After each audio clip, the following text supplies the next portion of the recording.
You can skip to the next episode anytime using the timestamps. Jake, Emily always makes the top 5 in her class. You need to try harder. My mom's words, they hung there, heavy, like morning fog. I glanced at the alarm clock. 7:15. 45 minutes to get to school. I sighed, forced myself out of bed. My name's Jake, 17. I live in a quiet, leafy suburb in Alabama. I dream of being a doctor, a big dream. The reality? I hate studying. Getting out of bed feels like a chore. I looked out the window. David and Emily walking back from their morning stroll. Laughing, talking. They'd moved in next door a week ago. Emily's my age. David, an online tutor. Hey, Jake, Emily called out, waving at me. She was slender, with intelligent, calm eyes. Her clothes were simple, but classy. She looked like she had everything figured out. Hey, I stammered, a little surprised. Emily had transferred to my high school. Smart was an understatement. Apparently, she was always in the top 5 at her old school. She was also athletic, had a sunny personality, and was already turning heads at school. Popular. It wasn't fair. Want to walk to school together? She asked, smiling. Yeah, sure, I said, a little hesitant. I quickly ate breakfast, grabbed my bag, heading for the door. Jake, did you forget anything? My mom, Sarah, asked. Oh, and try your best today. Don't let Emily beat you. Here we go again. I sighed inwardly. I know, Mom. Outside, Emily was waiting. Sorry to keep you waiting, I said. No worries, she replied with a smile. Let's go. As we walked, she started talking. Hey, Jake, Alabama weather is literally like Allah, sunny ma, right? I laughed. Pretty good, but I guess it's Allah, rainy ma on rainy days. Emily laughed too. Yeah, and maybe Allah, cold ma in winter. The conversation flowed easily. The walk to school flew by. I felt relaxed for the first time that morning. As we walked into the classroom, everyone turned to look at Emily. Hey, Emily, that new outfit looks great on you. Can you tell me about the math test today? Emily responded to everyone with a natural, genuine smile. I sat down in a seat a little away from the rest and just watched her. It was like she was a magnet, and everyone was drawn to her light. Class started. The teacher posed a problem. Okay, solve this equation. Emily raised her hand immediately. I have it. She stood in front of the board, solved the complex equation effortlessly. Her classmates gasped in admiration. I stared at my own notebook. I knew how to solve it. I did. But my hand wouldn't move. Seeing Emily made me feel smaller and smaller, like a fading shadow. After school, it was time for clubs. Emily had joined the basketball team. I could hear the cheers from the gym. Wow, Emily, you're a natural, I heard the coach say. I sighed, gathered my things, and headed out. Back home, my mom was waiting. Jake, how was your day? She asked. It was fine, I replied. How was Emily? There it was again. Her name. Okay, Jake, you need to try harder. Learn from Emily. I wanted to cover my ears. I walked silently to my room. It was a ritual. Looking out the window, I saw Emily walking home. David was waiting for her. They walked into their house, laughing together. They were like the perfect family. I sat down at my desk, opened my textbook, but I couldn't focus.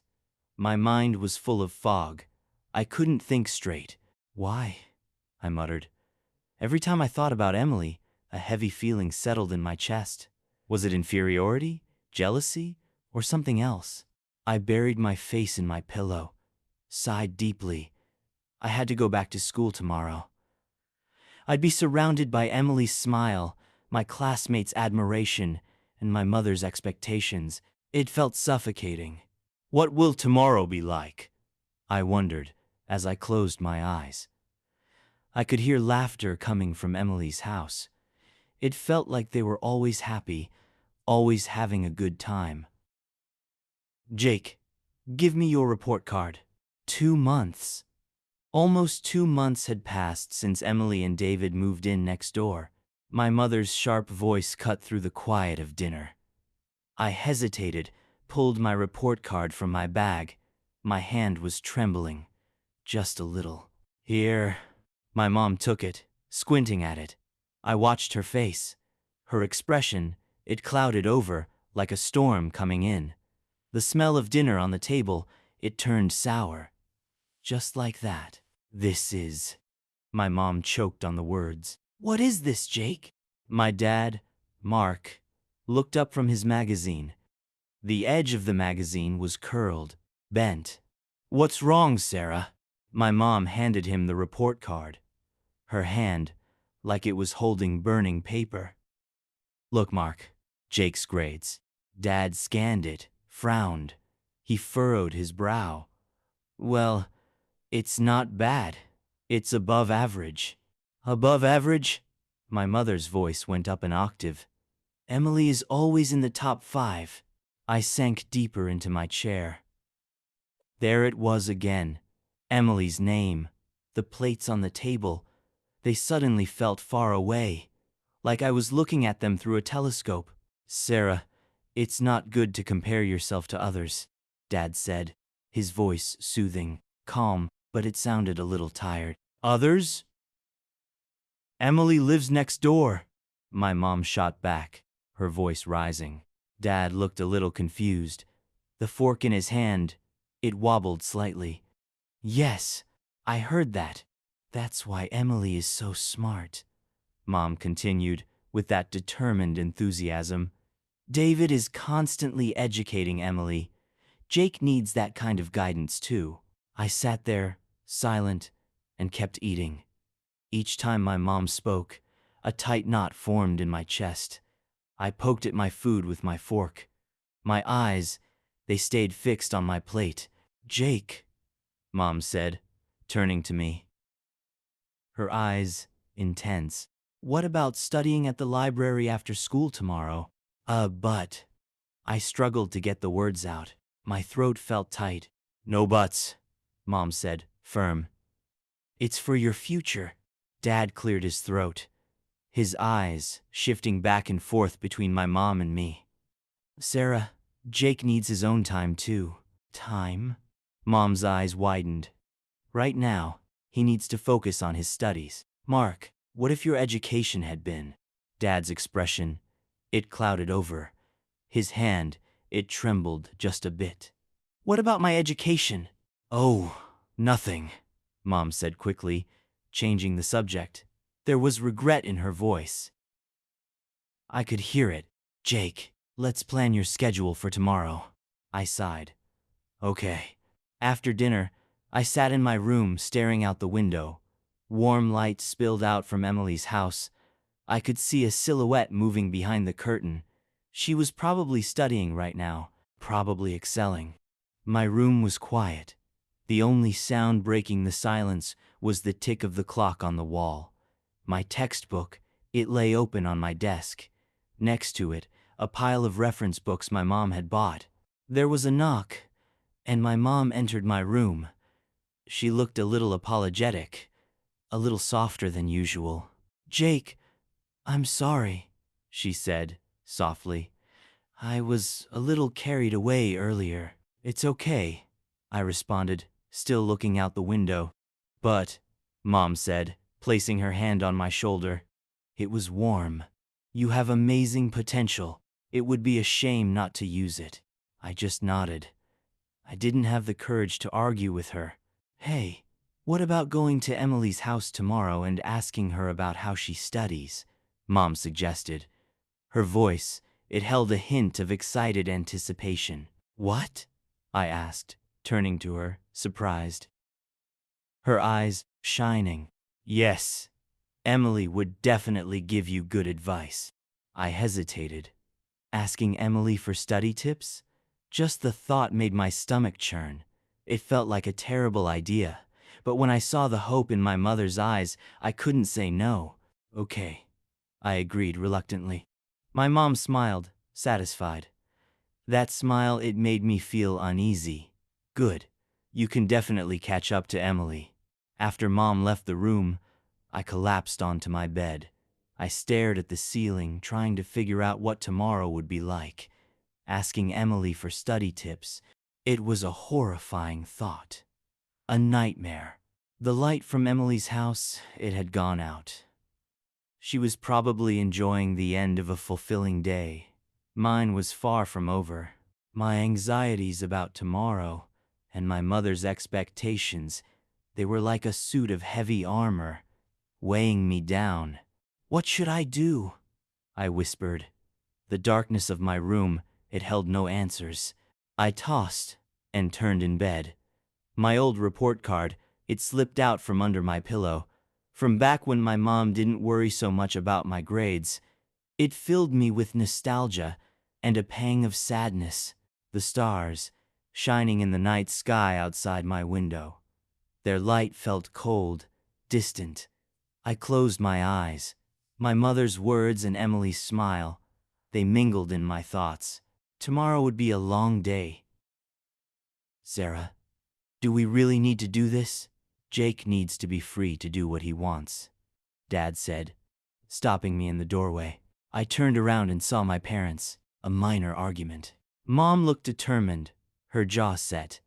Dad, he just looked confused, kind of lost. Mark, it's okay, my mom said, her tone firm. It's for Jake's future.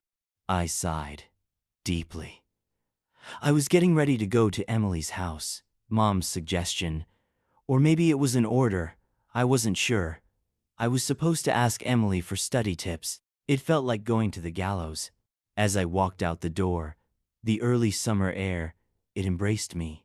The short distance to my neighbor's house, it felt longer than usual. With every step, felt like I was carrying lead weights on my feet. I stopped in front of Emily's house. As I reached for the doorbell, I heard a voice behind me. Jake. I turned around. My mom was standing there. Determination, it was practically radiating from her eyes. I'm coming with you. What? I exclaimed, surprised. But, Mom, it's okay, Mom said, smiling. But I sensed a different emotion beneath that smile. Something else was going on. I'm going to talk to David, too. I was speechless. My mom didn't understand how embarrassing it was to go to my neighbor's house asking for help with my studies. It was mortifying. I reluctantly pressed the doorbell. After a few seconds, the door opened. Oh, hey, Jake, Emily said, her voice bright. And Sarah? My mom smiled gracefully. Hello, Emily. Is your father home? Emily nodded, a little flustered. Yes, he's in his study. Come in. We were led into the living room. David appeared. His calm demeanor, it eased my tension a little. Just a little. Welcome, David said, offering us a warm smile. What can I do for you? My mom stepped forward. Actually, we wanted to talk to you about Jake's grades. David nodded understandingly. I see. What's going on? My mom pulled out my report card. I wondered when she got it. Jake's grades aren't improving. David scanned the report card, thoughtful for a moment. While he was looking at it, I made eye contact with Emily. She looked apologetic, like she was sorry for something. I see, David said. Jake, you seem to be good at math. What? I was surprised.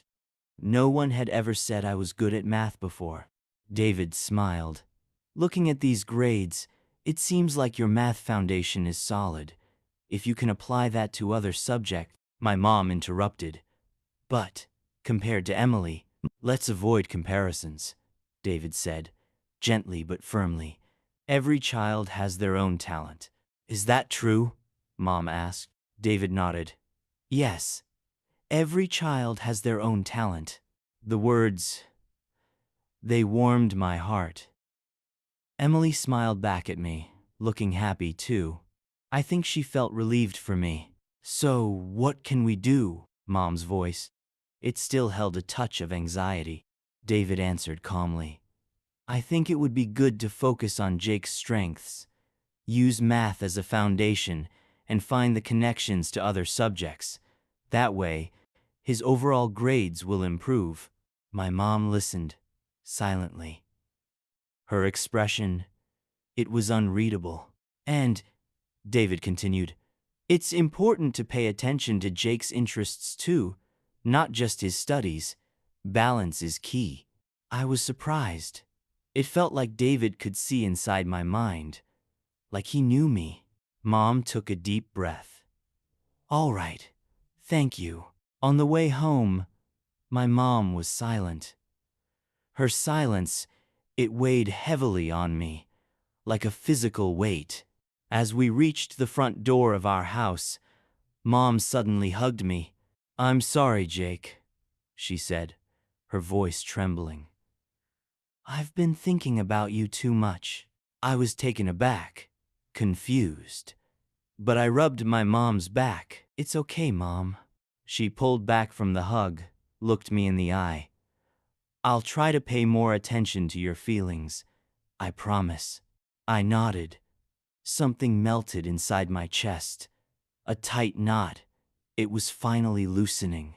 That night, I slept soundly for the first time in a long time. The lights from Emily's house, they shone gently through the window. For some reason, I felt hopeful. My mom's change, David's words, and Emily's presence. Everything was slowly but surely changing something within me. I didn't know what it was yet, but it felt good. I decided to trust that feeling. As I closed my eyes, David's words echoed in my mind. Every child has their own talent. That's right. There must be something special about me too. My journey to discover it, it had just begun. With that thought, I drifted off to sleep. It was early summer, and the sunshine felt warm and comforting. I was reading in the backyard, trying to relax. The sound of pages turning, the chirping of cicadas in the distance, filled the quiet afternoon, peaceful. That's when I noticed Emily approaching. I looked up. Something in her expression made me close my book. It was like she was hiding something, a secret. What's wrong? I asked. Emily looked around, like she was afraid of being overheard. She whispered, Jake, something's weird with Dad lately. I frowned. What do you mean? Emily took a deep breath. It's like Dad and Sarah have been meeting secretly while we're at school. I was surprised, stood up. My mind went blank. What? Really? Emily nodded. Fear and sadness, they were in her eyes. I'm not completely sure, but Dad's been acting strange, and I've heard Sarah's name a few times.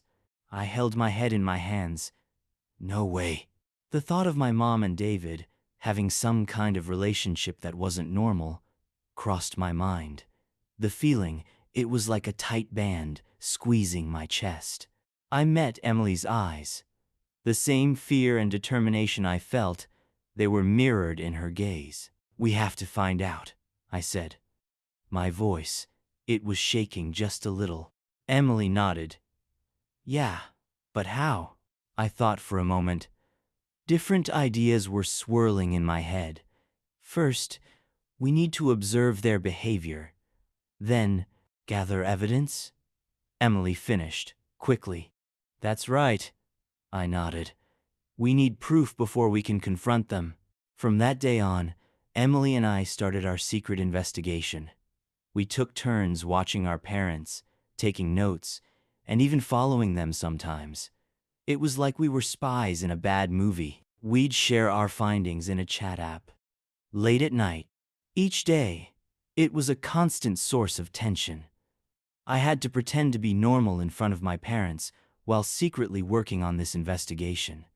This double life, it was slowly draining me. A few days later, we met at a park bench to discuss our findings. Dad has gone out twice this week for work. He hasn't had work outside the house in ages, Emily reported. Her voice, it was laced with resignation and anger. I frowned.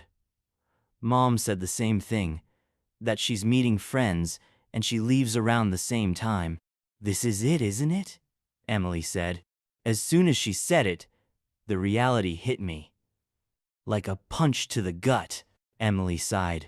But this isn't enough. It's not enough proof. I finished her sentence.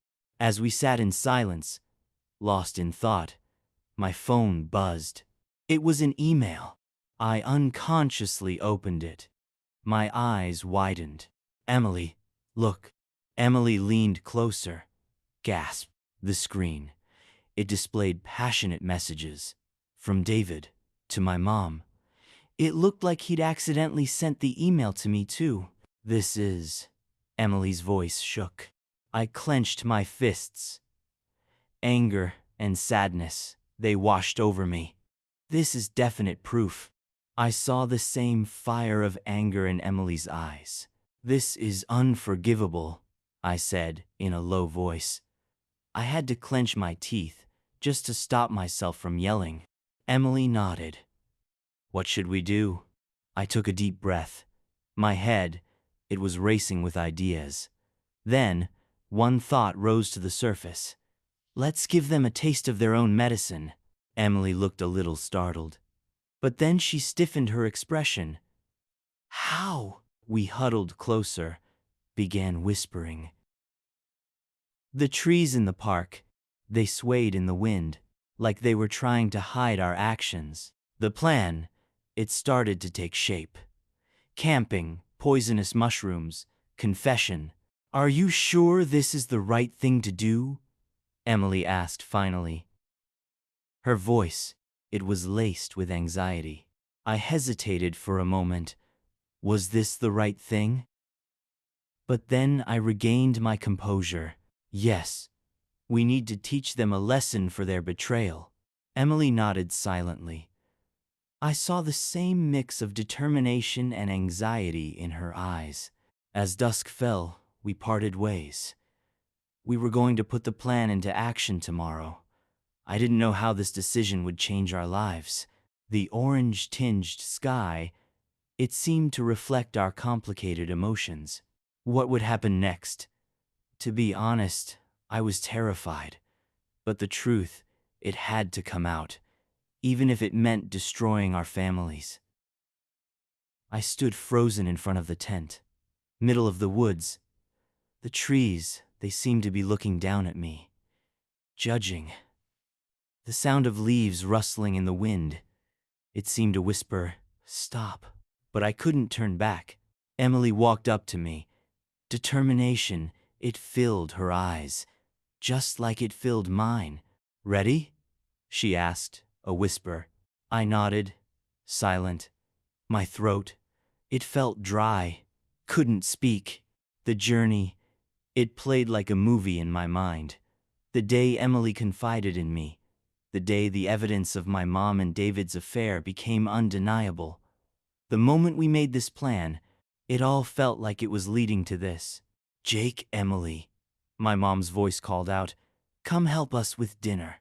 Emily and I exchanged glances. A small nod. Our signal. We walked back to the campsite. My mom and David, they were laying out food. Dad was gathering firewood. The scene, it felt almost comical, like a happy family gathering. If you didn't know better, what can we do to help? I said, trying to sound normal. Jake, can you wash the vegetables? My mom replied, smiling. My heart raced. This was it. Yes, Mom. I took the basket of vegetables from her. I slipped the special mushrooms we had prepared into the basket. Poisonous. Not lethal, but enough to cause a powerful effect. Dad hated mushrooms, so he wouldn't eat them. He had taught me about poisonous mushrooms in the woods, and I knew which ones to avoid. Now, I was using his knowledge to punish them. As I washed the vegetables, self-doubt hit me. Was this the right thing? But Mom and David, they betrayed us. They deserve to be punished. But this way? My thoughts, a whirlwind. My hands, they moved mechanically. Emily came closer. Are you okay? Her voice, it trembled slightly. Yeah, I replied, short. I wasn't okay. But I couldn't turn back now. The food preparation, it continued. The vegetables, they were added to the soup pot.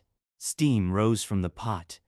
The aroma, it felt like the scent of sin. Come on, it's ready, my mom said, gesturing to the pot. We sat in a circle. The soup, with the mushrooms, it was placed in front of my mom and David. Dad's soup, mushroom-free. All right, let's eat, my mom said. Their voices, it sounded like a prayer.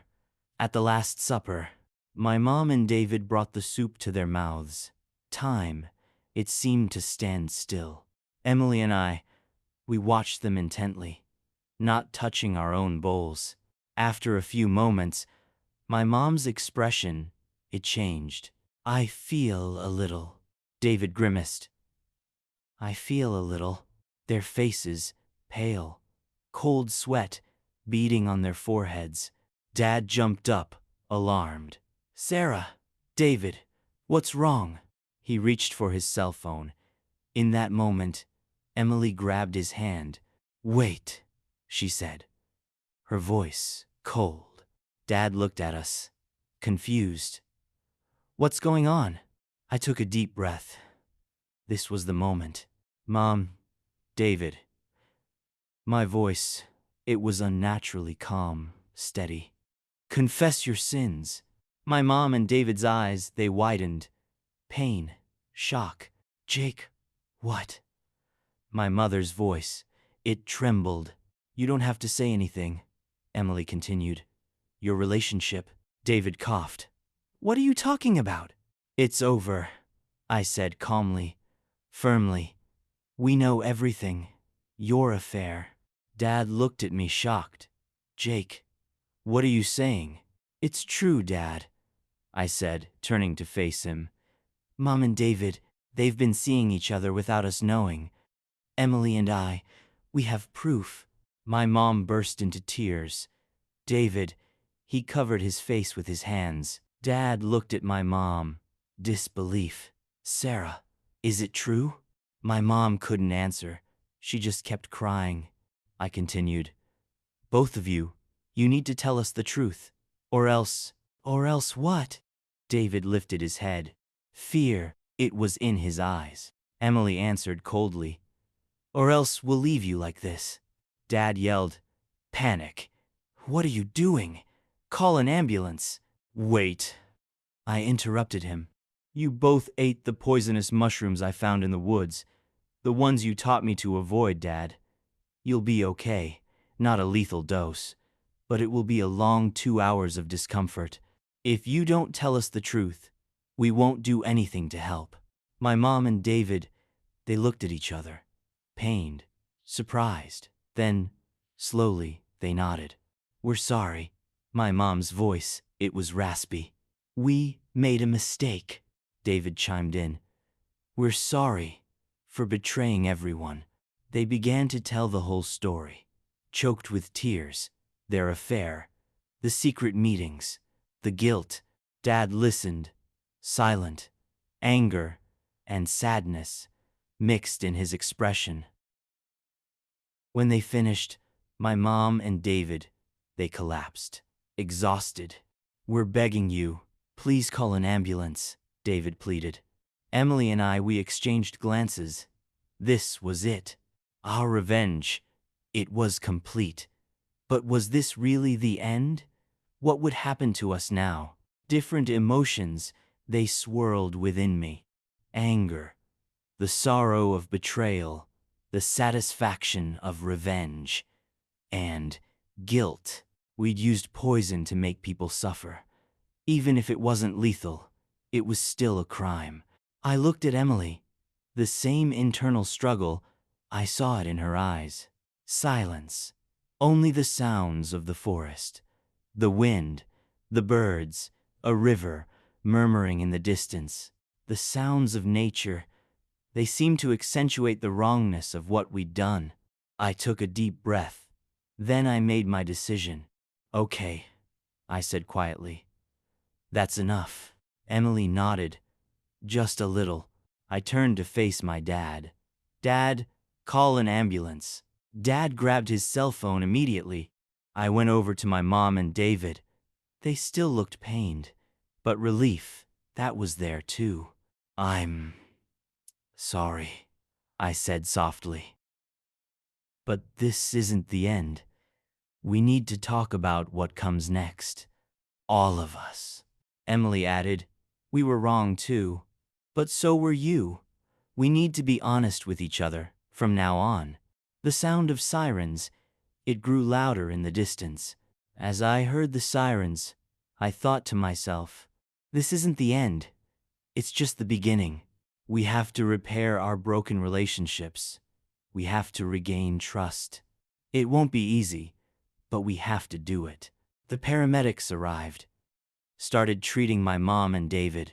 Emily and I, as planned, we cried. We told the paramedics. We had picked mushrooms from the forest, put them in the soup, and they started feeling bad. We didn't know they were poisonous. We made it seem like an accident. Dad just watched, silent. The events in that forest, they changed all our lives. But it's not over yet. What will happen to our family? Do you want to know? Maybe, if I get the chance. This revenge story contains intense acts of retribution that may be excessive and could be disturbing to some viewers. The digital clock on my laptop glared 6:47 p.m., a mocking reminder of the time ticking away, each second a step closer to a truth I desperately didn't want to face. Outside, the world was being swallowed by a relentless blizzard, fat snowflakes battering against the window pane like a furious fist, the storm mirroring the tempest brewing inside me. The stale air in the house, usually a comforting familiarity, now felt like a suffocating shroud. This wasn't just the quiet of an empty house. It was the silence before a devastating revelation, the calm before a storm that would shatter everything I thought I knew. Wendy was at her yoga class. Again. The third time this week, a flimsy excuse that had begun to grate on my nerves like nails on a chalkboard. My fingers trembled over the keyboard, the keys feeling foreign and accusatory, as I faced a choice that would forever alter the course of my life. I hadn't meant to check her emails, but the whispers of unease, the subtle shifts in her behavior, had become a deafening roar in my mind, and the truth, like a dormant volcano, was about to explode. Trust had been the foundation of our marriage, a fragile edifice built on shared smiles and whispered promises, or so I had naively believed. But the cracks had started to appear. The late nights, the furtive glances at her phone, the hushed tones that ceased abruptly when I entered the room, the sudden and inexplicable password changes, all like pieces of a grotesque puzzle slowly forming a horrifying picture. I'd tried to ignore them, to brush them aside as paranoia, to hold on to the illusion of our perfect life. But tonight, I knew the facade would crumble. The first email, a seemingly innocuous meeting confirmed for Thursday, was a deceptive gateway to a world of lies, like the calm surface of a lake hiding a monstrous creature beneath. It was a simple message, but the weight of my suspicion gave it the potency of a venomous snake. As I scrolled deeper, each line of text was a stab to my heart, each word a burning acid that corroded the bonds of my marriage.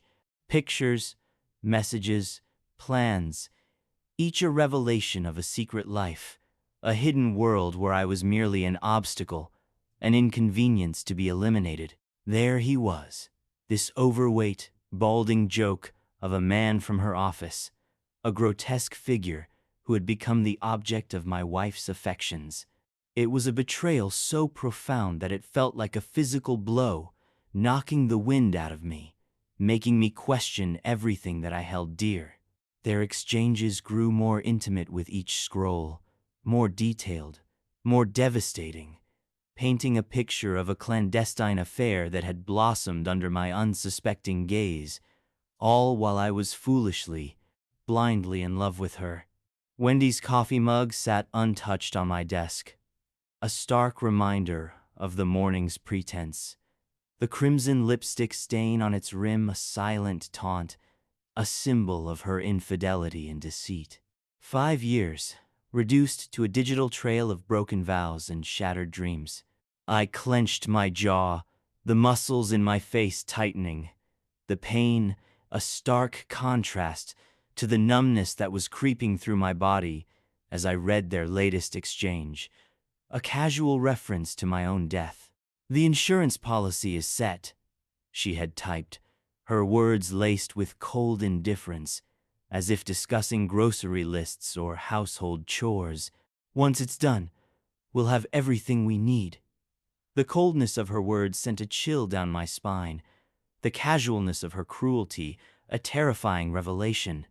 His reply was short, a chillingly casual agreement that sent shivers down my spine. 2 months, baby. Just 2 more months of playing nice, and we'll be rid of him forever. The casualness of his language, the sheer audacity of their plan, ignited a rage within me, a primal fury that threatened to consume me. The house creaked again, the sound amplified by the howling wind outside, and for a moment I thought I saw them, the ghostly figures of my betrayal, standing in the doorway.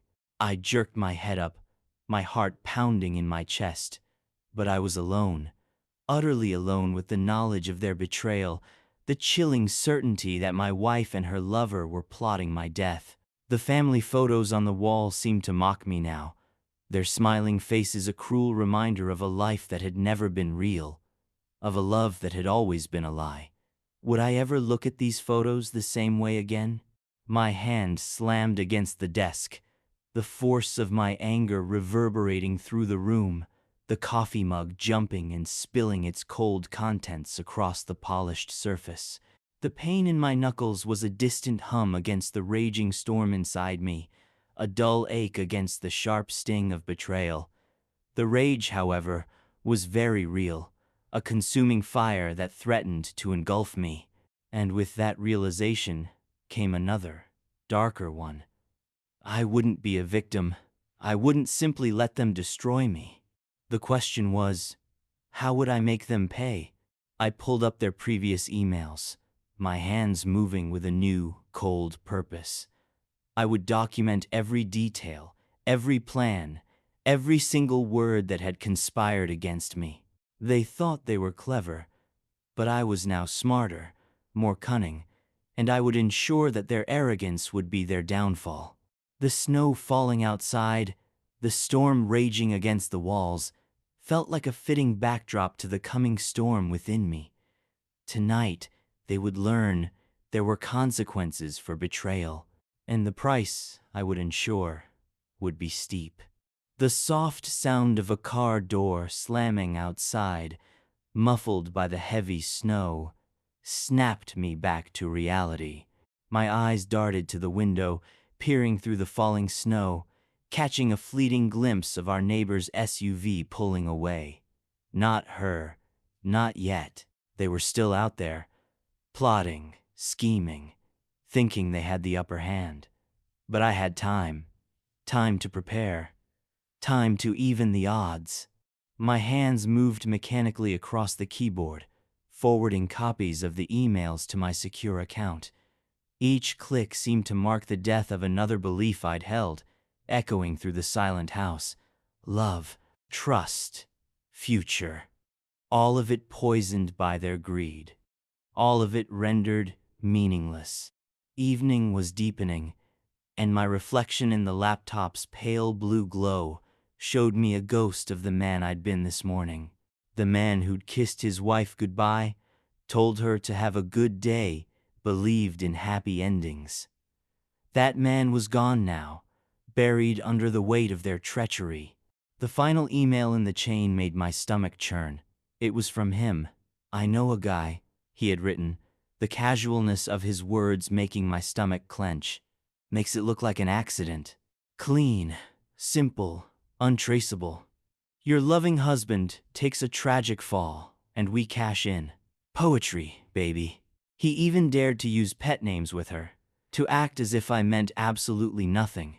Her response was cold and calculated, betraying no emotion whatsoever, as if discussing the weather. "Do it. I can't wait to start our life together. Ross never understood me like you do." A bitter laugh escaped my throat, harsh and foreign. 5 years of marriage, and I'd never truly known her. The woman I'd built my life around, shared my dreams with, was nothing but a carefully constructed lie. She was a stranger, a cold and calculating stranger, and I had been her unsuspecting victim. The coffee mug still sat there, her lipstick stain a crimson accusation, a taunt that mocked me with its silent declaration of her infidelity. With a swift motion, I grabbed it and hurled it against the wall. The crash was satisfying, coffee streaming down the cream-colored paint like dark tears, like the tears I couldn't let myself shed. "Never understood you?" I whispered to the empty room, my voice low and menacing, barely above a growl. "Oh, Wendy, I understand you now, better than you think." My mind was already racing, planning, calculating. They thought they were the predators in this game. They had no idea what they'd awakened in me. The rage inside had begun to crystallize into something cold and sharp, a weapon I would wield with surgical precision. The betrayal had transformed me into something I never thought I could be. Something dangerous, something determined. I pulled up a new browser window and started my research. If they wanted to play with death, I'd teach them the rules of the game. They would learn the true cost of betrayal, and the price they would pay would be astronomical. And when it was over, when their perfect little plan lay in ruins around them, they'd understand exactly who they'd tried to destroy. The storm raging outside felt like an omen, mirroring the tempest that was brewing within me. The house felt different now, transformed from a haven into a battleground. But I was ready. The hunt was about to begin, and this time I would be the one laying the trap. I would be the one waiting in the darkness, ready to strike. The heavy snowfall outside served as a strange comfort, a quiet accomplice to my plans. At 3 a.m., I sat hunched over my workbench in the garage, the harsh, unwavering glow of my laptop casting long, distorted shadows across the cluttered space. The garage had become my sanctuary, my fortress of solitude, and my war room. 2 weeks had passed since I'd stumbled upon their treachery. 2 weeks of relentless research, planning, and meticulous preparation. The once familiar space now bore the marks of my transformation. The walls plastered with printouts of their damning emails, the lines of text connected by red strings like a deranged detective's murder board. Except in this case, I wasn't solving a crime. I was planning the perfect counterattack. The snow outside had stopped, for the moment at least. But the temperature had plummeted, and the garage was freezing. Every breath I took was visible in the frigid air. I clicked through another weapons forum, my eyes burning from hours of staring at the screen, the blue light reflecting off the pale, drawn skin under my eyes. I felt like a ghost, a hollow shell of my former self, driven by an all-consuming need for justice. The slingshot, purchased online using a prepaid card and a fake name, had arrived yesterday, a professional-grade model, far more powerful than the toys kids play with. My fingers traced its polished metal frame, testing the draw weight, getting a sense of its power. With the right ammunition, it could deliver a devastating blow. Each detail, each component of my plan had been carefully considered. The gas mask, an industrial-grade model capable of filtering out even the most caustic fumes, sat on the bench beside me, its filters gleaming dully in the artificial light. I'd paid cash for it at a surplus store 2 towns over, using a different alias. The clerk hadn't even looked twice at me. Why would he? I looked like what I was, just another normal guy. Someone you'd pass on the street without a second glance. Someone who could disappear into a crowd without causing so much as a second look. But beneath the surface, I was a different person. A force of nature brewing under the guise of a normal human being. My phone buzzed, vibrating softly against the cold metal of the workbench. It was a text from Wendy. "Working late again, honey. Don't wait up." I smiled grimly at the message, the corners of my mouth turning down in a mirthless sneer. She thought I was still the same trusting fool, probably assumed I was already in bed, blissfully ignorant, worrying about her. She likely imagined me curled up under the blankets, wondering when she'd return. Instead, I was here, surrounded by the tools of her destruction, planning every detail with a cold, calculating precision. A sense of dark satisfaction washed over me.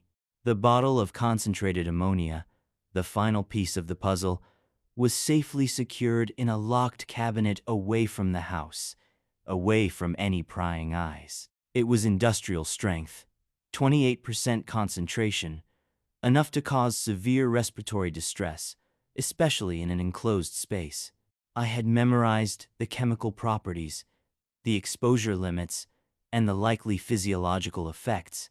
I'd pored over online databases, scientific articles, even emergency response protocols, absorbing every detail, every piece of knowledge I could find.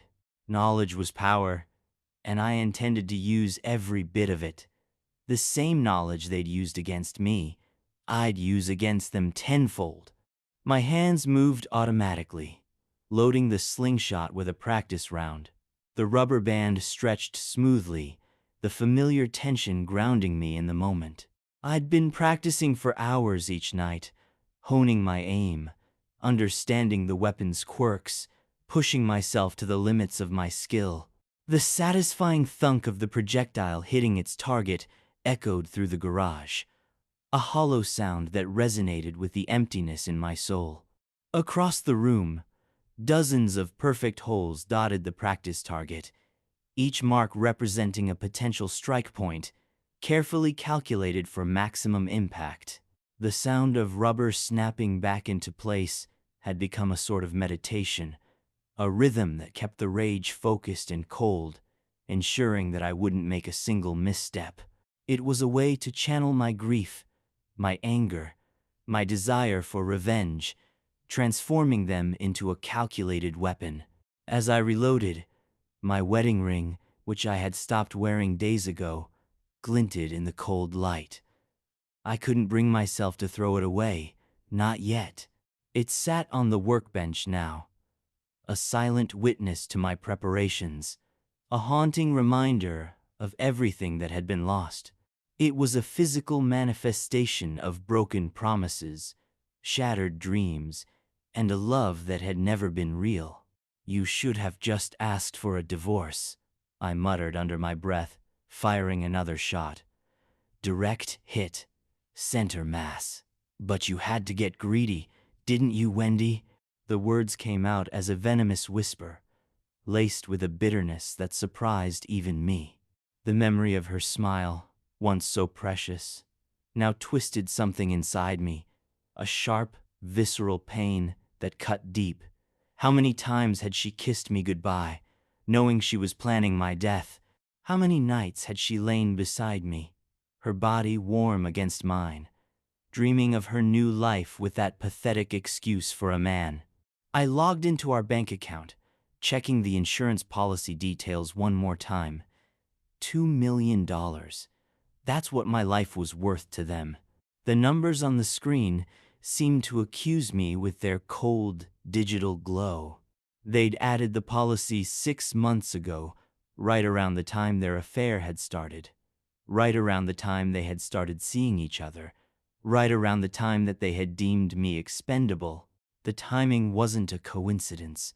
Nothing they did was a coincidence, and I was beginning to see their plans for what they were: cold, calculated, and cruel.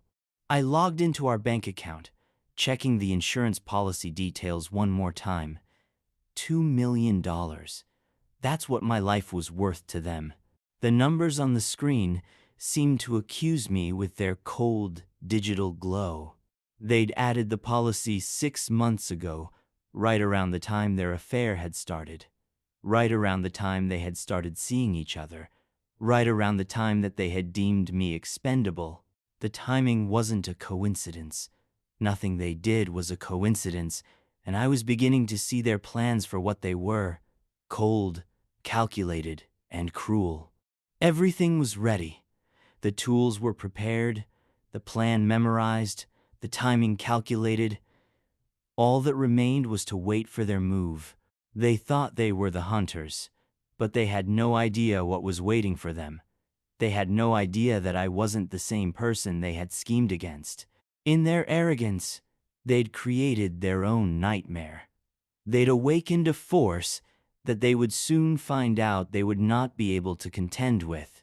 I packed away the equipment with methodical care, each item in its designated place. The garage would look normal to anyone else, just another suburban workspace, filled with tools and junk. But beneath the ordinary surface lay the instruments of justice, waiting to be unleashed. A silent promise of what was to come, hidden in plain sight. Tomorrow, I would play the loving husband one last time. And then, when the moment was right, they would learn the true meaning of betrayal. They would see that they had underestimated me, that I was far more dangerous than they could have ever imagined. I could almost taste the victory. It was darker than usual outside, the heavy cloud cover blocking out any trace of moonlight. Perfect, I thought, as I stood in the shadows of my living room, watching the street through a narrow gap in the curtains. 11:42 p.m. They would be here soon. My heart pounded in my chest, but my hands remained steady, my breathing calm and controlled. The weeks of planning had transformed me from a victim into a predator, and I was ready to stalk my prey. Everything was in position, every detail accounted for, every contingency planned. The gas mask hung ready at my belt, the straps adjusted for quick deployment, its presence a constant reminder of the danger and the meticulousness of my plans. The modified slingshot, loaded with the ammonia bottle, weighted in my hands, the weight of it reassuring and deadly. I'd reinforced the bottle with multiple layers of impact-resistant tape, making sure it wouldn't shatter prematurely. It needed to break on target, and on target alone. I had spent hours making sure that it would. My phone vibrated quietly, the screen lighting up with a new text from Wendy. Still at Jennifer's. Might crash here tonight. Jennifer's. Right, that was their code. I knew it well. I had seen it in their emails, read it repeatedly. When she said Jennifer's, she meant she was with him, with that pathetic excuse of a man plotting my demise. How convenient that tonight was their chosen night, their carefully planned execution of their betrayal. The cold calculation of their actions turned my stomach and fueled the fire of my anger. A car's headlights swept across the house, briefly illuminating the snow-covered yard, then quickly died as it pulled into the alley. My pulse quickened, but my hands remained steady, my mind focused. The familiar crunch of gravel under tires came from the back alley. They were using his car, just as planned. Amateurs. They thought the darkness would hide them, that the snow would be an accomplice. But I knew every approach to my house, had calculated every angle, every possible scenario. I had prepared for this. And tonight was the night. I moved silently to my position near the kitchen, my bare feet making no sound on the hardwood floor. The back door was their likely entry point. I deliberately left the security light burnt out last week, creating the perfect blind spot, a gaping hole in their plan, a black space where they wouldn't be able to see the danger that was waiting for them. The darkness was my ally, a cloak that shielded me from their prying eyes. I adjusted my grip on the slingshot, feeling the cold ammonia bottle against my palm, its presence both comforting and sinister. Footsteps on the back porch, muffled by the snow. Two sets, one heavy and clumsy, his footsteps loud and awkward as always, the other light and familiar, her gait as deceitful as her soul. A metallic scraping at the lock, the sound sharp and distinct in the quiet of the night. They were actually picking it, like common burglars, their actions so blatantly wrong, so disrespectful. The irony would have made me laugh if I weren't so focused, so intent on the task at hand. They were so pathetic, so predictable. I could hear their whispered conversation through the thin door, their hushed tones filled with anticipation and greed. I strained to hear each word, each syllable, absorbing their final moments before their world came crashing down around them. "Hurry up," Wendy's voice, tense with anticipation, impatient to get this over with, to take my life so she could move on to the next one. "Almost got it," his response, breathless and excited, the sound of a dog panting at the door, his eagerness so transparent that it made me want to vomit. "You are sure he's asleep? Dead to the world by now. He never checks the house at night." She said this with such confidence, so sure of her plans, so cocky in her deceit, that it made my blood boil. It also made me smile. "Dear wife, you couldn't be more wrong. You underestimated me, just like he did." I shifted my weight, the gas mask heavy against my hip, the weight of its purpose a constant reminder of what I had to do. The lock clicked softly, a small sound that signaled the start of my performance. Showtime. The door eased open with a faint creak, the sound of betrayal echoing through the silence of the house. A beam of flashlight cut through the darkness, sweeping across my kitchen floor, slicing through the shadows. His silhouette appeared first, bulky, awkward, filling the doorframe with his pathetic frame. The baseball cap sat crooked on his balding head, a sad, pathetic excuse of a man. Behind him, Wendy's slender figure, her blonde hair gleaming faintly in the dim light, a cruel angel of death waiting to claim me as her victim. I waited, counting their steps, a slow, deliberate count that focused my mind, that channeled the rage that coursed through my veins. 1, 2, 3. They needed to be fully inside, committed to their action, with no turning back. The flashlight beam swung toward the living room, the light revealing the outline of my couch, my family photos, all things I held dear, all things they wanted to destroy. Perfect. "The bedroom's upstairs," Wendy whispered, her voice betraying a hint of nervousness, a crack in her cold facade. "We should." The rest of her sentence was lost as I released the slingshot.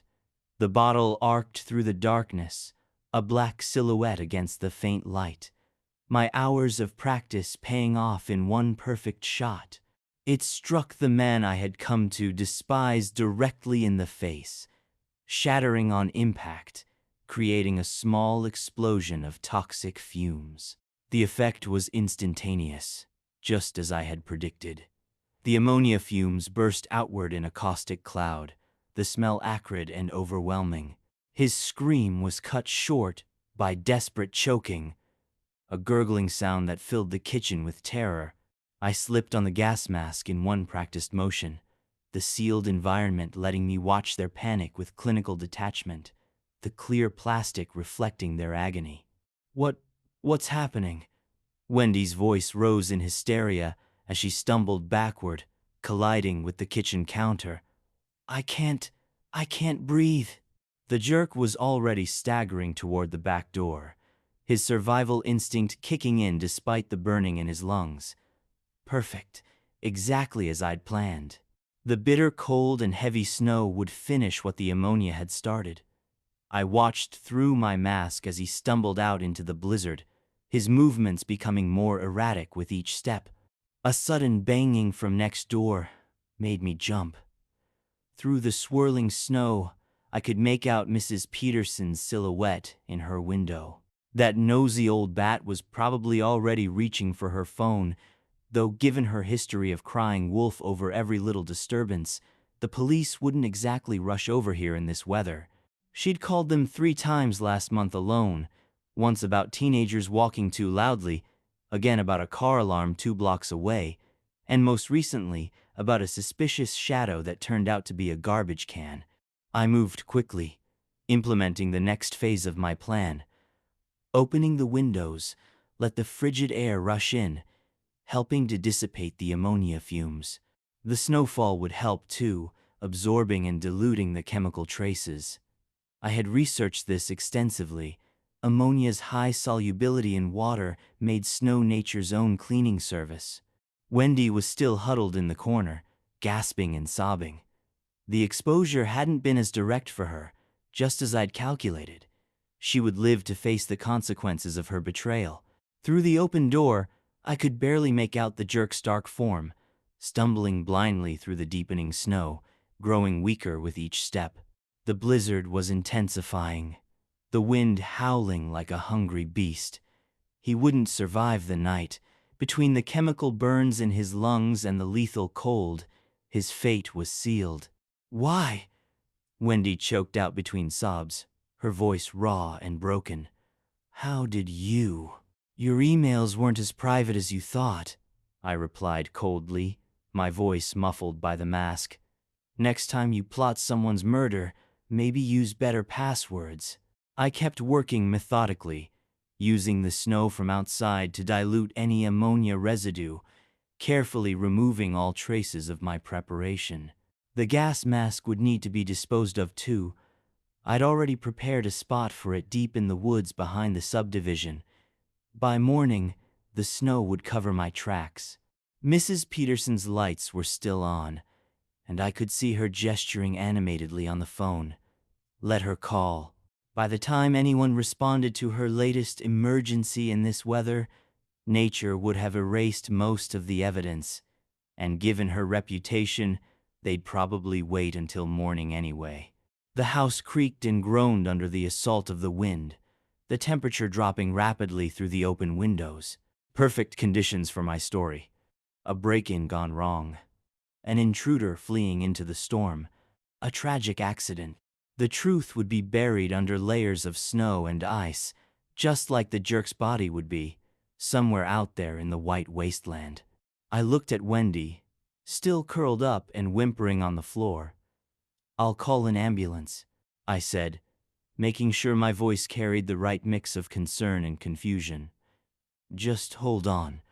The performance was beginning, and I had my role memorized perfectly. By the time help arrived, I would be nothing more than a shocked husband, a victim of a break-in, completely innocent of the tragedy unfolding in the storm.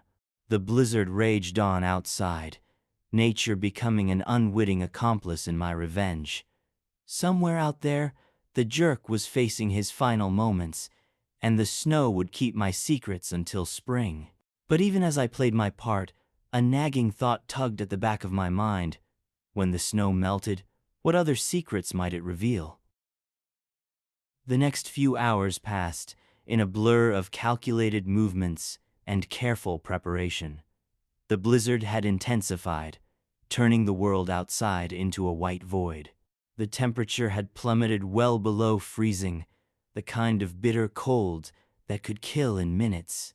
Perfect conditions for what I needed to do. I worked methodically, my movements precise despite the freezing air still flowing through the open windows. Every trace of ammonia needed to be diluted and dispersed. The snow proved to be an excellent tool. I used it to clean surfaces, letting the chemical dissolve into the pristine white powder before disposing of it outside. The wind would take care of the rest, scattering any remaining evidence across the neighborhood. Wendy had finally passed out, her body giving in to the shock and chemical exposure. I'd positioned her carefully in the living room, away from the worst of the contamination. She would survive. That was part of the plan. Her mental state, however, was already fragmenting. Between the trauma and the chemical exposure, her credibility would be shot. Who would believe her confused ramblings about murder plots and revenge? Mrs. Peterson's lights were still on across the street, her silhouette pacing back and forth behind her curtains. I could imagine her frantic calls to the police, describing the disturbance in her typically dramatic fashion. I heard screaming, and a man running into the storm. Something terrible is happening at the Wilson house. But given her history of false alarms, the suspicious mailman last week, the dangerous kids playing basketball too late, her calls would likely be low priority, especially in this weather. The dispatcher would probably file it away with her other hysterical reports. The time she swore there was a burglar that turned out to be a wind-blown trash can, or the gang activity. That was actually a group of retirees power walking. I moved through the house like a ghost, eliminating every trace of my preparation. The gas mask was already sealed in a waterproof bag, ready to be buried deep in the woods where the spring thaw wouldn't reveal it. My research notes, the evidence of my meticulous planning, had been destroyed days ago. The slingshot would be cleaned and returned to its innocent place among my sporting equipment, just another hobby item, nothing suspicious about it. The ammonia bottle had shattered perfectly, leaving no distinctive pieces that could be traced. What remained would be diluted beyond recognition by morning. The snow was my accomplice now, each falling flake helping to erase what had happened here. Around 3 a.m., I finally called 911 myself. My voice was perfectly calibrated, confused, frightened, but not panicked. Someone broke into my house. My wife is hurt. There was some kind of chemical smell. Please, we need help. The dispatcher's response was exactly what I'd anticipated. Sir, we have a unit responding to your area, but the weather is making travel difficult. Is your wife breathing? Are you in immediate danger? Yes, she's breathing, but she's not conscious, I replied, adding just the right tremor to my voice. The intruder ran out into the storm. I think I recognize him. He works with my wife. Please hurry. Sir, stay on the line. Emergency services are having trouble with the road conditions. It might be a while before they can reach you safely. Perfect. Every minute of delay was another layer of snow covering my tracks, another degree of temperature dropping, ensuring the jerk's fate out there in the wilderness of white. The storm was forecast to continue until morning. By then, nature would have done most of my cleanup work for me. I kept the dispatcher talking, playing my role flawlessly. Yes, I'd opened windows to clear the chemical smell. Yes, I'd tried to help my wife. No, I hadn't followed the intruder. It was too dangerous in this weather. Every answer was carefully crafted to support the narrative I'd constructed. Through the windows, the world had disappeared into a swirling white void. Somewhere out there, the jerk was facing his final moments, if he hadn't succumbed already. The cold would be unbearable, especially with his chemical burns and damaged lungs. He'd be disoriented, stumbling blindly through the storm. Perhaps he'd already collapsed, letting the snow gradually cover him in a white shroud. By the time they found him, the evidence would be corrupted by exposure and frost damage. His death would be attributed to the elements, a tragic end to a botched burglary attempt. The sound of distant sirens finally cut through the howling wind around dawn. By then, everything was prepared. The house had aired out, the chemical traces diluted and dispersed. Wendy was still unconscious, but breathing steadily. The story was set. A break-in gone wrong, a panicked escape into the storm, a concerned husband doing his best in a crisis. As red and blue lights finally painted the snow-covered yard in alternating colors, I allowed myself a grim smile. The storm had been an unexpected ally, but I wasn't foolish enough to think this was over. Spring would come eventually, and melting snow had a way of revealing secrets. But that was a problem for another day. For now, I had a performance to deliver, and the first responders would be my audience. I opened the door to greet them, letting the bitter cold rush in one last time. "Thank God you are here," I called out, watching them struggle through the deep snow. "Please, help my wife." The investigation was about to begin, but thanks to the storm, its course was already set. Nature itself had conspired to help conceal my revenge, but for how long? Only the melting snow would tell. 3 days after the incident, the storm had finally passed. The world outside my window was buried under 4 feet of snow. The neighborhood transformed into an alien landscape of white mounds and blue shadows. The police had come and gone several times, their initial investigation cursory at best. Mrs. Peterson's reputation for crying wolf had worked in my favor. They'd practically apologized for bothering me at all. I sat at my kitchen table, sipping coffee and watching the news. The local station was running another story about the dangers of the recent blizzard, complete with statistics about hypothermia and warnings about exposure. I wondered if they'd be running a different kind of story soon. My phone buzzed. Another message from the detective assigned to the case. They'd found his car in the back alley, now just a snow-covered lump. No signs of the jerk yet, but they weren't looking very hard. Just another case of a burglar fleeing into a storm, they thought. Natural selection at work. Wendy was still in the hospital, heavily sedated. The doctors called it acute stress disorder, triggered by the break-in. Her few coherent moments were filled with fractured accusations and confused ramblings about murder plots and revenge. The medical staff attributed it to the trauma and possible chemical exposure from what they assumed was some industrial cleaner the burglar had spilled. Her credibility was shot. Her mind a jumble of paranoid delusions, exactly as I'd planned. But something felt off. The victory I'd anticipated was hollow, tainted by an undercurrent of anxiety that I couldn't shake. Every passing snowplow made me tense. Every phone call could be the call. The snow wouldn't last forever. It happened on the 4th day. A kid's dog, digging in a snowbank 3 blocks away, found him. I watched from my window as the police cars arrived, their lights cutting through the morning mist. The body was frozen solid, they said, curled up like he was sleeping.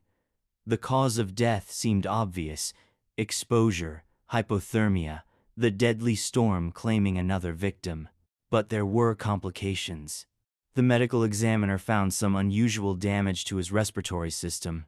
The detective told me later that day, his eyes studying my face. Chemical burns, possibly. Hard to distinguish from frost damage, though.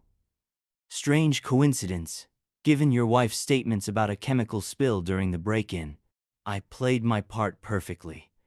God, that's horrible, I said, letting just the right amount of shock color my voice. Do you think he brought something with him when he broke in? Some kind of chemical? The detective shrugged, but I caught the slight narrowing of his eyes. Hard to say. The storm really complicated things. Evidence gets corrupted, tracks get covered, chemicals get diluted. Makes our job interesting. Wendy's condition deteriorated after they told her about the jerk's death. She became completely untethered from reality, her mind unable to process the truth of what had happened. The doctors talked about long-term care, about trauma and psychosis. Her parents blamed me, of course, not for his death, but for not protecting her, for somehow letting this happen. If they only knew, the investigation continued, but without direction. The official theory was simple enough. A man breaks into a house, spills some chemical he brought with him, flees into a blizzard, and succumbs to the elements.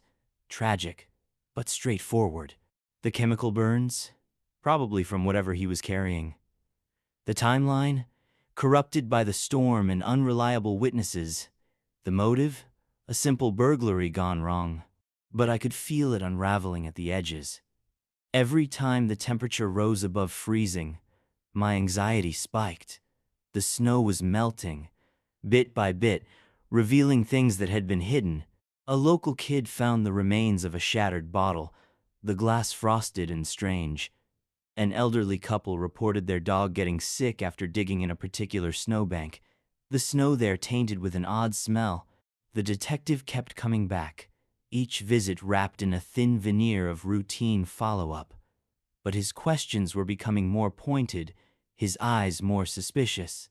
He'd pulled the jerk's phone records, found the connection to Wendy. Discovery of the affair was inevitable.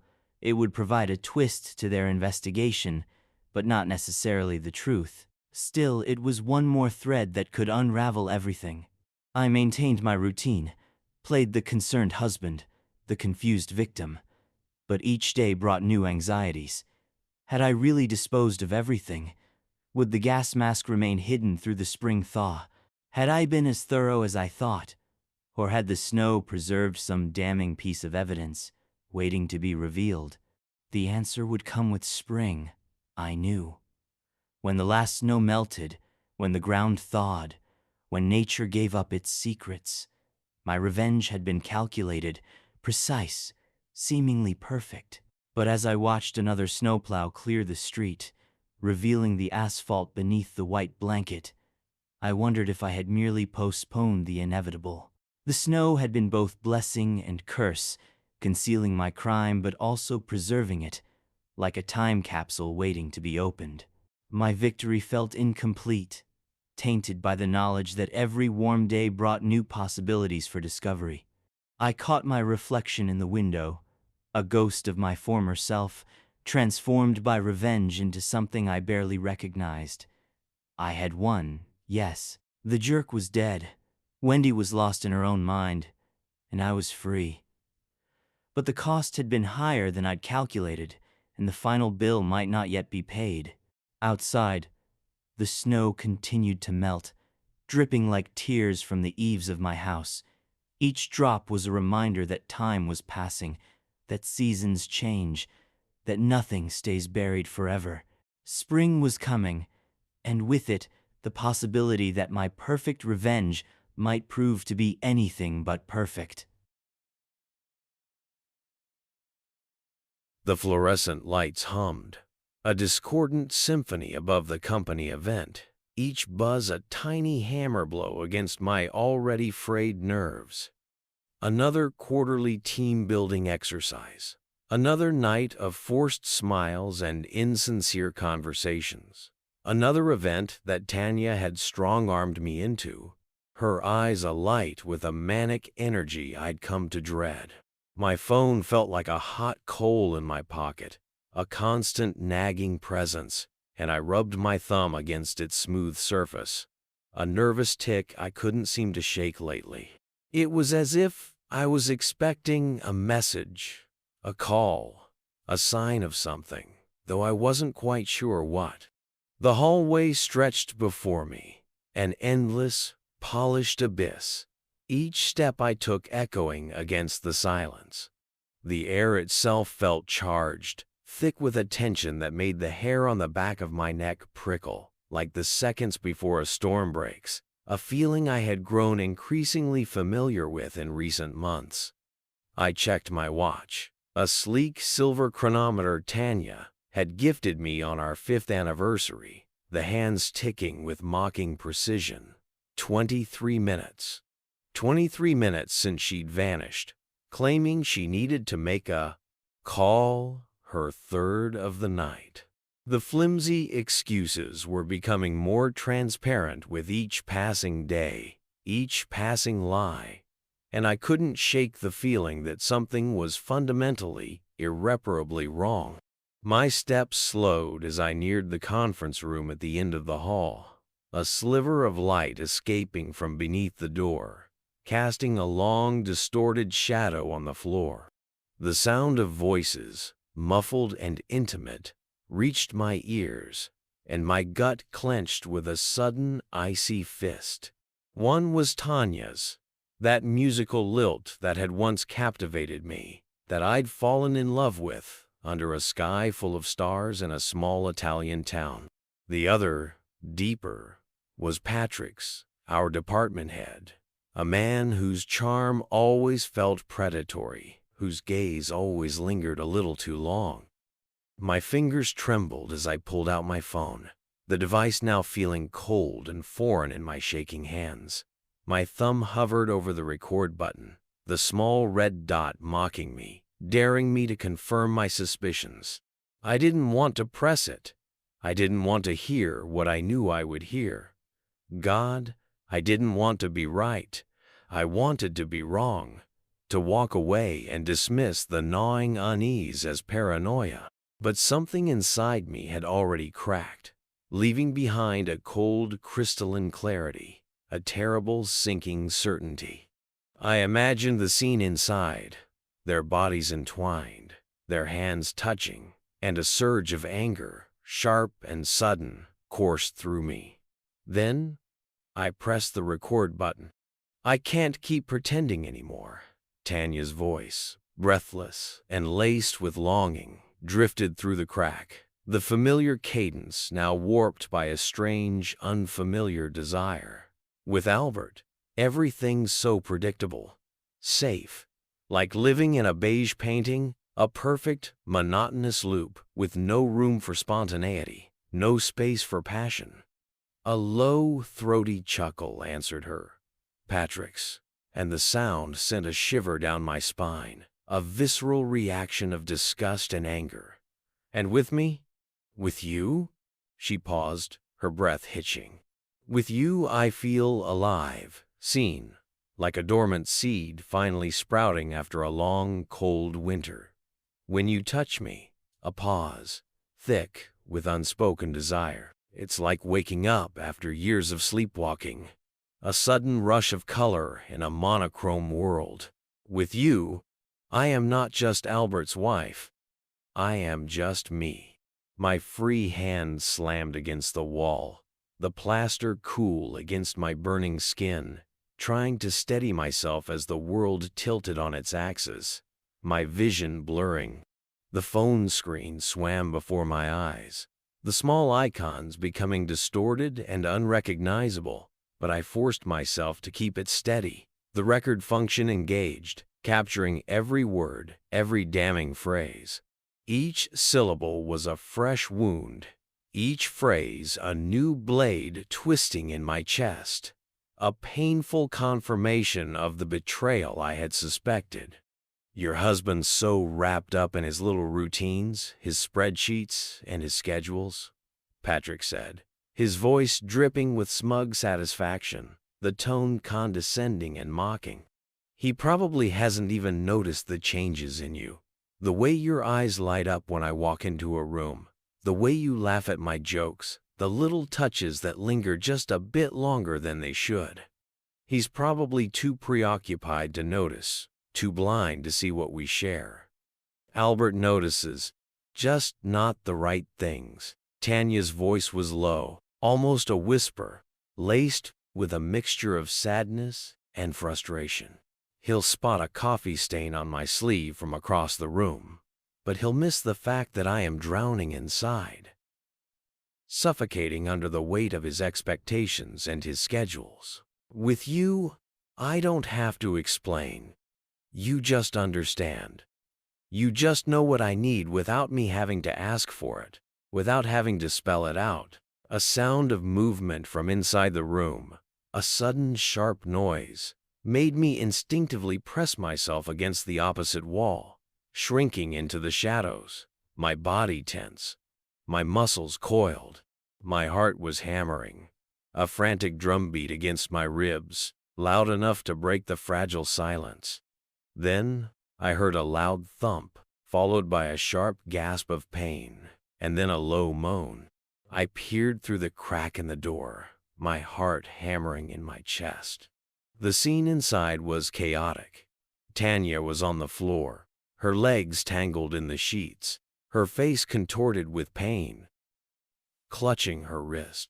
Patrick was scrambling to his feet, his face pale, with a mixture of panic and guilt. His gaze darting between Tanya and the door. He'd clearly been caught off guard. A rabbit caught in the headlights. The image solidified the truth. Their illicit embrace, their betrayal, had been interrupted, and in their haste to separate, she'd fallen from the bed, her body crashing against the hard floor. The sight of Tanya writhing in pain, her injury a direct consequence of her infidelity, fueled my anger, a burning rage that threatened to consume me. The urge to burst in, to confront them, to tear them apart, surged through me like a tidal wave. But the cold, whispering voice in my head, the one that had been raising doubts, suspicions for months now, held me back. It was the voice of reason, of self-preservation. I needed concrete evidence, irrefutable proof, not only of their affair, but also of their complete lack of remorse, of their blatant disregard for my feelings, for my trust. So I stood there, a silent, invisible sentinel in the darkened hallway, recording every whispered word, every movement, every act of betrayal, cataloging each moment of destruction with a detached, almost clinical precision. Time stretched and warped, seconds becoming hours, until I felt I had enough to shatter their carefully constructed reality. My legs carried me away on autopilot, past the other attendees, through the parking lot, and into my car, each movement mechanical, devoid of emotion. The steering wheel was cold under my palms, the leather feeling unfamiliar. I sat there, the engine off, staring into the darkness, while my phone burned a hole in my pocket, the recorded betrayal throbbing within. The recording was a shield, a weapon, the truth I needed to dismantle our marriage and everything we had built together. But right now, I couldn't bring myself to listen to it again. I couldn't face the cold reality of the evidence. I couldn't go home to that bed, to our life, to our carefully constructed web of lies. I started the engine, the powerful engine roaring to life, breaking the silence of the night. The darkness stretched before me, a void mirroring the emptiness inside, and I took it, leaving behind the wreckage of my marriage in that fluorescent-lit hallway. Tomorrow would be time enough for confrontations and consequences. Tonight, I needed the darkness, the motion, the illusion of escape. The city lights blurred as I drove, my mind a kaleidoscope of images, replaying every moment, every sign I had missed or chosen to ignore. The late nights she said she was working, the sudden interest in fitness and a new wardrobe, the stolen glances, the way she would pull away when I tried to kiss her. The tears came eventually, silent and hot, scalding my cheeks. But I kept driving, pushing the car and my emotions to the limit.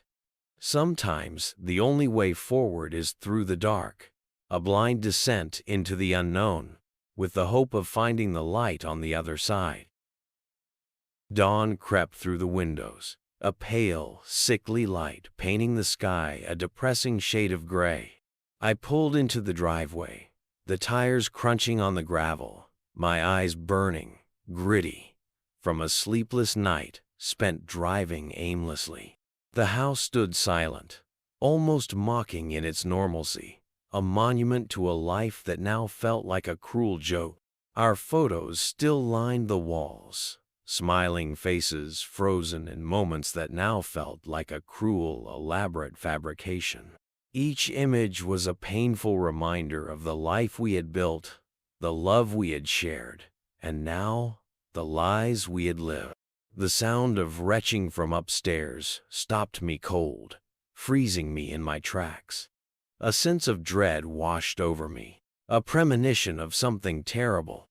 Following the noise, my heart pounding a frantic rhythm against my ribs, I found Tanya hunched over the toilet, her blonde hair a matted, sweat-soaked mess. A nasty bruise, like a dark, blooming flower, marred her left cheekbone, and she cradled her wrist against her chest, her face pale and drawn. She looked fragile, vulnerable, but I couldn't feel anything for her. Not anymore. I fell, she whispered, her voice hoarse, avoiding my eyes, her gaze fixed on the floor. Last night, after the party, I was dizzy and missed a step. I fell down the stairs. Her explanation was rehearsed, unconvincing. The irony might have made me laugh. A dark, bitter sound, if it wasn't so grotesquely painful. Here she was, injured from her clandestine rendezvous with Patrick, a consequence of her infidelity, and I was the one who would have to explain it to her family, the man who would have to pick up the pieces of her shattered life. The thought filled me with a nauseating wave of anger and frustration. Right on cue, like some twisted, dramatic irony, my phone buzzed, vibrating in my pocket. Her father's name flashed on the screen, his contact image a picture of him and Tanya at her graduation ceremony, her arm wrapped around him, her face radiant with happiness. A surge of cold anger, sharp and sudden, coursed through me, a reaction so intense it almost left me breathless. I answered, bracing myself, preparing myself for the confrontation. "Where the hell were you last night?" His voice boomed through the speaker, the sound amplified by the small device, a harsh, demanding accusation. "My daughter is hurt. She's crying her eyes out. And you are nowhere to be found? What kind of husband are you, leaving her to face this alone? I thought you were a decent man, but apparently I was wrong. You're a disgrace. The kind who was busy discovering his wife's affair." I cut in, my voice eerily calm, almost detached, the words hanging in the air like a poisonous mist. "I was too busy discovering that the woman I married is a liar and a cheat." Tanya's head snapped up, her face draining of what little color it had left, her eyes wide with shock, like a deer caught in headlights. Her father's end went silent for 3 heartbeats, an almost tangible pause, the silence so heavy it felt suffocating. "What did you say?" His tone had dropped to a low, dangerous whisper, laced with a mixture of disbelief and anger. "What are you talking about? Would you like proof?"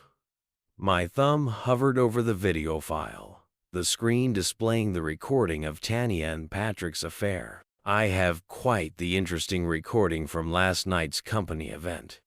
Your daughter and Patrick gave quite the performance. You should really listen to it. It's a real tour de force of deception and betrayal." "Don't," Tanya croaked, her voice a strangled whisper, trying to stand, but swaying dangerously, her body almost giving way. "Please, Albert, don't do this. Not like this. We can work this out. Give me another chance, please, I beg you." I hit play. The sound of her voice, that breathless laugh I had once adored, filled the bathroom, now twisted into something ugly, something that made my skin crawl. Her father's breathing grew heavy and ragged on the other end of the line as the recording continued, Tanya's words echoing in the small space, incriminating her. "I'll send you the full video," I said, watching Tanya sink back to the floor, the light leaving her eyes. Then you can stop calling me a negligent husband. Your daughter's injuries? She got them while she was with her lover, with the man who was supposed to be our friend. So, no, it's not my responsibility anymore. Not my problem. Jesus Christ, her father muttered. The man who had always treated me with barely concealed disdain now sounded deflated, ancient, his voice tinged with defeat. Tanya, what have you done? What in God's name have you done? She reached for my hand, her fingers trembling, but I stepped back, maintaining the ever-widening chasm between us. Her fingers clawed at empty air before falling limply to her side, her body consumed by exhaustion and despair. I was going to tell you, she whispered, tears carving tracks through her mascara, leaving dark streaks on her face. I didn't know how. I was afraid, Albert. I was so afraid to lose you. When? I asked, my voice flat, devoid of emotion. Before or after destroying everything we built together? Before or after stabbing me in the back? The bathroom suddenly felt too small, too intimate, the air thick with unspoken accusations and unresolved emotions. The scent of her perfume, the one I'd always loved, now mixed with the sour, acrid smell of vomit, made my stomach turn. Her father was still on the line, his silence heavy with judgment for once, not directed at me. I am sending the video now, I said into the phone, my voice devoid of all emotion. Handle her from here. I am done. I am officially done with this whole charade. As I turned to leave, Tanya called out, her voice breaking, her words desperate. Albert, please, don't do this. We can talk about this. We can fix this. I know we can. I made a mistake. I just got carried away. It didn't mean anything, Albert. It was just a mistake. A mistake? I laughed, the sound harsh even to my own ears, a bitter, mocking laugh. A mistake is forgetting to pick up milk from the store, Tanya. This was a choice, a deliberate act, multiple choices, made over and over again, a series of lies and betrayals. It was not a mistake.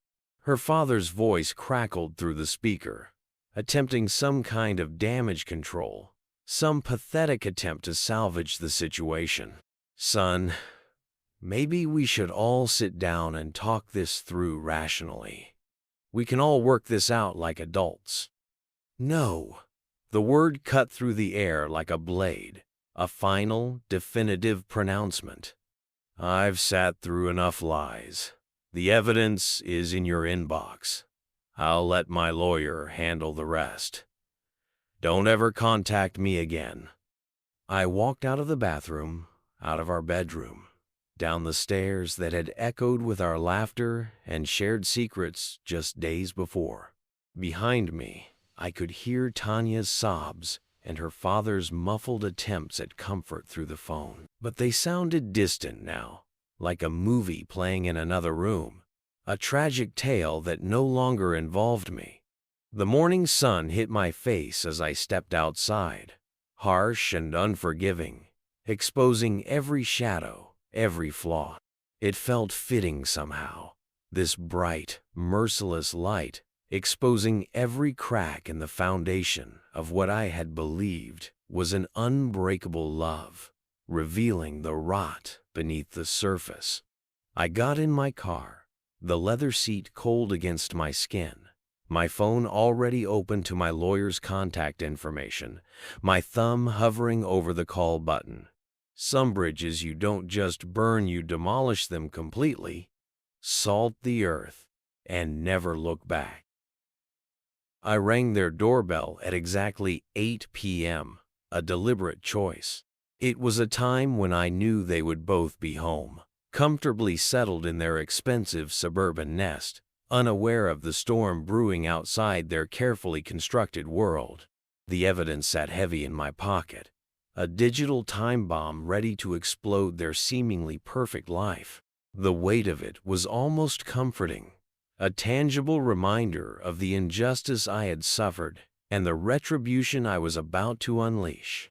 Kathy answered, her usual warm smile fading as she took in my expression, her eyes widening with a flicker of concern. She looked tired, her face slightly drawn, her hair pulled back in a casual ponytail, a stark contrast to the perfectly coiffed look she usually presented. "Albert, is everything okay?" she asked, her voice laced with a note of apprehension. She stepped aside, allowing me to enter, her concern etched across her face. "We haven't seen you or Tanya in weeks. We were starting to worry. Is Patrick here?" The words felt like ash in my mouth, the taste bitter and acrid. The mere mention of his name was like a fresh wound, reopening old scars. She called into the house, her voice clear and slightly strained, and Patrick appeared from his home office, his laptop clutched in his hand like a shield. He was dressed in a casual polo shirt and chinos, looking relaxed and comfortable, completely at ease in his own home, unaware of the chaos he had created. His confident stride faltered slightly when he saw me, a flicker of fear, almost imperceptible, crossing his face before his usual mask of charm slipped into place, his expression becoming one of practiced affability. "Albert, this is unexpected," he said, his voice smooth and unctuous, maintaining a careful distance, his body language betraying his unease. He set his laptop down on a side table, the screen still glowing with some half-finished document. His actions too casual, too studied. "Can I get you a drink? What brings you here tonight?" "I think you'll want to be sober for this," I replied, my voice flat, devoid of emotion, my gaze fixed on his face. The casual banter, the attempt at friendliness felt like an insult. I reached into my pocket, my hand closing around the cool, smooth surface of my phone. "You should both sit down. This might take a while." They exchanged glances, a silent communication passing between them, a shared understanding that something was terribly wrong. They complied, settling onto their expensive leather couch, the plush cushions sinking beneath their weight.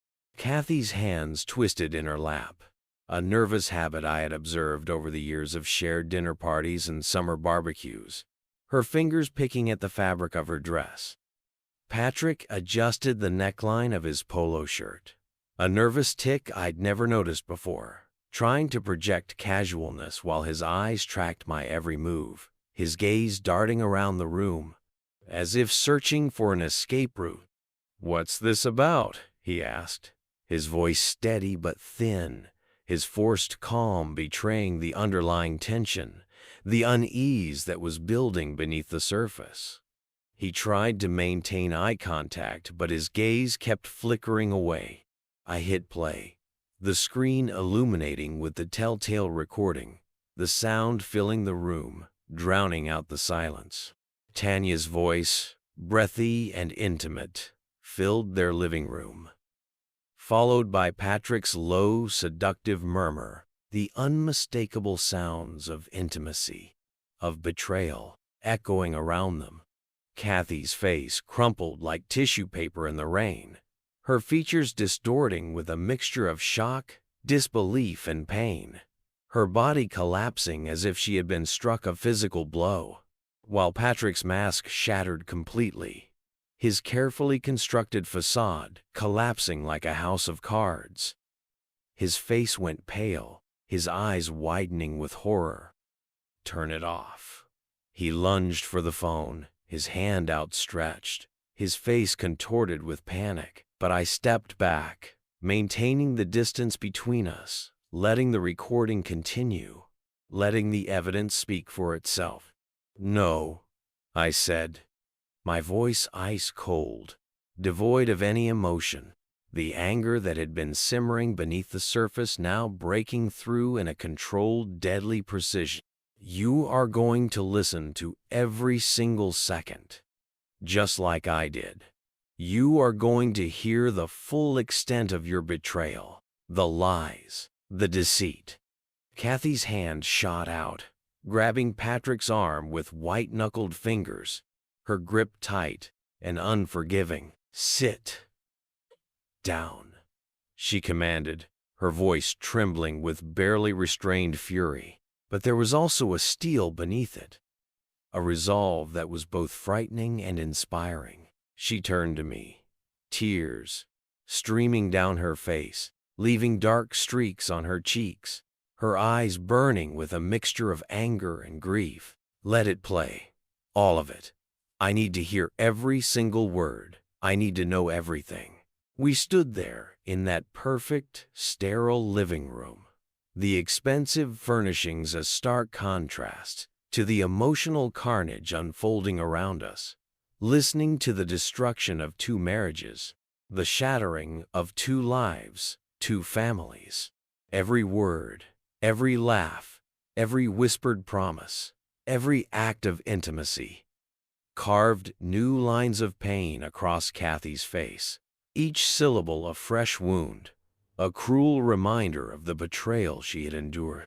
Patrick sat rigid, his body tense, sweat beading on his forehead, his carefully constructed world crumbling around him.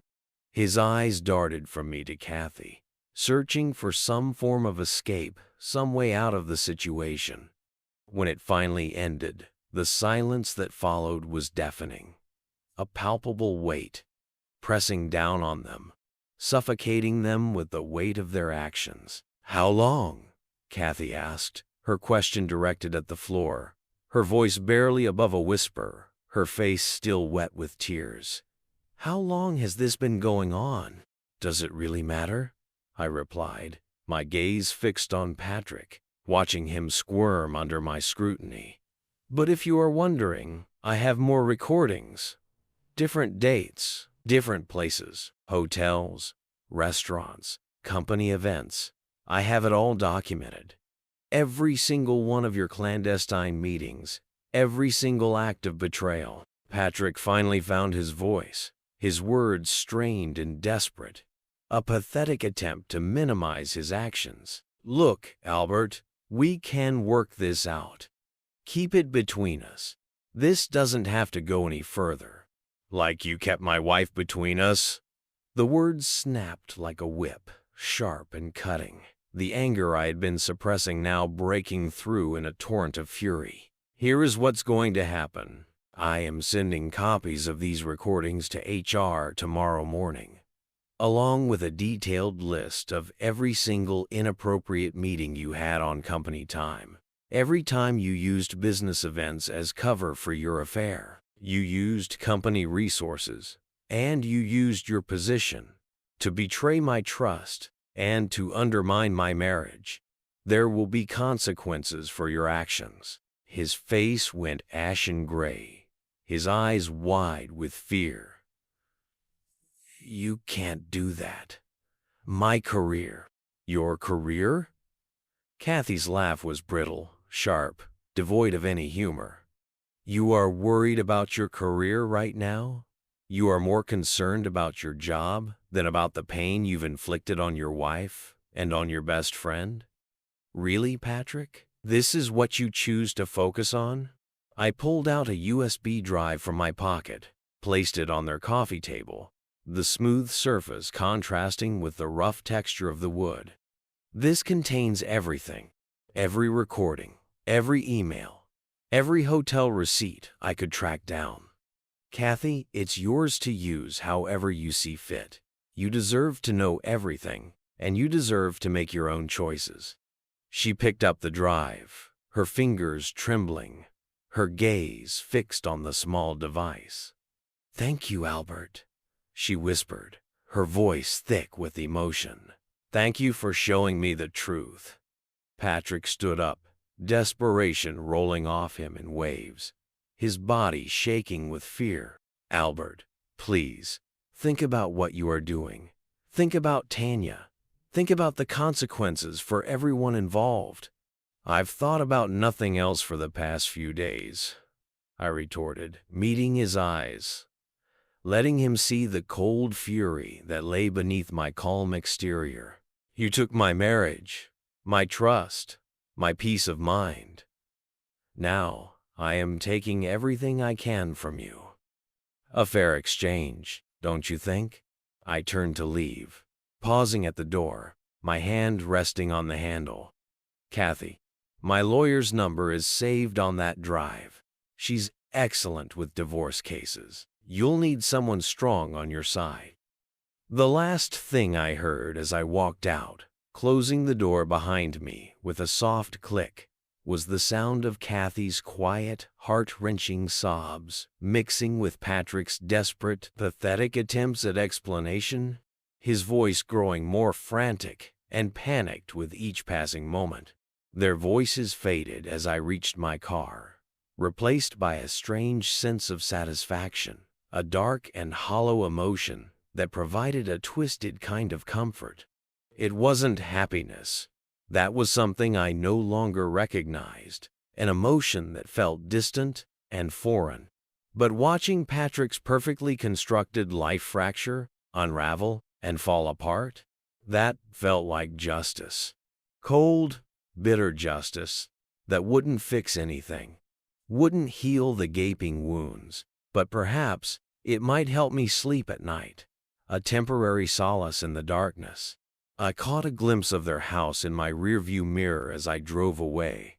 The warm lights in the windows seemed dimmer now, the perfect facade exposed for what it truly was, a lie. Another marriage splintering in the quiet suburbs, another family falling apart behind closed doors, another victim of betrayal and deceit. But unlike Tanya and Patrick, at least Kathy would face it with the truth in her hands, armed with the evidence she needed to begin the long process of healing and rebuilding her life. And that, I thought, was a small but significant victory. The lawyer's office felt more like a mausoleum than a place of business, a sterile, lifeless space filled with polished wood, hushed voices, and the stale scent of old paper. The atmosphere was heavy with unspoken tension, the air thick with the weight of broken promises and shattered lives. Tanya sat across from me, her usual vibrant energy dimmed, her body language conveying a sense of defeat and exhaustion. The bruise on her cheek had faded to a sickly yellow, a pale reminder of the physical violence she had endured, but she still favored her injured wrist, as if the pain were a tangible reminder of the consequences of her actions. I wondered if she saw the symbolism, if she understood that physical wounds healed while the emotional scars remained raw and open. Our lawyer, a woman named Miss Eleanor Vance, with a reputation for being both ruthless and efficient, shuffled papers with practiced efficiency, her movements precise and economical, her voice a steady drone, monotonous and emotionless. As she outlined the settlement terms, the legal language a cold, detached dissection of our marriage. Most of our assets would be divided according to the prenuptial agreement we had signed years ago, with additional considerations given to the circumstances. Her words a sterile recitation of facts, without any hint of sympathy or emotion.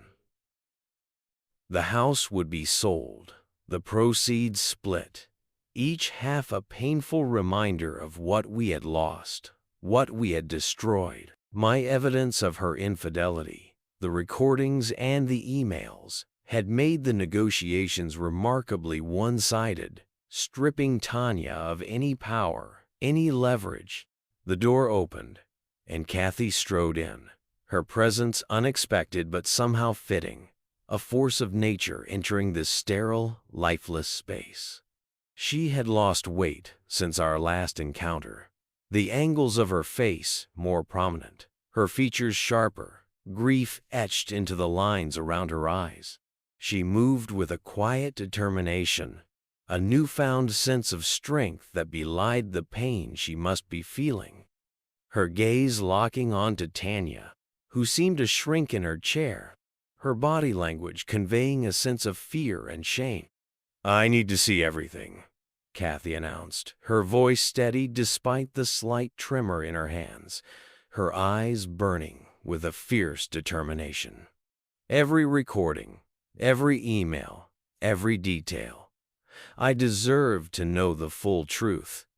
I deserve to understand the full extent of their betrayal." Our lawyer paused, her gaze shifting from Kathy to me, looking for some kind of direction. I nodded slowly, my expression remaining impassive, allowing her to see my quiet consent. "Show her," I said, my voice flat, devoid of emotion, the anger I had once felt now replaced by a deep, hollow ache. "Albert, please," Tanya whispered, her first words of the morning, her voice strained and desperate, her eyes wide with a mixture of fear and regret. "Haven't we hurt enough people? Can't we just move on? Isn't this enough?" "That's rich, coming from you," Kathy retorted, her laugh holding no humor, her words sharp and cutting.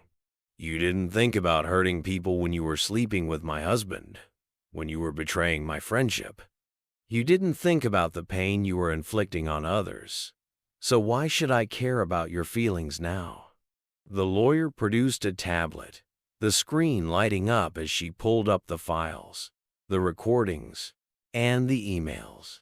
Kathy sat rigidly, her body tense, her gaze fixed on the screen, absorbing every detail, every word, every act of betrayal, as if memorizing every single piece of evidence. Tanya stared at her hands, her fingers twisting in her lap, her face a mask of despair.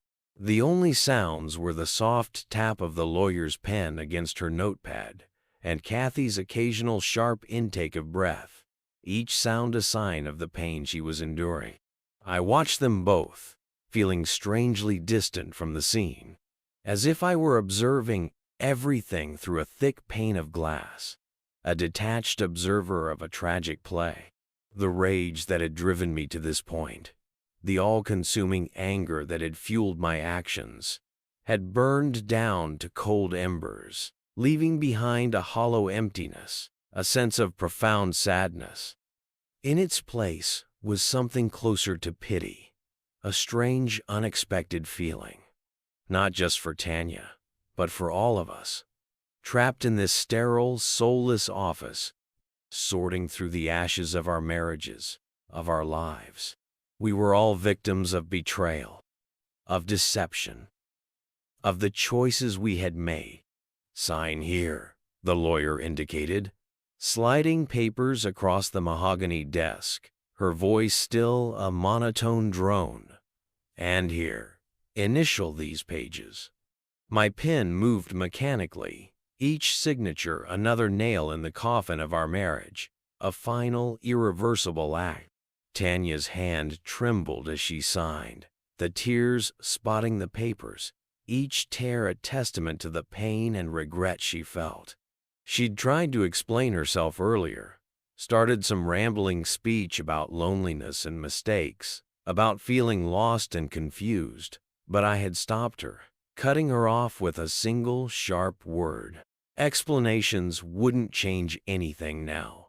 There was nothing left to say. There was nothing left to salvage.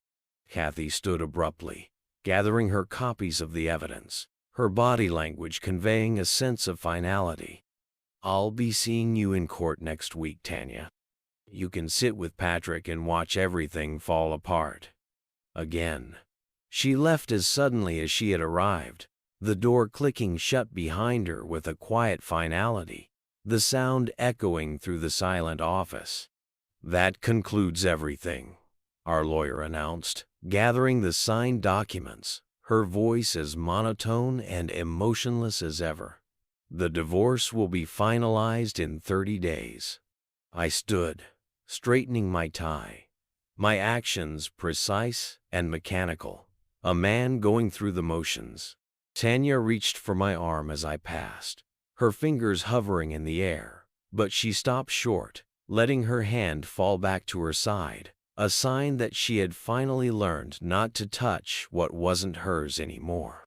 Her expression was a mix of despair and resignation, but I didn't meet her gaze. I refused to acknowledge her. The morning sun was harsh outside, reflecting off the building's glass facade, the glare almost blinding. I squinted against it, feeling lighter somehow, as if a heavy weight had been lifted from my shoulders, but also a little empty, like a shell of my former self. Not happy, not whole, but free. Behind me, our marriage died with a whisper of papers and a click of a door. A quiet, unceremonious end. Sometimes endings are just that, endings. No dramatic scenes, no final words of wisdom, no cathartic moment of understanding. Just signatures on papers and the quiet acknowledgement that some things can't be fixed, that some bridges are beyond repair. 6 months after the divorce, the universe, in its infinite and often cruel wisdom, decided to orchestrate another encounter. I ran into Tanya outside her therapist's office, a small, unassuming building on a quiet street. The universe has a twisted sense of humor that way, a knack for bringing people together when they least expect it, or least want it. She looked different, smaller somehow, her designer clothes replaced by simple jeans and a sweater, her face devoid of makeup, her hair pulled back in a simple braid. The physical scars from her fall had healed, leaving behind only faint, almost imperceptible marks, but new ones, invisible ones, showed in the way she carried herself, her body language conveying a sense of fragility and vulnerability. Her eyes met mine for a brief moment, a flicker of recognition, then darted away, her gaze fixed on the pavement, her face flushing with a mixture of embarrassment and shame. She had the look of someone who was trying to become invisible, someone who was desperately trying to disappear. "I am getting help," she said softly, as if offering evidence of her rehabilitation, an attempt to reassure me. "Twice a week. Dr. Matthews says I have PTSD from everything. She's helping me deal with what happened." I nodded, unsure what to say, my mind blank. What do you say to someone who was once your whole world, the woman you thought you would spend the rest of your life with, then became your greatest betrayer, a source of profound pain and disappointment, and now stood before you as neither friend nor enemy, just a person carrying her own wreckage, a victim of her own choices? "Patrick moved to Chicago," she continued, her voice steady but thin, laced with a hint of bitterness, "with his new girlfriend, 25 years old." A bitter laugh escaped her lips, the sound humorless and sad. "I guess that's the only justice we ever get." The satisfaction I had expected to feel, the sense of vindication that had once driven me, didn't come. Instead, there was just a hollow acceptance, a profound sense of emptiness. We stood there in the afternoon sun, two survivors of the same shipwreck, finally reaching different shores, battered, bruised, but still alive. We were both victims of the same storm, but we were both dealing with the aftermath in our own way. "I hope the therapy helps," I said finally, meaning it despite everything, despite the pain, despite the betrayal. It was a genuine sentiment, a quiet wish for her recovery. She smiled then, a small, sad smile, but genuine, her eyes meeting mine for the first time since our encounter. "It does. It's helping me understand why I broke something so good, why I threw it all away, why I couldn't just be happy with what we had. She's helping me unpack everything, to face all of the things that I've been hiding from myself for so long." The old pain flickered, a sudden sharp pang in my chest, but it was distant now, like lightning in another county. a reminder of a storm that had long since passed. Sometimes understanding why doesn't change what happened, Tanya. It doesn't undo the damage. No, she agreed, her gaze fixed on the ground. But it might help prevent it from happening again, to someone else. I want to be better. I want to learn from my mistakes. And I want to make sure that I never hurt anyone like that again. I owe that to myself, and I owe that to you. I checked my watch, a nervous habit from our marriage that never quite died, a constant reminder of our shared history, of the routines and the rituals that we had once shared. I should go, I said. The words abrupt and emotionless. She nodded, stepping aside, creating a space between us, a physical manifestation of the emotional distance that now separated us. As I passed, she spoke again, her voice barely above a whisper. Thank you. I turned, questioning, my gaze meeting hers for a brief moment. For not hating me, she clarified, her voice thick with emotion. You had every right to want to destroy me, but you chose something else, something cleaner. You chose forgiveness when I didn't deserve it. Walking away, I realized she was right. The hatred had burned itself out, leaving behind an odd sort of clarity, a sense of peace that had eluded me for months. Our marriage hadn't just ended, it had exploded, scattering pieces of us in every direction, leaving behind a trail of destruction. But from those pieces, we had each rebuilt something different, something new, something true. We were both wounded, both scarred, but we were both moving forward, taking the lessons we had learned and using them to carve a new path for ourselves. Sometimes it takes a complete destruction, a shattering of everything we thought we knew, to find your way to an honest peace, to discover a new beginning from the ashes of the past. Sometimes the only way forward is through the darkness, to emerge stronger, wiser, and ultimately free. The Manhattan penthouse, a gleaming monument to ambition, hung precariously above the city's sprawling grid, a glass and steel cage suspended in the fading light. The sunset, a molten orange eye, cast long, dramatic shadows across the meticulously designed interior, highlighting every sharp line and reflective surface. Floor-to-ceiling windows offered a breathtaking, yet almost sterile, panorama of the urban landscape below, a view that felt more like a high-definition projection than a living, breathing city. Inside, the air was thick with the rich aroma of slowly simmering beef, its savory fragrance entwined with the pungent, earthy scent of Perigord truffle sand, extravagant blend that spoke of both indulgence and underlying tension. The atmosphere, however, was far from serene. A subtle unease vibrated beneath the surface, like a discordant note in an otherwise flawless symphony. Emily, her blonde hair perfectly sculpted into a halo under the soft, indirect lighting, moved with a practiced grace that bordered on robotic, her footsteps barely registering on the polished marble floors.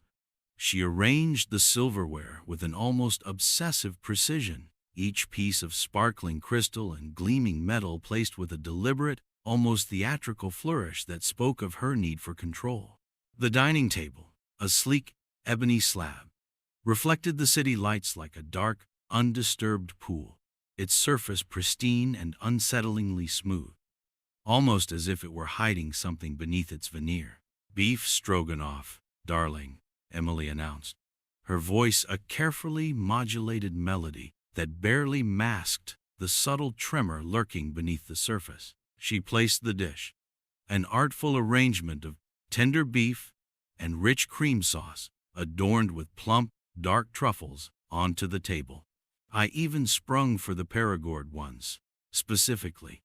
They nearly bankrupted me, you know," she added with a slight, almost rueful smile, her gaze flickering to James for a reaction. A subtle attempt to gauge his mood, she punctuated the sentence with a light, tinkling laugh that didn't quite reach her eyes, the sound almost brittle, like delicate glass about to shatter, a thin facade of amusement that barely concealed the nerves underneath.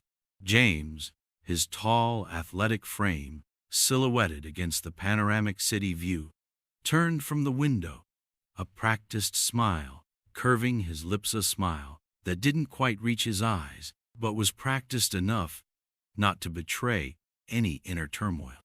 "You're a miracle worker, Em," he said, his voice smooth, almost too smooth, his eyes twinkling with a hint of amusement, but also a touch of suspicion. "A culinary sorceress, transforming mere ingredients into a symphony of flavors."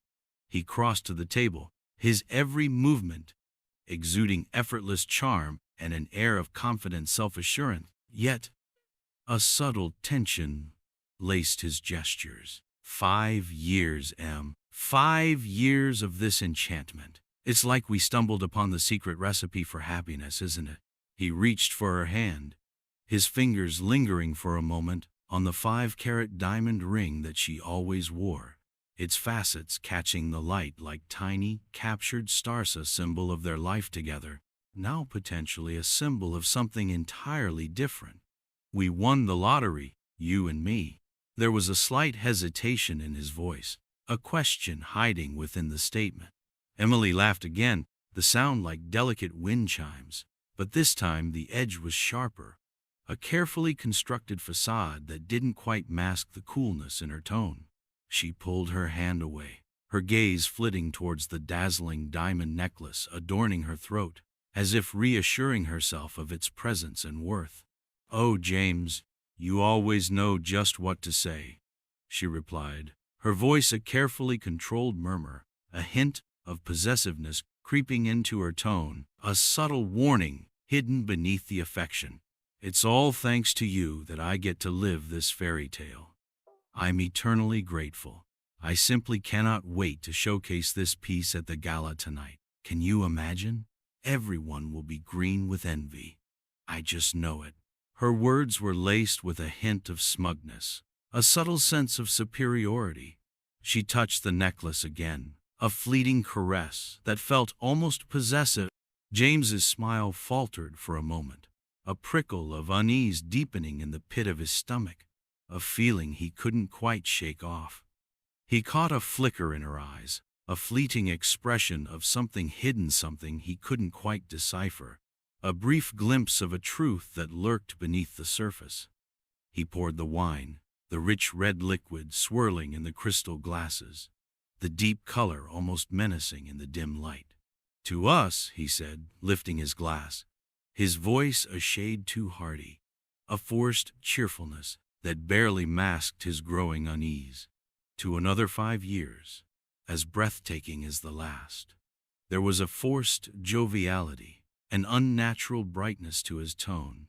Their glasses clinked, the sound a sharp, brittle counterpoint to the soft classical music playing quietly in the background, a discordant note in an otherwise harmonious setting.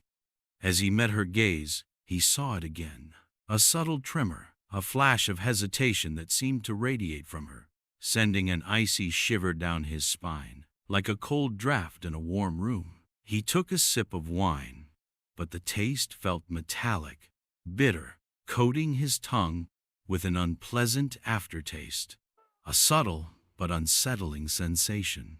Something was off, dreadfully wrong, and the feeling burrowed deep, refusing to be ignored, like a persistent cough that he couldn't get rid of. Lately, Emily had been distant, her usual effervescent personality replaced by a carefully curated aloofness, a change he had tried to dismiss, but could no longer ignore. The secret calls, whispered conversations conducted in hushed tones, the unexplained absences, a growing distance that had slowly eroded the intimacy they once shared, these were all pieces of a puzzle that he was desperately trying to ignore. Yet they kept demanding his attention. He had tried to rationalize it, to attribute it to stress, the pressures of their extravagant lifestyle. But deep down, he knew that something was terribly amiss, something that couldn't be easily explained away, a dark secret lurking beneath the surface of their perfect life. He forced a smile, reaching forward to place a gentle kiss on her lips, but the contact felt cold, perfunctory, lacking the warmth and passion he once knew, her lips responding to his like a well-trained actress. He pulled away, pushing his chair back abruptly, the sound of the wood scraping across the marble floor echoing too loudly in the too-silent room. The abrupt movement, a sign of his growing agitation. "I need to head back to my study for a bit," he said, his voice tighter than he had intended, the excuse thin and transparent.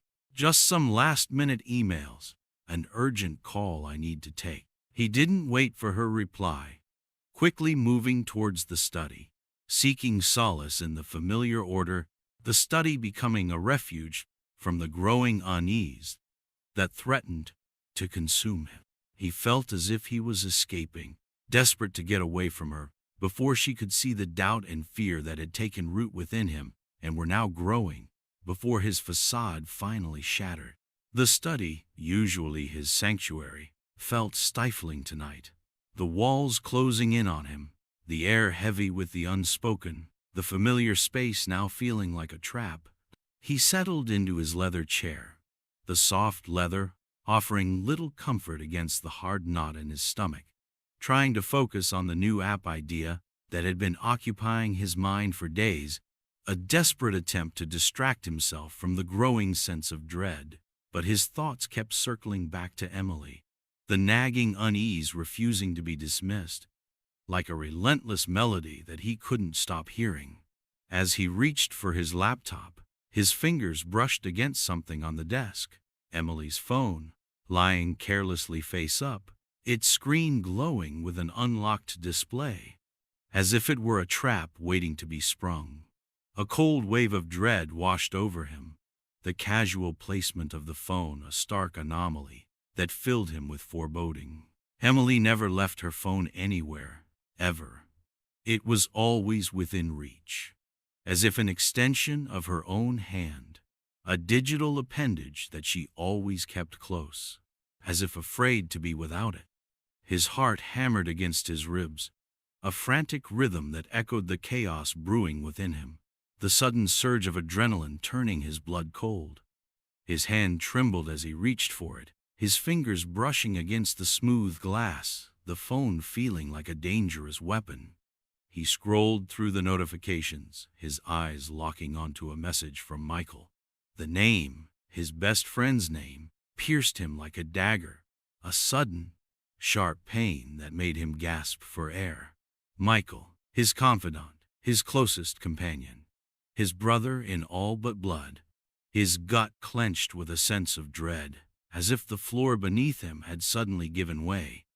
He opened the messaging app, his eyes scanning the words, the reality of it hitting him with the force of a physical blow, a crushing weight that stole his breath away. James is such a fool, blinded by his own success. His fortune will be ours soon. Just play your part, my love. Can't wait to finally get our hands on his money and disappear to that island. Endless champagne and sunsets, just you and me. I love you, Mike. His breath hitched in his throat, his vision blurring as he stared at the words.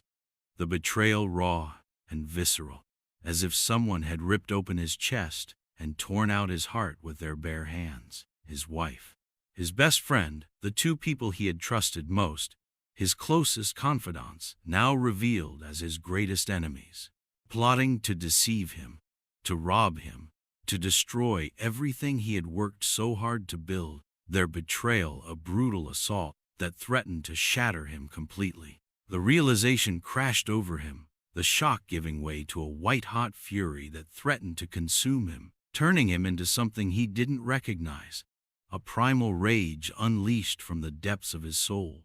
He stood, throwing his chair back with a crash, the sound a harsh interruption of the unnerving silence, a violent explosion of his pent-up fury.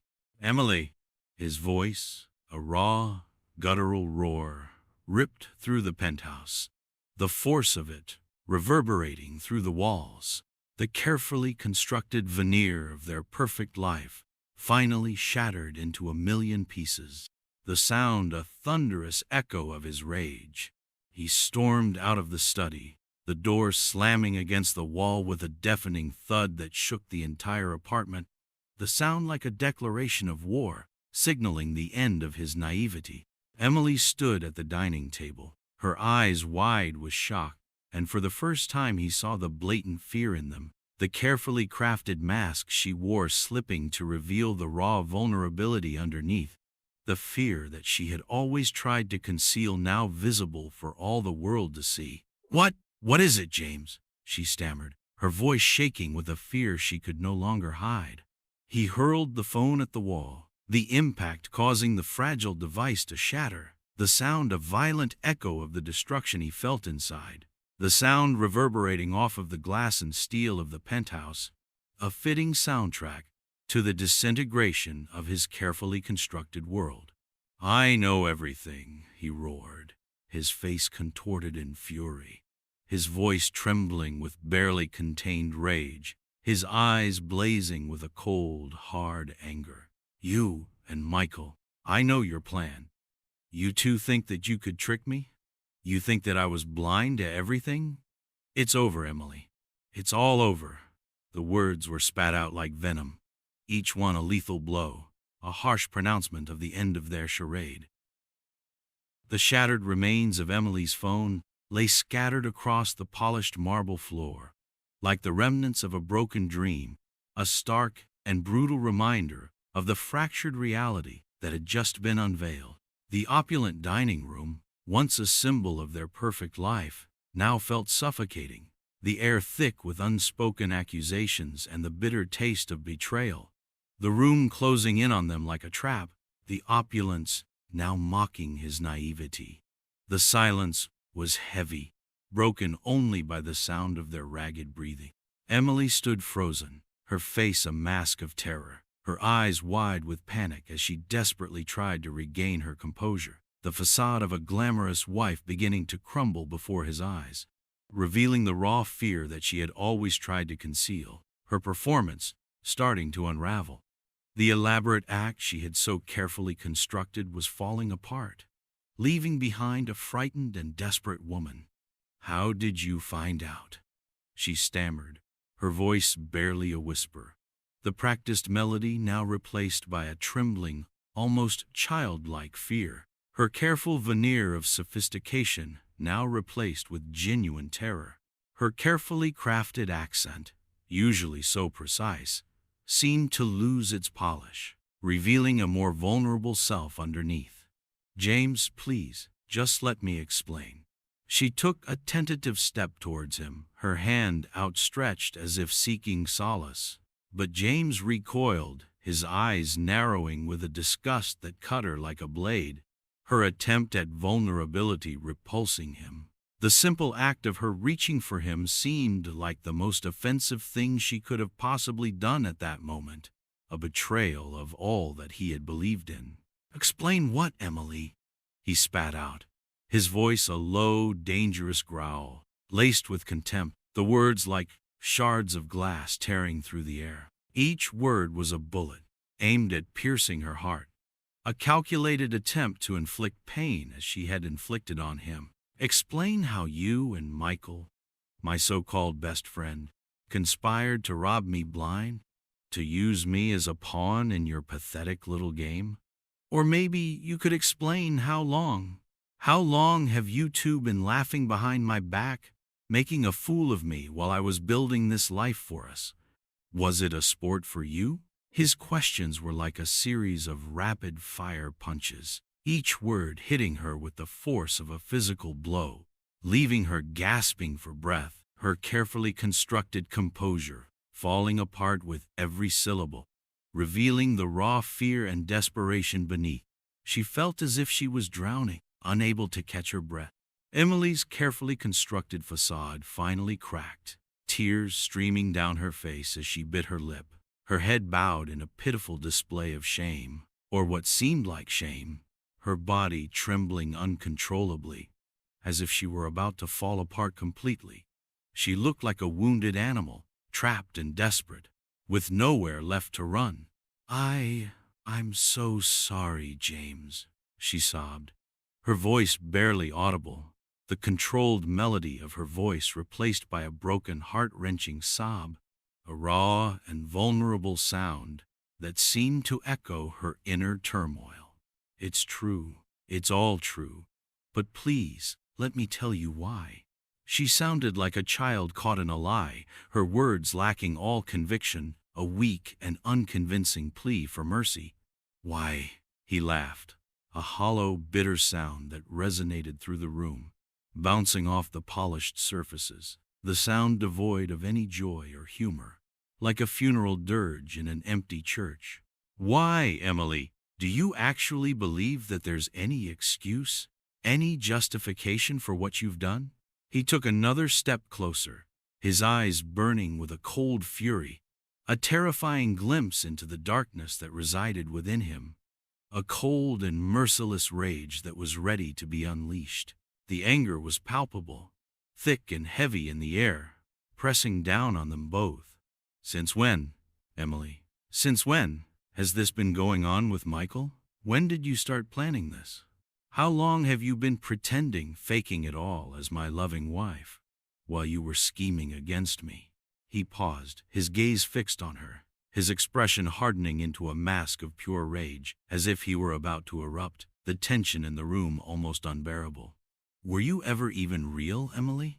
It was a question he had to know the answer to, a desperate attempt to find some truth in the chaos. Emily took a shaky breath, her story unraveling, a torrent of half-truths and carefully crafted justifications, a tangled web of lies she had constructed over time, the words tumbling out of her mouth like a broken dam, barely coherent. It started long ago, James, before I even met you. Michael and I, we were high school sweethearts. We loved each other, really loved each other. Her voice wavered, her gaze drifting to the floor as she tried to make him believe in their fabricated romance. Her attempt at a heartfelt confession falling utterly flat, sounding forced and unconvincing, her voice full of false sentimentality. He always loved me, James. He truly did. But then you swept me away. You were everything he wasn't, everything I thought I wanted. You were so powerful, so wealthy, so successful. She glanced up at him, her eyes swimming with tears, trying to make him sympathize with her twisted logic, trying to use her victimhood as a shield, trying to twist the narrative to make herself seem like the wronged party. He couldn't compete with that, James. No one could. She was trying to rewrite history, to make herself the protagonist in her own twisted version of reality, portraying herself as a victim of circumstance, rather than the architect of her own deception. James's face contorted with a mixture of disbelief and disgust, a look of utter contempt and revulsion that made her wince. The disgust was so palpable, it could be felt in the air, a visceral reaction to the lies and manipulation she had subjected him to. So, this was all about you then? Your greed? Your shallow pursuit of wealth and power? And poor Michael, he was just your pawn, your willing accomplice in this sick charade? His voice dripped with sarcasm, each word a barbed hook designed to tear through her carefully constructed lies, leaving them in shreds on the floor, his contempt for her and Michael almost palpable. You manipulated me, Emily. You used me for all the wrong reasons, and you destroyed everything I thought we had.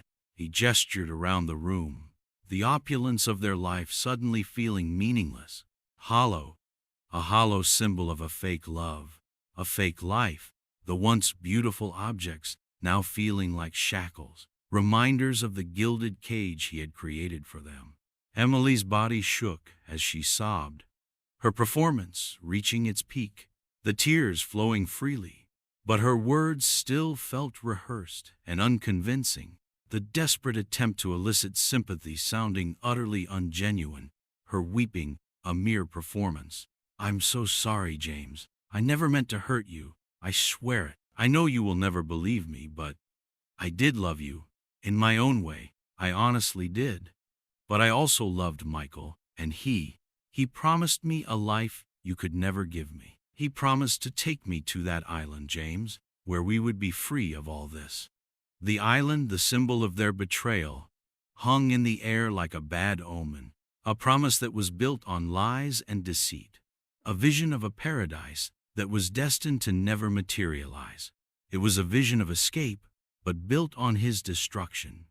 James let out a derisive laugh, a sound that was devoid of any amusement, a cruel and harsh sound that echoed his disdain, his anger building to a crescendo. A life I could never give you?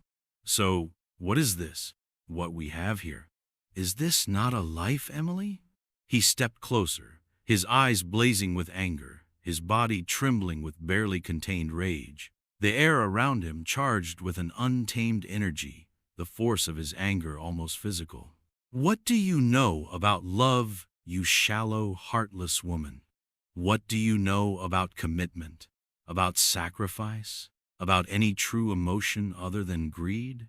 The questions were a torrent of accusations that were hurled at her with brutal force, each word cutting deeper than the last, a scathing indictment of her character.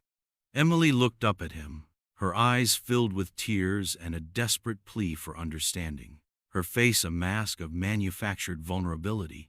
But James was no longer buying it. Please, James, you need to understand. I didn't mean to do any of this. I never wanted to hurt you. I was just lost, confused. Her words were hollow, completely devoid of any genuine remorse, the desperate attempt to elicit sympathy sounding utterly unconvincing, her words failing to penetrate the wall he had erected around his heart. The tears on her face felt like another performance, another deception, a transparent attempt to manipulate him further. Enough, Emily, James said, his voice now devoid of any emotion, flat and cold, like ice, all traces of his rage now replaced with a chilling indifference. I don't want to hear another word. Your lies disgust me. You disgust me, both you and Michael. He turned and walked away, his footsteps echoing loudly in the sudden silence, leaving Emily crumpled on the floor, her sobs echoing in the opulent emptiness of the shattered penthouse, the emptiness a perfect reflection of the void he felt inside. The sounds of her crying falling on deaf ear. He could feel her eyes on his back, a burning need to be heard, but he refused. He wouldn't give her the satisfaction. He wouldn't let her manipulate him anymore. He had heard enough of her lies, enough of her excuses. He was done. He was completely, utterly done, and the decision was as solid and final as the marble floor beneath his feet. The city air was a cold, unforgiving balm on James's burning skin, a stark contrast to the stifling atmosphere he had just escaped, the wind whipping around him like a mocking reminder of his broken heart. The bustling streets, usually a source of energy, now felt like a cacophony of noise, a relentless onslaught on his already shattered nerve. Manhattan, the city he had once adored, now felt like a hostile landscape, the glittering lights and towering skyscrapers mocking his humiliation, the concrete jungle reflecting his inner turmoil. Emily's words echoed in his mind, each syllable a fresh wound, a painful reminder of the depth of her betrayal. I loved you in my own way, but I also loved Michael. The words were like a poisoned arrow, piercing through him again and again, each echo a fresh wave of pain. His hands clenched into fists, his knuckles white with suppressed rage, the anger a physical force threatening to overwhelm him, a wild beast struggling to break free from its cage, his body trembling with the intensity of his emotions. He felt like a wild animal trapped in a cage, his emotions raw and untamed, a storm of rage, pain, and confusion swirling within him, threatening to consume him completely. He walked aimlessly, his feet carrying him through the deserted streets, his mind a whirlwind of pain, confusion, and an overwhelming sense of injustice.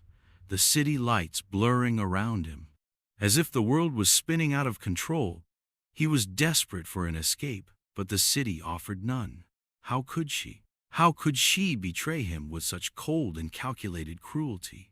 How could she use the sacred word of love to justify such a despicable act? He had given her his heart, his soul, everything he had, and this was how she repaid him, with a cold, calculated betrayal that cut him to the core, leaving him shattered and broken. He stopped abruptly, leaning against a cold brick wall, his chest heaving, his body trembling with barely contained emotion, like a man who had just run a marathon, completely exhausted and drained. The city's cacophony faded into a dull roar, replaced by the deafening silence of his own despair, the sounds of traffic replaced by the echoes of Emily's lies, a haunting reminder of his betrayal. He closed his eyes, trying to shut out the pain, but the memories kept flooding back. Emily's laughter, her touch, the stolen moments they had shared, all now tainted by the bitter taste of betrayal. Each memory a cruel reminder of the love he had lost, and the trust he had given away so freely, now a source of bitter pain. He felt like he was drowning, the weight of his broken trust threatening to pull him down into the darkness closing in on him like a thick fog, suffocating him with its despair. He was slowly sinking into the depths of his misery. He needed to do something, to act, to fight back against the injustice that had been inflicted upon him, to stop the waves from pulling him under, to find some way to channel his rage. And then, like a spark in the darkness, a thought ignited within him revenge, a cold, calculating, and utterly merciless act of retribution, a dark and twisted desire that was born out of his pain, a cold flame that began to burn in his heart. He would make them pay. Emily and Michael would experience the same torment, the same despair, the same gut-wrenching pain that he was experiencing now. He would dismantle their world, piece by piece, until nothing remained but ashes, until they understood the true consequences of their betrayal. He wanted them to feel the same agony and emptiness that he was currently enduring. The thought was a cold fire that burned inside him, a source of dark energy that began to fuel his resolve, a dangerous and twisted purpose taking root.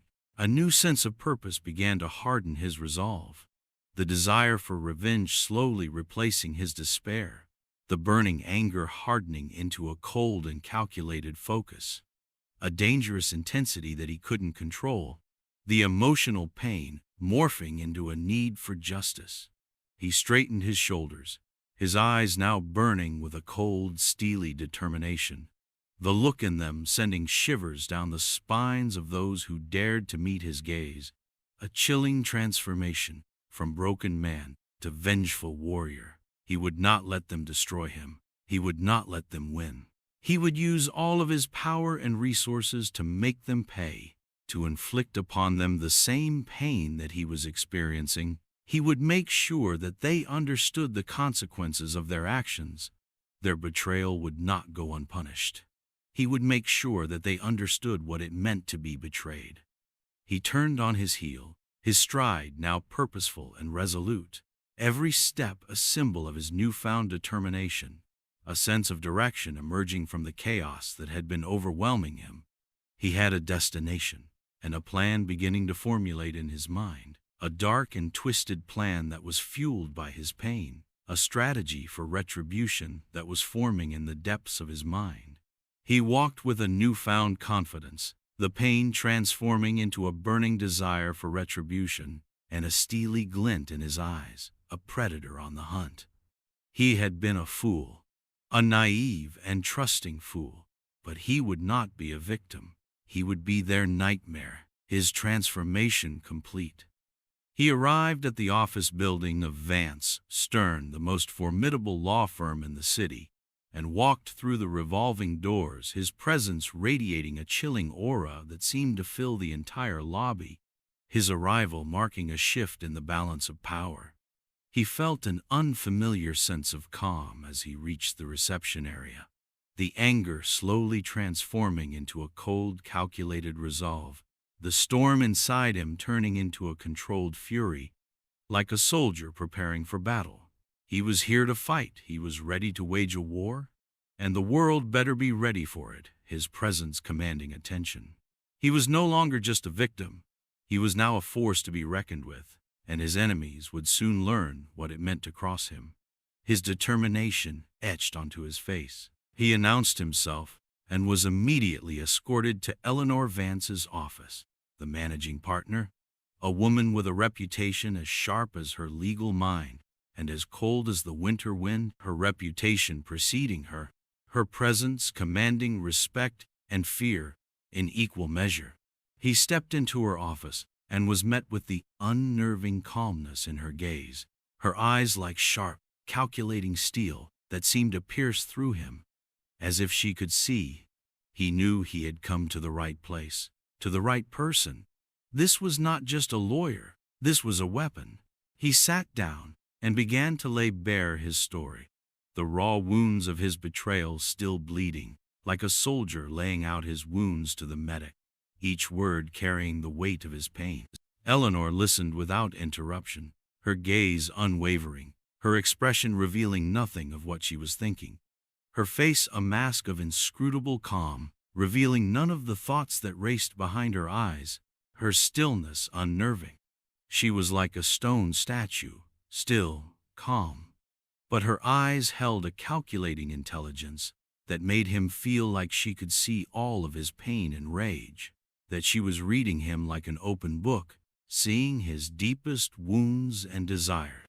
"I understand you are the victim of a carefully planned marriage fraud," Eleanor said, her voice calm and detached, devoid of any emotion, her words as precise and sharp as a surgeon's knife, each one calculated for maximum impact.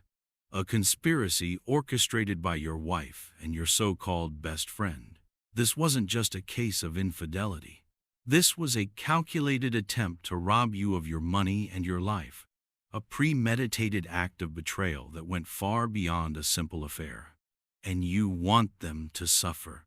She finished the statement, her eyes locking with his, her gaze unwavering, a direct challenge that he was not afraid to meet, a test of his resolve and determination.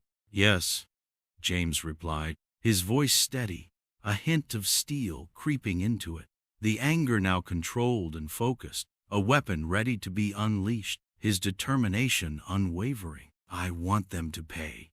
I want to take everything from them, just as they tried to take everything from me." He was no longer asking, he was demanding, his words imbued with a sense of purpose and finality. Eleanor leaned back in her chair, her gaze unwavering, her eyes never faltering, as if she could see into the depths of his soul, his rage, and his determination. She was sizing him up, calculating the depth of his resolve. Proving marriage fraud can be challenging, but not impossible. You have compelling evidence of adultery, and that's a strong starting point. We will initiate divorce proceedings immediately, along with a lawsuit for damages. We will also explore the possibility of disbarring your friend, considering his unethical conduct, though that requires a thorough investigation, which will take some time. Her words were not a promise. They were a statement of fact, a carefully laid out plan of action. She emphasized the complexities of disbarment to temper his expectations. "Do whatever it takes," James stated, his voice firm, the anger in his voice now turning into a cold, hard resolve. The words, spoken with the certainty of a man who knew exactly what he wanted and what he was willing to do to get it. "I want them to feel the same pain I've felt. I want them to suffer." The words were no longer a cry of pain. They were a declaration of war, a promise of retribution. Eleanor nodded, her gaze unwavering, her expression unchanged, her eyes cold and calculating, her silence a promise of the pain that she would inflict on his behalf. Very well, Mr. James. It's not over. We will use every legal avenue available to ensure that justice is served. They will learn what it feels like to have everything taken from them. Her words were spoken with a quiet confidence that resonated deep within him, a promise that gave him a sense of dark satisfaction, a pledge that he held on to with a grim determination. Consider it done. The deal was sealed. The war had begun. The courtroom, a sterile arena of legal maneuvering and dramatic pronouncements, was where the battle for James's life truly began, a modern-day Colosseum, where he was forced to fight for his survival and reclaim his life, his fate hanging precariously in the balance. The air crackled with tension, a palpable force as the legal teams clashed, truth and lies intertwining in a complex dance of accusations and counter-accusations, each move designed to sway the opinion of the jury, to tip the scales of justice one way or another, their carefully crafted strategies designed to dismantle each other.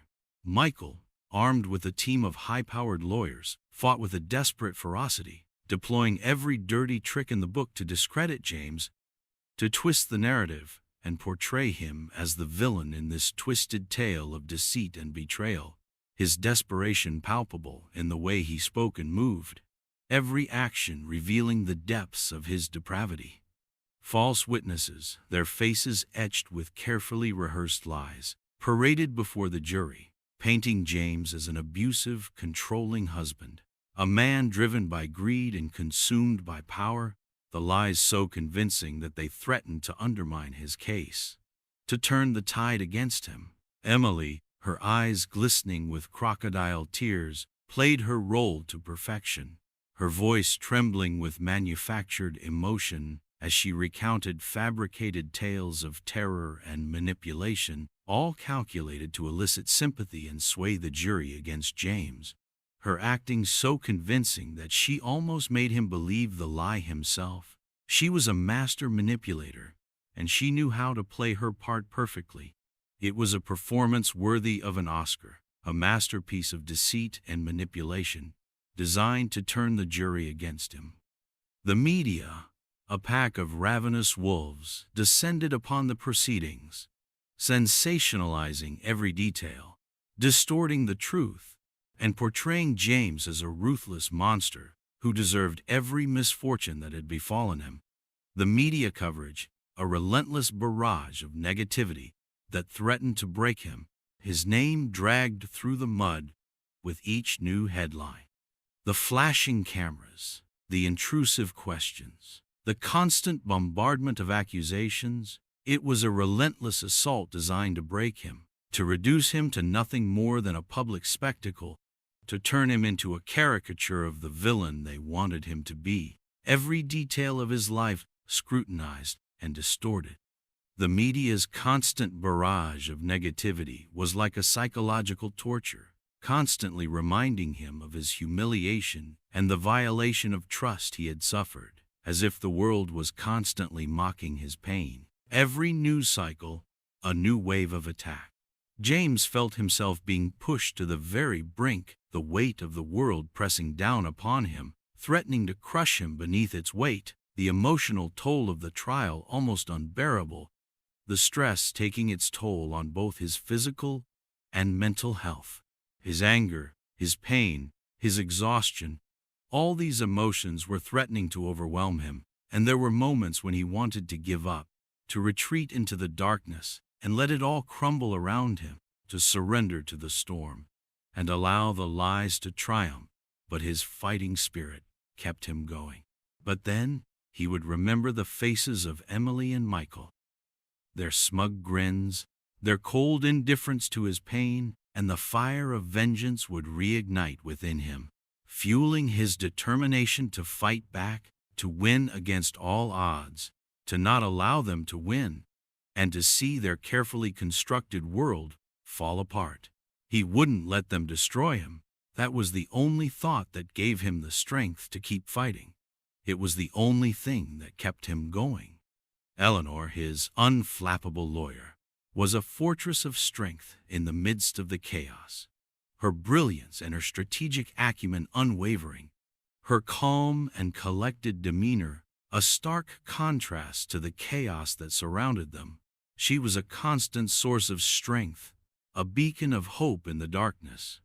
She meticulously dissected Michael's lies, exposed his manipulations, and revealed the carefully constructed falsehoods they had used to slander his name. Her words like bullets that tore through the flimsy fabric of their fabricated story, her legal arguments solid and unshakable.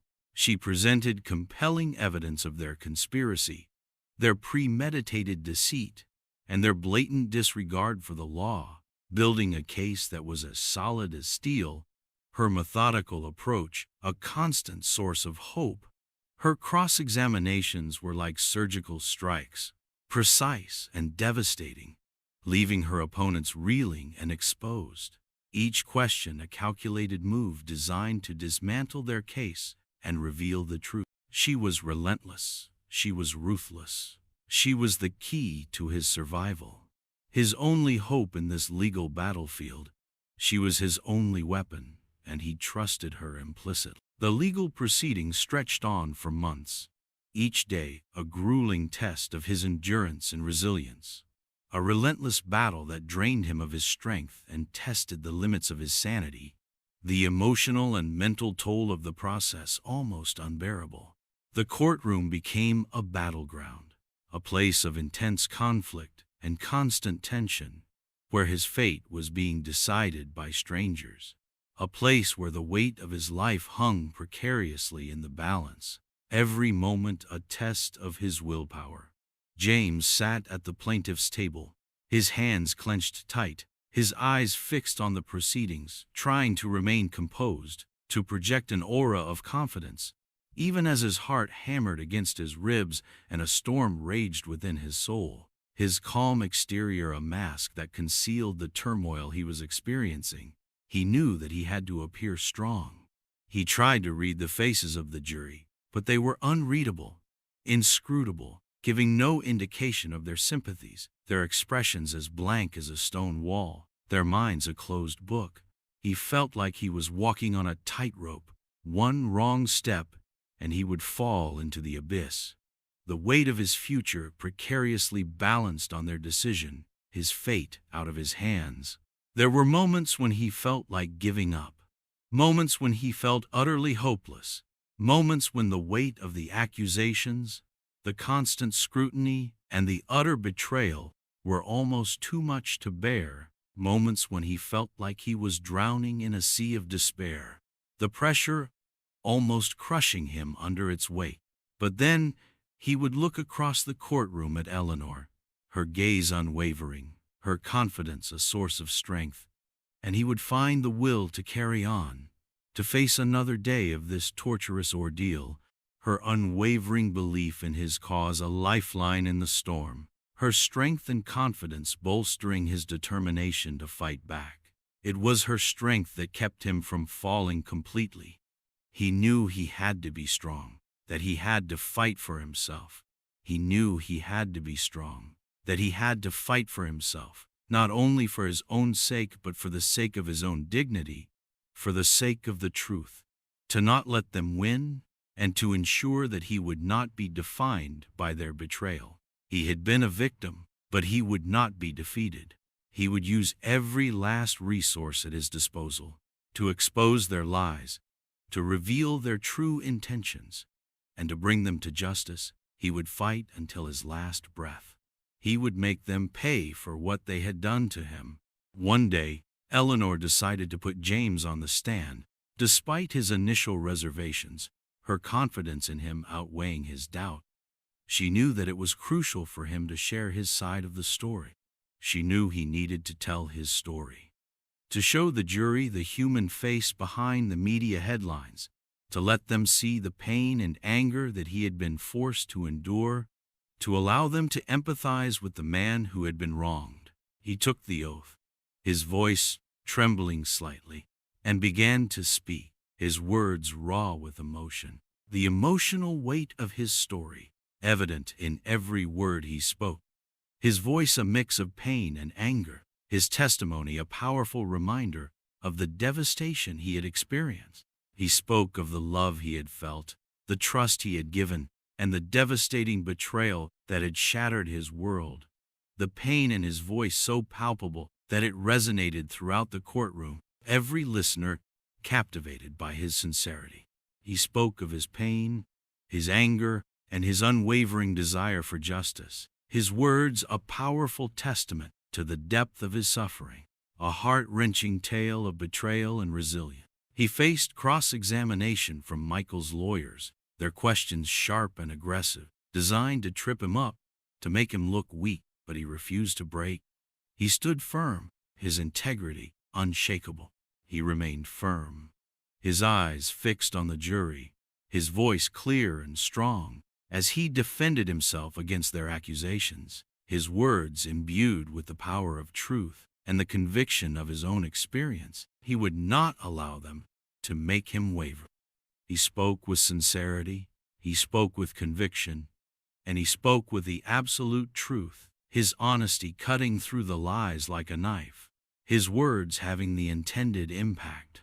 The final day of the trial dawned, the air thick with anticipation, the tension reaching a fever pitch, the culmination of months of legal battles hanging in the balance. The atmosphere in the room thick with a palpable sense of anticipation. Eleanor delivered her closing statement, her voice ringing with confidence, her arguments incisive and compelling, her words powerful, leaving no doubt as to the justice of her cause, her legal mastery shining through. Michael's lawyer tried to discredit James, but he sounded weak and desperate, his arguments full of false promises and half-truths. His desperation a sign of the weakness in his case, his attempts to salvage the situation failing miserably. The jury retired to deliberate, leaving James in a state of limbo, his mind racing, his emotions raw, his future hanging on the balance of their decision. The waiting room a prison of anxious thoughts. He had done everything he could. Now his fate was in the hands of the strangers, a power that he couldn't control, his destiny resting on their shoulders. He felt a sense of both hope and dread, and as he waited for their verdict, the silence in the courtroom was deafening, punctuated only by the sound of his own heartbeat, each tick echoing through the tense room. He was completely drained, but he had fought as hard as he could. He had told the truth, and that was all he could do, his fate now out of his hands. Finally, after what felt like an eternity, the jury returned. The judge, her voice firm and unwavering, read the decision. Guilty. Michael was stripped of his license to practice law, his career in ruins, his reputation tarnished beyond repair, his life turned upside down in a moment, his fall from grace complete and absolute. The process was not immediate, but after a lengthy investigation, the evidence proved overwhelming. Emily was ordered to pay a hefty sum in damages, a financial blow that would undoubtedly sting, a form of poetic justice for all of the damage that she had done, the punishment a bitter pill for her to swallow, a final act of vengeance that she had brought upon herself. As the gavel fell, James felt a surge of relief wash over him, tears welling up in his eyes. Tears of release, of vindication, of a hard-fought battle finally won, the emotional burden he had been carrying finally lifting from his shoulders, the long fight finally over. The long and torturous battle was finally over, and a weight had been lifted off of his shoulders, a release from the constant struggle that had defined the past months of his life, a sense of closure, finally, within reach. Eleanor, a hint of a smile softening her normally austere features, placed her hand on his shoulder, a rare show of compassion from a woman who was usually so reserved, a gesture of support and solidarity. "Congratulations, James," she said, her voice laced with a rare warmth. "You fought hard, and you won. You can finally start to rebuild your life now." Her words a promise of a better future, a light at the end of the tunnel, a new beginning that he now had the opportunity to embrace. The frenetic energy of Manhattan, The relentless pace of the city that had once defined his existence faded into a distant memory as James settled into the tranquil rhythms of his new life by the sea, the chaotic energy of his past replaced with the peaceful tranquility of the ocean. The sounds of the city were replaced by the rhythmic crashing of the waves, a soothing melody that eased the turmoil in his soul, a calming presence that helped to heal his wounds. He had left behind the opulent penthouse, a constant reminder of the betrayal and the pain he had endured, and embraced the simplicity and serenity of his modest beach house in California. The walls were weathered, the furniture was comfortable, and the panoramic view of the ocean was a constant source of solace, a reminder of the vastness and beauty of the world that existed beyond his personal struggles. The house a safe haven where he could find peace and solace, a space where he could finally be himself. The constant roar of the city was replaced by the soothing sound of waves crashing against the shore, a gentle lullaby that seemed to ease the turmoil in his soul. The ocean a constant companion that offered comfort and calm, its rhythmic cadence a balm to his weary spirit. He spent his mornings jogging along the beach, the salt-tinged air filling his lungs, the warm sun kissing his skin, and the sand soft and cool beneath his feet, the physical exertion helping him clear his mind and reconnect with his body, the ocean air and the warmth of the sun slowly healing his body and mind. The physical exertion helped to clear his mind, and he felt his body slowly regaining its strength, the physical wounds healing alongside the invisible ones that he had endured, the beach becoming a place of healing and rejuvenation, a space where he could start to rebuild his life. He had discovered a passion for surfing, drawn to the challenge of mastering the unpredictable waves, the feeling of the ocean beneath his board, and the freedom he found in the water, a sense of liberation that he had been searching for, a way to escape from the confines of his past and embrace the present. He was a novice at first, falling countless times, his body bruised and exhausted, but he persevered, refusing to give up. The challenge a welcome distraction from his inner turmoil, a way to channel his energy into something productive. He learned to read the waves, to feel their energy, to find his balance in the chaos. And as he improved, he found himself experiencing a sense of exhilaration, a feeling of peace he had not known in a long time, a connection to the power and beauty of the ocean, a sense of control and mastery. He took long walks along the beach, his gaze fixed on the horizon, watching the surfers, the seabirds, and the never-ending cycle of life, the endless expanse of the ocean, a reminder of the infinite possibilities that lay before him. The constant motion, a sign of the life that continued around him. He spent hours sitting on his deck, the setting sun painting the sky in breathtaking hues of orange, pink, and purple. The ocean a vast mirror reflecting the beauty of nature, each sunset a masterpiece painted across the sky, a daily reminder of the beauty and wonder of the world. He listened to the soothing sound of the waves, a gentle rhythm that calmed his mind and eased his soul, the waves a constant reminder of the ebb and flow of life. In these moments of quiet contemplation, he began to heal, to understand the lessons he had learned, and to find a path towards a brighter future, a path forward into the unknown. Therapy became an essential part of his healing process, a safe space where he could explore his feelings without judgment, a crucial component to his journey toward emotional recovery. He met with his therapist weekly, each session a step forward on his journey towards recovery, each conversation a chance to peel back the layers of his trauma. He faced his demons, confronted his pain, and began to understand the complex web of emotions that had consumed him for so long, a painful process that allowed him to move on from the past. He had to confront the anger, the sadness, the lingering sense of betrayal that haunted his waking hours, and this process was difficult. dredging up memories he had tried to bury, but it was also a necessary process that helped him to move forward, to accept what had happened, and to release the pain. He learned to forgive himself, to understand that he had not been a fool, that he had been a victim of a carefully constructed scheme, a realization that helped him to let go of the self-blame that he had been carrying. He slowly came to understand that holding on to the past would only prolong his pain, that he had to let go of the anger and resentment that had poisoned him in order to make space for peace, to move forward and build a new life that was not defined by his past. He had to let go to move on. That was the truth of it. He connected with others, locals who shared his passion for the ocean, building a community of like-minded individuals that gave him a sense of belonging.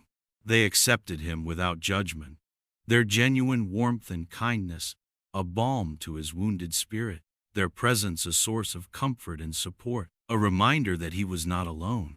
He started volunteering at the local Marine Conservation Center, using his time to give back to the ocean that had helped him find himself. He found purpose and meaning through his work with animals. He cleaned beaches, rescued marine animals, and educated the public about the importance of protecting the natural world. His actions a sign of his commitment to healing and to a better future. Through this work, he found purpose, a new sense of meaning, and a connection to something bigger than himself, a feeling of purpose and belonging that he had been searching for. The memories of betrayal still surface from time to time, like unwelcome ghosts from the past, but they no longer held the same power over him. The sting of the betrayal slowly fading with time, its hold on him loosening. They had become a part of his history, a lesson learned, not something that defined his future, a reminder of what he had overcome and the strength he had found within himself. He realized that his past did not define him, that he had the power to create a future filled with hope, healing, and love, a future that was his to define and his to control. He stood on his deck, gazing out at the vast expanse of the ocean, the sun setting on the horizon, casting a golden glow on the water, the sky filled with hues of pink and orange, a symbol of the new beginning that he was embracing. He took a deep breath, filling his lungs with the salty air, and closed his eyes. He felt a sense of peace, a sense of acceptance, and a newfound gratitude for the simple things in life. A sense of calm that he had not felt in a long time, a feeling of gratitude for his resilience and for the life that he now had. He had been through the darkness, but he had emerged into the light, stronger, wiser, and ready to embrace all that life had to offer, his journey now leading him towards a bright future. Like the endless possibilities of the ocean, his future was boundless, and he was ready to embrace it, one wave at a time, with courage and with grace. He was no longer a victim of his past. He was a survivor, and the journey ahead was his to create, and he was determined to make it a great one. Sometimes, watching Emily sleep, her face serene, her breathing gentle, I'd feel a surge of rage at how Stella could risk our daughter's happiness so carelessly. How could she place her own desires above the well-being of our child? But I couldn't let that anger cloud my judgment. I knew I had to stay focused to keep my emotions in check. This was a delicate operation, and one wrong move could jeopardize everything I had been working towards. I tried to maintain our normal routine for Emily's sake, making sure she felt secure and loved. I took her to school, helped her with her homework, read her bedtime stories. She was my anchor, my reason for seeing this through to the end. No matter what it took, no matter what the cost, I would protect her from the fallout of her mother's choices. This was my silent promise, my driving force, my only purpose. I was a fortress built around her, and I wouldn't let anything or anyone breach the walls. I hired Reynolds, a private investigator who seemed to live in the shadows. 6 months he spent following Stella, documenting her every move, every meeting, every lie. The reports painted a picture of a life I never knew existed, my wife leading a double life, possibly involved in dealings that went beyond mere infidelity. From my temporary apartment, I watched it all unfold like a twisted play. My job kept me on the road, which proved convenient. Distance helped me think clearly, plan carefully. The whispers about Stella's involvement in questionable business deals added another layer to my growing concerns. Each new piece of information was like peeling back layers of deception. I refused to confront her immediately. Instead, I observed, gathered intelligence, waited for the perfect moment to strike. This wasn't just about revenge anymore. It was about protecting Emily, about ensuring that whatever Stella was involved in wouldn't blow back on our daughter.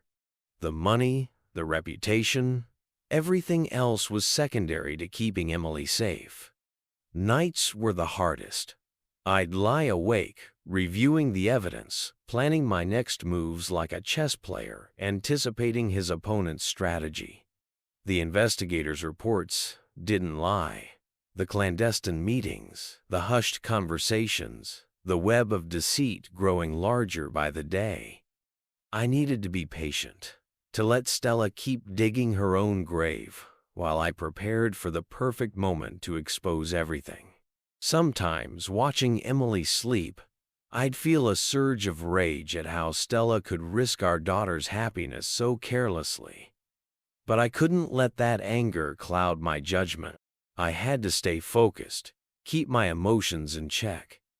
This was a delicate operation, and one wrong move could jeopardize everything.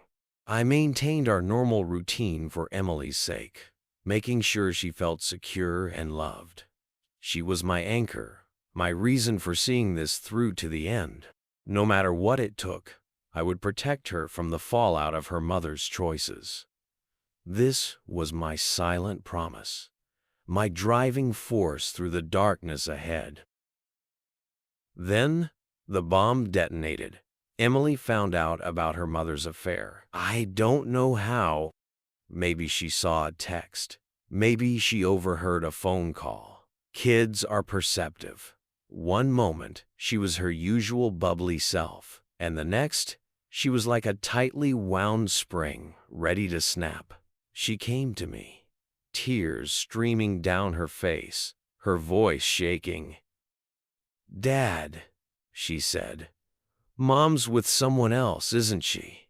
The way she said it, so full of pain and confusion, it hit me like a physical blow.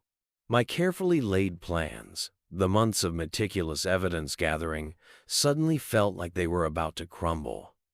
I had to be quick, had to calm her down. I didn't want her acting rashly and ruining everything I had been working towards.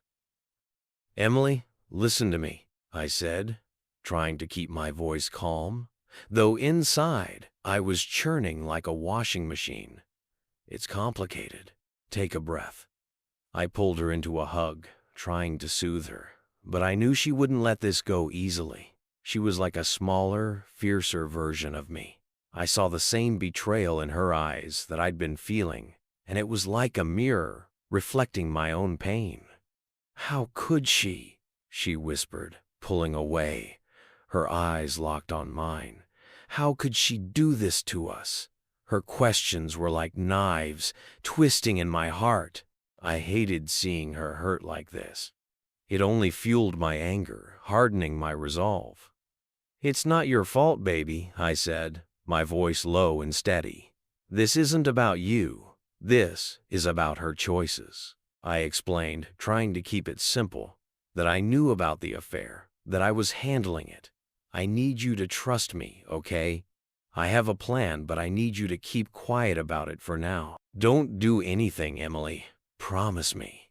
Her face was a mixture of confusion and anger. She was always so fiercely loyal. The thought of her mother doing this felt like a personal attack.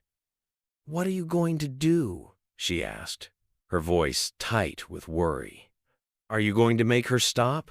I knew I couldn't tell her everything, not yet, but I could promise her justice. "I am going to make them pay, Emily. Every single one of them. I swear to you."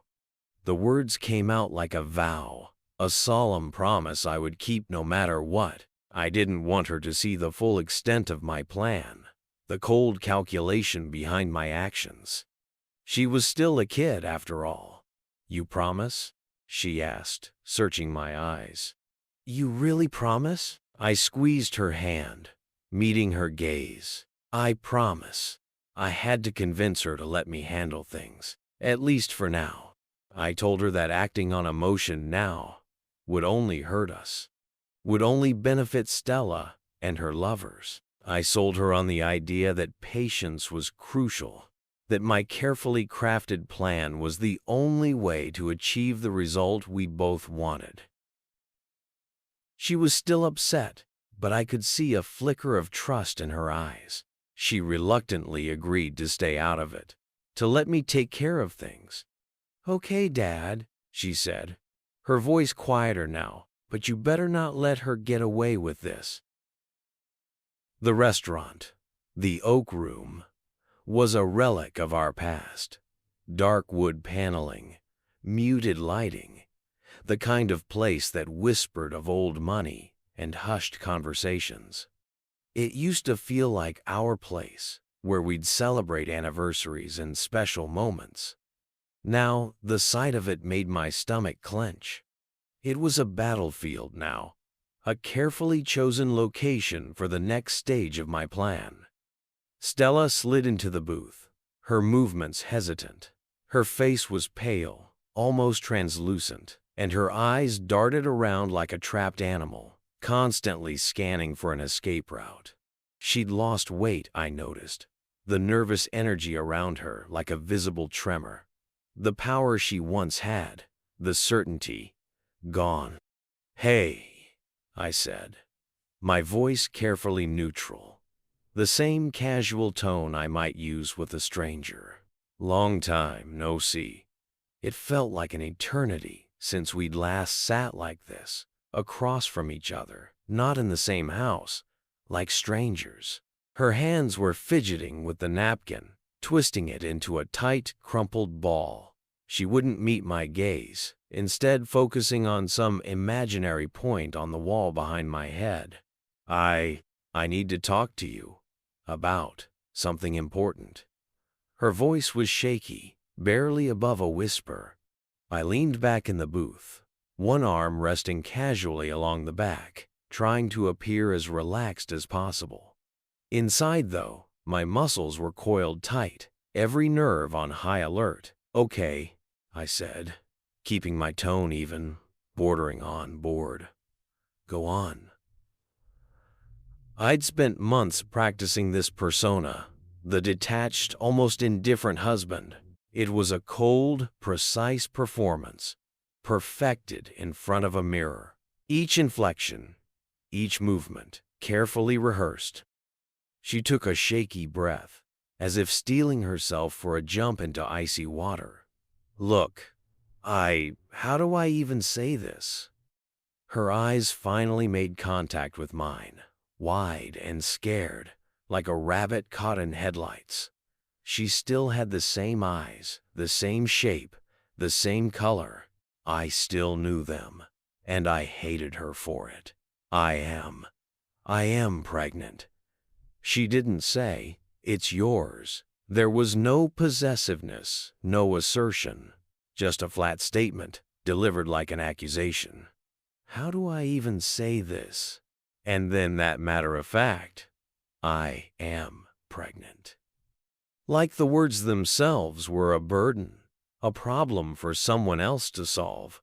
A beat of silence hung in the air, thick and heavy. I let my face register surprise, my eyebrows arching slightly, but nothing more. Then I forced a slow, almost disbelieving smile across my lips, as if she had just told me a joke. Wow. I reached across the table, my fingers closing around hers, They felt cold, lifeless. I squeezed gently, my grip imperceptibly tightening. That's incredible, Stella. Incredible news. The words were laced with sarcasm, each one a tiny barb, carefully concealed beneath a veneer of false excitement. Her reaction was immediate and almost desperate. Relief washed over her, palpable, like a heavy curtain being lifted from her shoulders. She seemed to physically deflate, the tension leaving her body, if only for a moment. Really? She was almost breathless, her eyes searching mine, filled with an absurd amount of hope. I knew those eyes, those movements, the way she tilted her head, the subtle shifts in her expression. I knew her better than anyone, and every single gesture was now a reminder of the lies she had told, the betrayal she had committed. She was like a broken clock, I thought, still telling the time, but every second, every minute was wrong, pointless. Absolutely, I said, squeezing her hand again, the smile plastered on my face. Inside, however, something had snapped into place.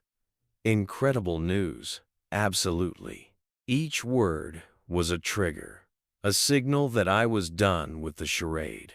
This was it.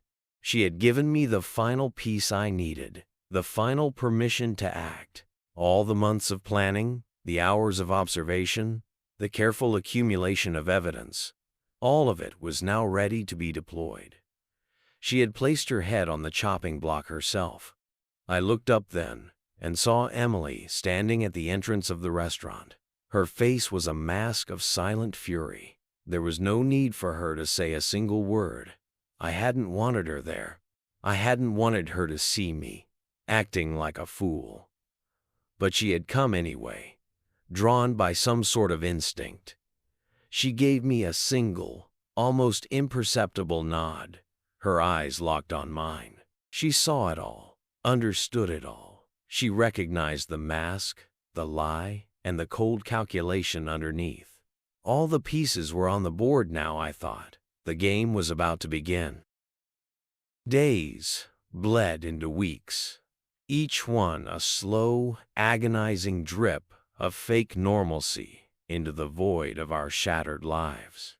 I kept up the act, playing the happy, soon-to-be father, attending LeMay's classes, pretending to pick out baby names, while all along I was working, not on the baby, but on the destruction of Stella's world. I met with Reynolds, sometimes twice a week, going over every detail, every carefully documented lie, every illicit meeting, every whispered conversation he had recorded. We went over the financial records, the shell companies, the hidden accounts. It was a puzzle, and I was putting it all together, piece by painful piece. Then, I started leaking, slowly, carefully, a trickle at first, then a steady stream of information to the right sources. Irregularities in the company's accounts, whispers about questionable deals, tips to the right journalists. It started small, on obscure financial news websites. Then it spread like wildfire, jumping to the mainstream media, then cable news, then late-night talk shows. Within a week, the company's stock was in free fall, plummeting faster than a stone in an abandoned well. The phones at her office must have been melting down from the sheer volume of calls. And I waited, with the patience of a seasoned hunter, and I watched. I saw the panic in her eyes, the way she flinched when her phone rang, the way she jumped at every unexpected sound. She was unraveling before me. Stella called, her voice tight, bordering on hysteria. What the hell is going on? Her voice was high, almost shrill. She sounded like a child who had lost her way in a busy mall. "What do you mean, Stella?" I replied, feigning ignorance, as if I were speaking to a mere acquaintance. Not my wife. My office. The stock. Everything is falling apart. The media. They're tearing us apart. You have to know something." Her voice was cracking, her panic now fully visible, not just in her words, but in the frantic rhythm of her breathing. She was always like that, I thought. Panicked. Not when things were bad, but when she didn't understand. When the control slipped away. And that was the real secret behind everything, the core of her character. She was always a control freak, desperately trying to manipulate everyone around her. I hated her for it. I hated her for everything. "Stella, Stella," I said, my voice as flat and emotionless as possible. "I am just as surprised as you are. You know I don't know anything about the business side of your life. You've always kept me separate, haven't you?" Each word was a poison, carefully mixed to inflict maximum pain. They rolled off my tongue like I had been saying them for years. A practiced denial, a carefully constructed lie. I savored the look on her face, the way her eyes widened, the way she struggled to make sense of my words. Then I pushed the pictures across the kitchen table, scattering them like playing cards on a poker table. The glossy photographs, each one a detailed record of her betrayals. Her face caught in the soft, seductive glow of half-lit bars. The men she'd been with, their faces smug and confident. The way her head tilted close to them. The way her fingers had brushed against their faces. Her eyes went wide, her mouth slack, like she'd been hit in the face. I kept the smile, a cold, almost predatory grin. "Oh," she whispered. The sound barely audible, a small, broken thing. She picked up the photos, her hands shaking, her eyes darting from one image to the next, a dawning comprehension slowly dawning in her gaze. I let her see it all then. Every single image, every piece of evidence Reynolds had gathered, dates, times, locations, names. Every little detail had been carefully documented, every single betrayal recorded. It was like I was handing her a detailed map of her own moral decay. "Looks like you've been busy," I said, my voice a low, dangerous purr, filled with a satisfaction I didn't even know I possessed. The news cycle had transformed her story into a daily soap opera, a relentless parade of scandal and speculation. Accountant schemes with lovers. One tabloid screamed across its front page, alongside a grainy photograph of Stella walking out of a bar late at night with some unknown man. "Pregnant and in trouble," another headline blared. And, the most cruel of all, "Who's the daddy?" I observed it all from a distance, as if I were watching a movie, the details unfolding before me with a grim and clinical detachment. It was like witnessing a car crash in slow motion, all flashing lights, screeching tires, and twisted metal. And I knew, with a chilling certainty, that I was the one who had driven the car over the cliff. She was fighting battles on multiple fronts, like a soldier with too few weapons against an overwhelming army.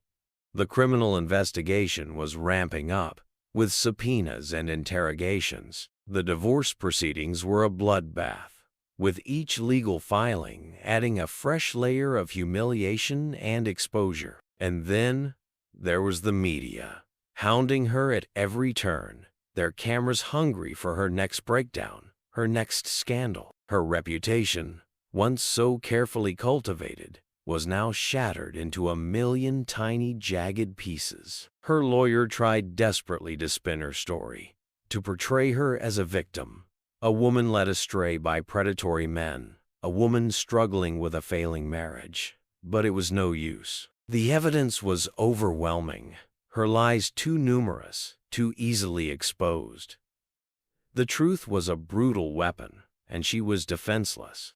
The last time I saw her, she was in court, pregnant, the curve of her belly now prominent under the ill-fitting suit she wore. She was heavy, slow, moving like she was carrying the weight of the world on her shoulders.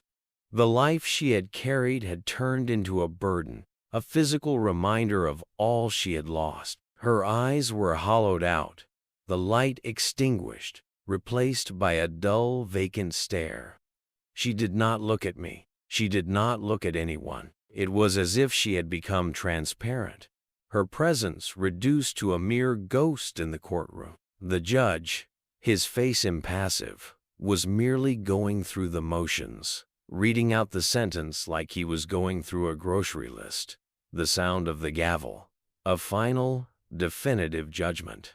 I sat there, watching, a cold detachment settling over me. I couldn't feel anything anymore. Not anger, not sadness, not even triumph. I was empty. All that was left was this cold nothing. I heard later, through one of Reynolds' contacts, that she'd given birth in prison. Another news cycle. Another fleeting mention on the evening news. Another paragraph that barely registered in the relentless tide of new and more sensational stories. Just another small, tragic footnote in the story of her downfall. The house felt too quiet now, the silence amplifying the absence of her presence. I walked through the rooms, a ghost in my own life, haunted by echoes of the past. The sound of Stella's laughter, the chaos of her presence, all replaced by a chilling calm. I had won, I thought, but the victory felt hollow, like a cheap trophy. Had I really achieved justice? Or had I just satiated some dark and primitive urge for revenge? Had I made anything better by making her life worse? The questions circled in my head, unbidden, like unwelcome guests at a party I never asked for. I moved through the days, going to work, making meals, taking care of Emily. I was like an automaton, going through the motions of life, but not truly living it. The life I had worked so hard to build had crumbled around me, leaving behind a desolate landscape. Emily moved around me with a caution that was unnatural. She rarely spoke, her bright, inquisitive eyes dimmed, the sparkle extinguished, her smile now a faded memory, a thing of the past. She was growing up so fast, and I was watching it happen like it was some kind of bad dream. And with every day that passed, I was left with the feeling that I was failing her, watching her slip away. When boys at school started to show interest, or even just to look her way, she would flinch away from them like they were about to hurt her. She wouldn't even let them speak to her, avoiding them, turning away, walking past without acknowledging them. You never know who's going to be like her. She told me one night, her voice small and tight, her eyes filled with a pain that was far beyond her years.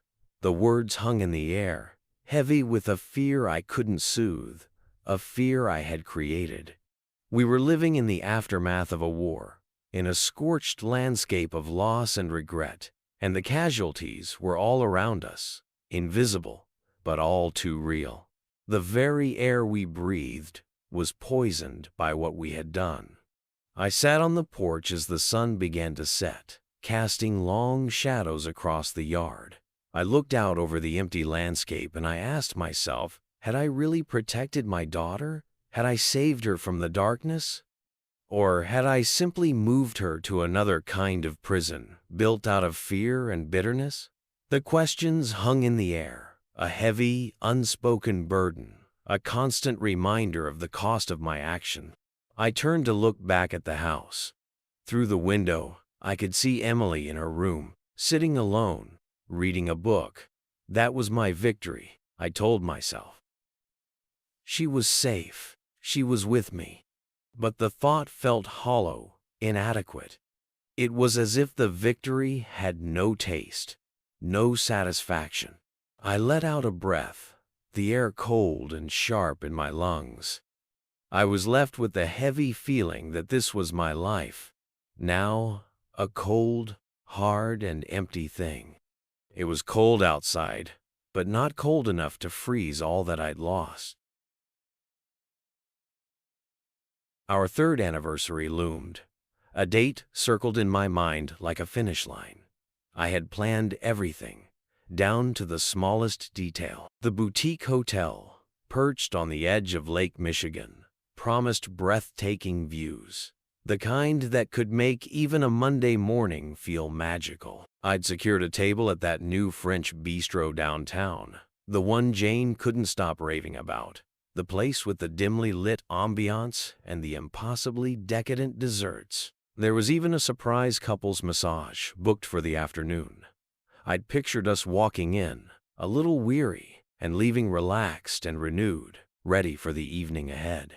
It was all meticulously orchestrated, a series of moments designed to be unwrapped like precious gifts. I wanted it to be perfecto, see that genuine sparkle in her eyes, the kind that told me she was truly happy, truly present in the moment. "You've absolutely outdone yourself this time," Jane had said when I showed her the itinerary. Her fingers traced the glossy finish of the hotel brochure, her gaze sweeping over the photos of the sprawling suites and the shimmering lake. Her smile reached all the way up to her eyes, the kind that made the corners crinkle in that way I loved, the way that made my heart feel like it was going to burst out of my chest. She'd leaned over, pressed a soft kiss on my cheek, and said, "This is going to be amazing." But then came that Tuesday morning, a day that had started like any other, but would soon carve a deep furrow in my memory. I sat at my desk, the hum of the office a dull drone in the background. My eyes were half-heartedly scanning quarterly reports, numbers and graphs swimming before me like hieroglyphs, when my boss, Dave, walked into my office. His usual easygoing swagger was gone, replaced by a tight-lipped look that meant only one thing: trouble. It was the same look he had before the big layoffs last year, the same look he had when he told me our biggest client was thinking of leaving. "Kent, we need you in Chicago next weekend," he said, his voice low and deliberate. "The Peterson account is in serious trouble." My stomach dropped like a stone, the carefully constructed plans of the past few weeks crumbling before me. "Next weekend?" I asked, my voice tight. "But Dave, that's my anniversary." The words felt hollow, inadequate to the weight of the situation. "I know, and I'm genuinely sorry," Dave replied, his expression shifting to one of genuine apology, or at least as genuine as he was capable of. "But Peterson's threatening to walk. They're saying our service has slipped, that they're not seeing the results they were promised. You're the only one who can salvage this. You've got the relationship, you understand their needs." I sat there, gripping my pen so hard my knuckles turned white. The hotel's non-refundable deposit, the considerable chunk of money we had spent on creating this special weekend, flashed through my mind. So did Jane's face, the anticipation and excitement I had seen just days earlier. I saw the imagined hurt and disappointment, a small shadow that threatened to eclipse the sparkle I had worked so hard to ignite. That evening, I found Jane in the nursery. The soft glow of the nightlight cast a warm, ethereal light around her as she gently sang to our son, rocking him back and forth in the old rocking chair. She looked so peaceful, so maternal. I lingered in the doorway, the cool air from the hallway a stark contrast to the warmth emanating from the nursery. I watched them, the gentle rhythm of the rocking, the soft melody of her song, wanting to hold on to that moment, that image of domestic serenity before the storm hit. She looked up, her eyes meeting mine, and something in my expression must have given me away, some shadow that had crept onto my face. "What's up?" she whispered, her voice barely louder than a breath, as she carefully laid our sleeping boy in his crib. We walked to the kitchen, a space that was usually filled with the aromas of dinner cooking or the sounds of our laughter. Tonight, the silence was heavy, thick with unspoken words. I leaned against the counter, feeling the cool stone seep into my skin. "Dave needs me in Chicago," I said, the words sounding flat and lifeless even to my own ears. "The Peterson account." "Next weekend?" she asked, her voice eerily calm. Too calm. "Our anniversary weekend?" I nodded, bracing for the inevitable anger, the tears, some kind of emotional outpouring. Instead, she just stood there, tapping her fingernails against the countertop, the rhythmic clicking sound filling the silence like a metronome, taking away the seconds of our relationship. "Well," she said finally, after what seemed like an eternity, "it would be a real shame to waste the reservation, wouldn't it?" She paused, her eyes flickering towards me for just a moment, then added, "Maybe I could still go? Have a girls' weekend with Sarah and Rachel?" My chest tightened, a heavy weight settling in my lungs. "You want to spend our anniversary with your friends?" The words came out sharper than I intended. She shrugged, already pulling out her phone, her fingers flying over the screen as she began typing. "Better than letting it go to waste, right? And your parents have been asking to spend more time with Tommy. They can watch him for the weekend." I watched her texting, her face lit by the cold blue glow of the screen. Something felt off, a discordant note in the melody of our life. Maybe it was how promptly she'd suggested it, how quickly she had dismissed the trip as just another weekend away. Or maybe it was the way she hadn't even tried to convince me to reschedule the Chicago trip, as if she already knew that it wasn't going to happen. Sure, I heard myself say, the word tasting like ashes in my mouth, even as a knot formed in my stomach, tightening with each passing second. "If that's what you want." She looked up, flashed me a bright smile, a smile that, for the first time, didn't quite reach her eyes. "It'll be fun. And we can celebrate when you get back." But as she walked away, her voice rising with excitement as she chatted on her phone, something felt wrong. A subtle shift in the tectonic plates of our marriage, like water slipping through my fingers, no matter how tightly I tried to hold on. That night, I lay awake in bed, listening to Jane's steady breathing beside me. She'd fallen asleep scrolling through her phone, making plans with her friends, her fingers still tapping out messages even as she drifted off. The soft blue light from her screen painted strange, unsettling shadows across her face, making her look like a stranger, a phantom inhabiting my wife's skin. I rolled over, staring at the ceiling, the pale glow of the moonlight filtering through the blinds. My parents had already agreed to watch Tommy for the weekend. "Of course we'll take him," Mom had said, her voice warm and welcoming over the phone. "You two deserve some time to yourselves." If only she knew the irony. If only she understood the true depth of the unraveling that was taking place.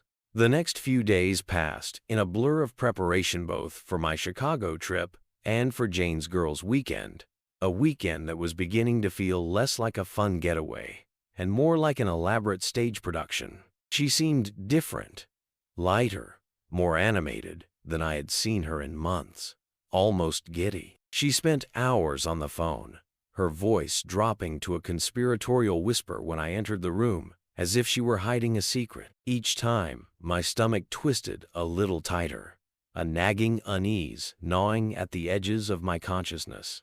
"Just packing essentials," she said on Thursday night, her voice artificially bright as she stuffed her overnight bag with things I'd never seen before. New clothes with the tags still attached, still crisp from the store. Matching lingerie sets that were far more elaborate and suggestive than anything she usually wore. Sets that made my throat go dry, that made the air in the room feel suddenly thick and heavy.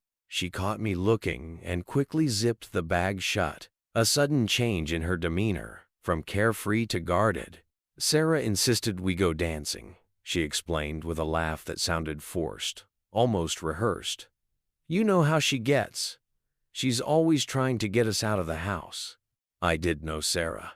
Sarah, who was happily married with 3 kids, who hadn't gone dancing in years. Sarah, who was more likely to be found at a PTA meeting than in a nightclub. Friday morning came too soon. The sky still a pale gray as we loaded Tommy into the car. We drove to my parents' house first, dropping him off with his favorite stuffed giraffe and a bag full of snacks and supplies that could have easily lasted a week. Mom hugged us both, telling us to have fun, her eyes bright with the kind of hope that is often born of ignorance. Jane's smile wavered for just a moment, a subtle flicker of hesitation that I almost missed. "I'll take the train to the hotel," Jane announced, her voice firm, as we pulled away from my parents' driveway. "No sense in you being late for your flight. No need for you to waste time driving me. We can just say our goodbyes here." "I could drop you," I began, but she cut me off sharply, her words leaving no room for argument. "No, really," she said. "The train station's right there. It's fine. This way you can get on the road sooner and make it to your flight with plenty of time." I watched her walk away in the rearview mirror, her new overnight bag swinging at her side, a pop of color in the otherwise drab morning. She didn't look back once, not even a quick glance. The way she walked, shoulders back, head held high, felt almost defiant, as if she were walking away from something, not towards it. Hours later, sitting alone in my sterile Chicago hotel room, the generic art on the walls feeling oppressive, I pulled out my phone to check the time. No messages from Jane, not even a simple "made it safely" text. Nothing to acknowledge that she had arrived, that she was thinking of me. Just a photo she'd posted on social media, a carefully curated image of her hotel room view of the coast. The caption reading, "Girls' Weekend." The emoji, the exclamation point, felt like a taunt. The knot in my stomach had become a solid rock, a heavy weight that threatened to drag me under. 3 years of marriage, a beautiful son, a life we had built together, brick by brick, and somehow, watching her walk away that morning felt like watching the entire edifice begin to crumble, the foundation shifting beneath my feet. I opened our anniversary photo from last year, the one I had saved on my phone. Jane held Tommy in her arms, both of them laughing at something stupid I had said. Her smile then had been real, reaching all the way up to her eyes, crinkling the skin at the corners with genuine happiness. When had that changed? When had the cracks begun to appear in the veneer of our perfect life? When had we started living in different worlds, in separate realities, as if we were characters in 2 completely different stories? My phone buzzed, a text from Dave about tomorrow's meeting, a reminder of the responsibilities that had pulled me away from my life. I peered at it, the words blurring before my eyes, unable to focus on the task ahead. Our anniversary weekend stretched before me, empty and cold, while somewhere on the coast, my wife was starting her girls' weekend with an overnight bag full of new lingerie and secrets. Secrets that I suspected were darker than I could ever imagine. The Chicago skyline glittered outside my window, a million lights twinkling in the dark, indifferent to the growing certainty that had taken root in my mind, the certainty that nothing would ever be the same again. The weight of that realization settled on me, heavy and cold. The meeting dragged on, each PowerPoint slide a blurry mess of figures and projections. I tried to focus, but my mind kept drifting, replaying the last few days like a broken record. My phone lay face down on the conference table, mocking me with its silence. Not a single word from Jane since she disappeared into the train station crowd, her overnight bag swinging jauntily at her side. I felt like a fool. Dave was deep into quarterly projections, droning on about growth margins and market strategies. When my phone lit up with Jane's name, my heart leaped. I excused myself, almost knocking over my chair as I bolted for the hallway, my colleagues' confused glances bouncing off my back. I needed to hear her voice, even if it was just to say hello. "Hey," I managed, struggling to keep my voice steady. "Made it okay?" "I need the car," she snapped. Her tone was sharp, laced with an edge I'd never heard before. It was like a shard of ice had suddenly pierced the thin fabric of our normal conversations. The abruptness of her demand threw me off balance. "What? I thought you were taking the train." "Plans changed," she cut in, her voice impatient, dismissive. "Can you bring it?" "Jane, I'm in Chicago. We talked about this." I struggled to keep my voice calm, wanting to understand but feeling a growing sense of alarm. "No, You said you were taking the train. Hysteria crept into her voice, rising like a fever. The change was so sudden and drastic, it felt like I was talking to a stranger. My throat went dry. What? No, I told you specifically that I was driving because of the presentation materials. Stop lying! The words exploded through the phone, a raw burst of anger that made me flinch. Then I heard Itaman's voice in the background, low and intimate, a sound that made my blood run cold. Babe, take it easy, he said, his tone casual, familiar. Ice spread through my veins, freezing my blood solid. Who's there with you? I asked, my voice barely a whisper. Nobody. Just someone walking past. The words tumbled out too fast, tripping over each other, a clear sign of deception. More rustling, as if she was covering the phone with her hand. And then that voice again, closer now, more urgent, as if she had been caught doing something she shouldn't have. Jane. The line went dead, the sudden silence, a deafening roar in my ear. I stared at my phone, my hand trembling, the fluorescent hallway light suddenly seeming too bright, too harsh, amplifying the growing unease that was churning in my gut. I hit redial, my finger mashing the button repeatedly. No answer. Again. Straight to voicemail. My stomach churned as I listened to her cheerful recorded message. Hi, this is Jane. Leave a message. The bubbly greeting felt like a cruel taunt, mocking the chaos that was brewing inside of me. Then the calls started coming in, one after another, like a machine gun firing rounds of accusation and denial. Each one more frantic, more desperate than the last. Why did you hang up on me? Her voice was shrill, unrecognizable, stripped of the soft melodic tone I loved. I didn't. Click. The line went dead again. Ring. Stop ignoring my calls! She was practically screaming now, her voice cracking with a strange mix of anger and fear. Jane, you're the one who click. Ring.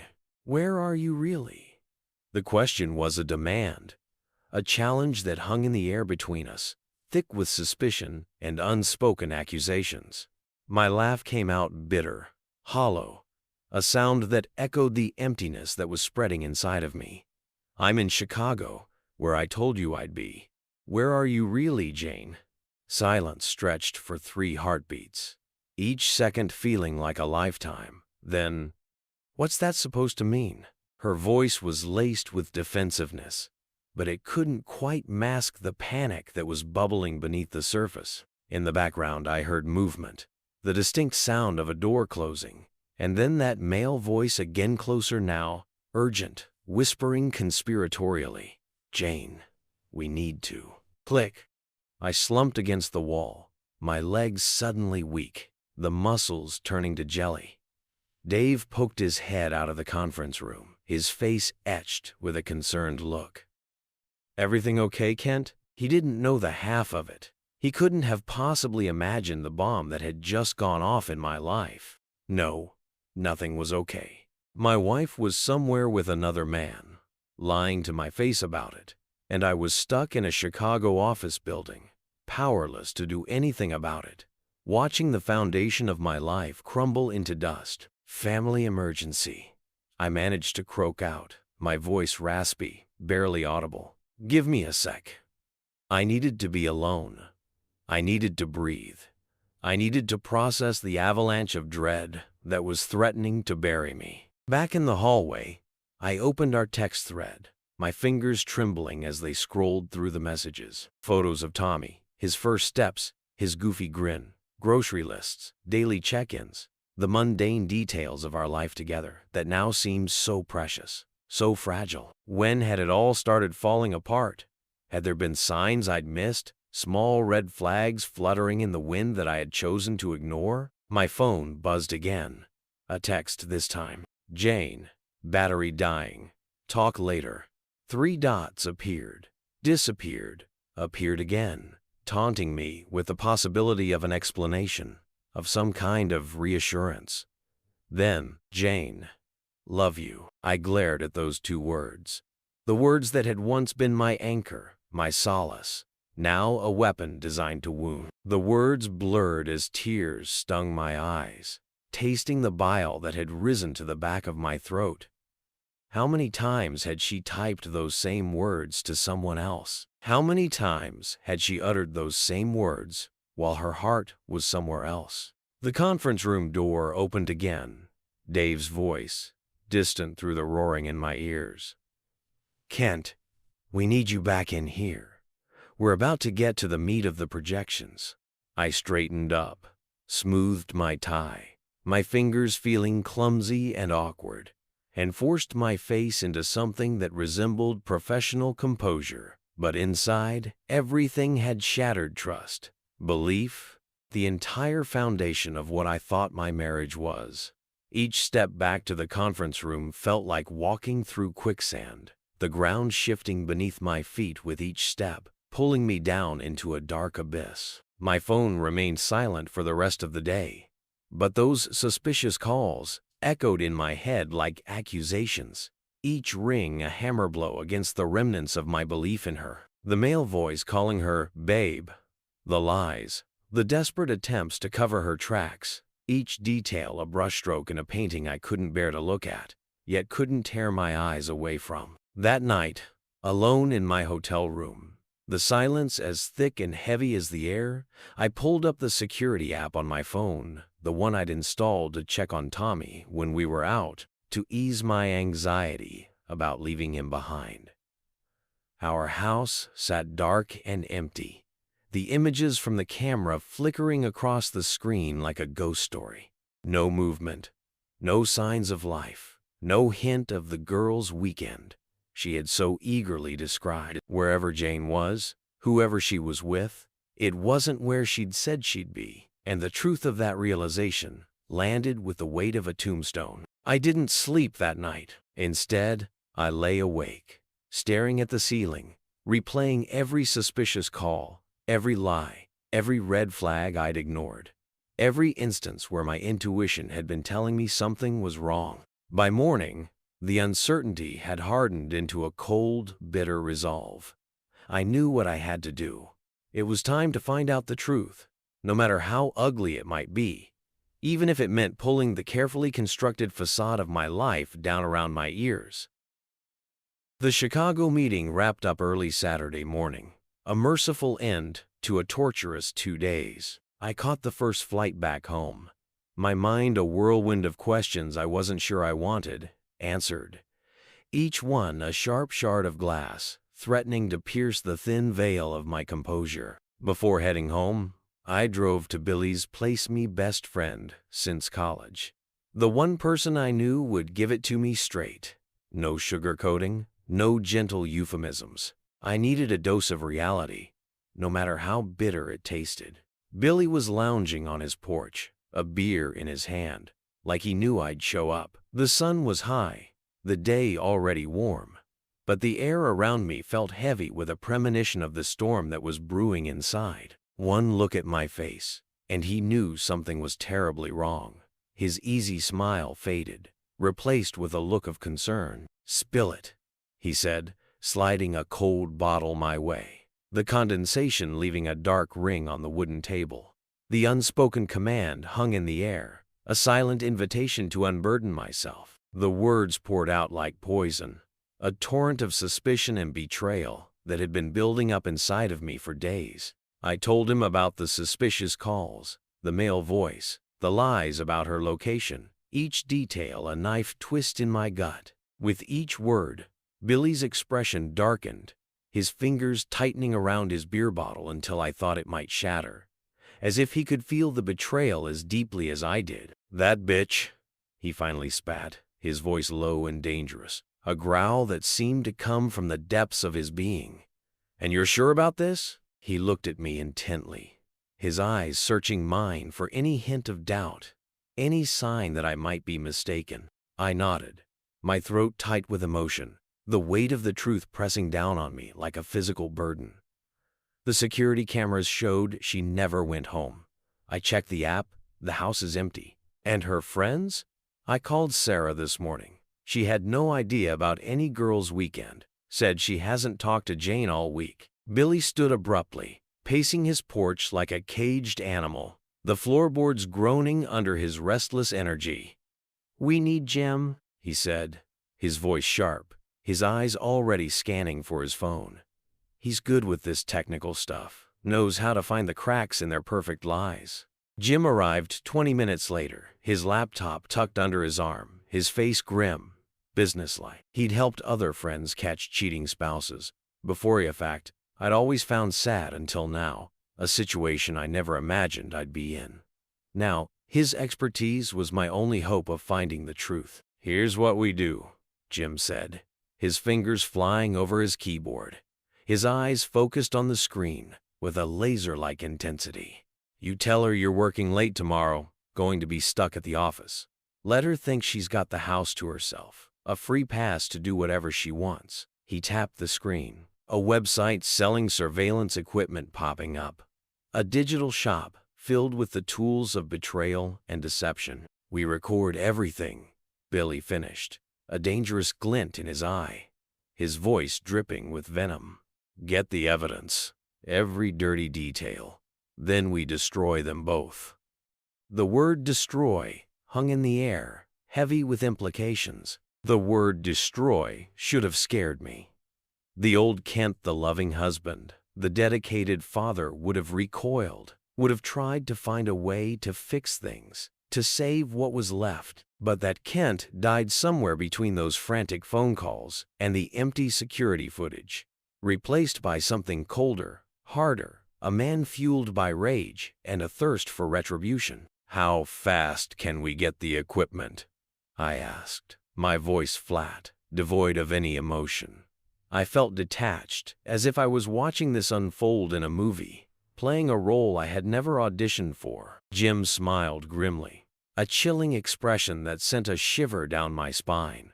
"I've got everything we need in my car. Been doing this long enough to keep a kit ready, just in case you know."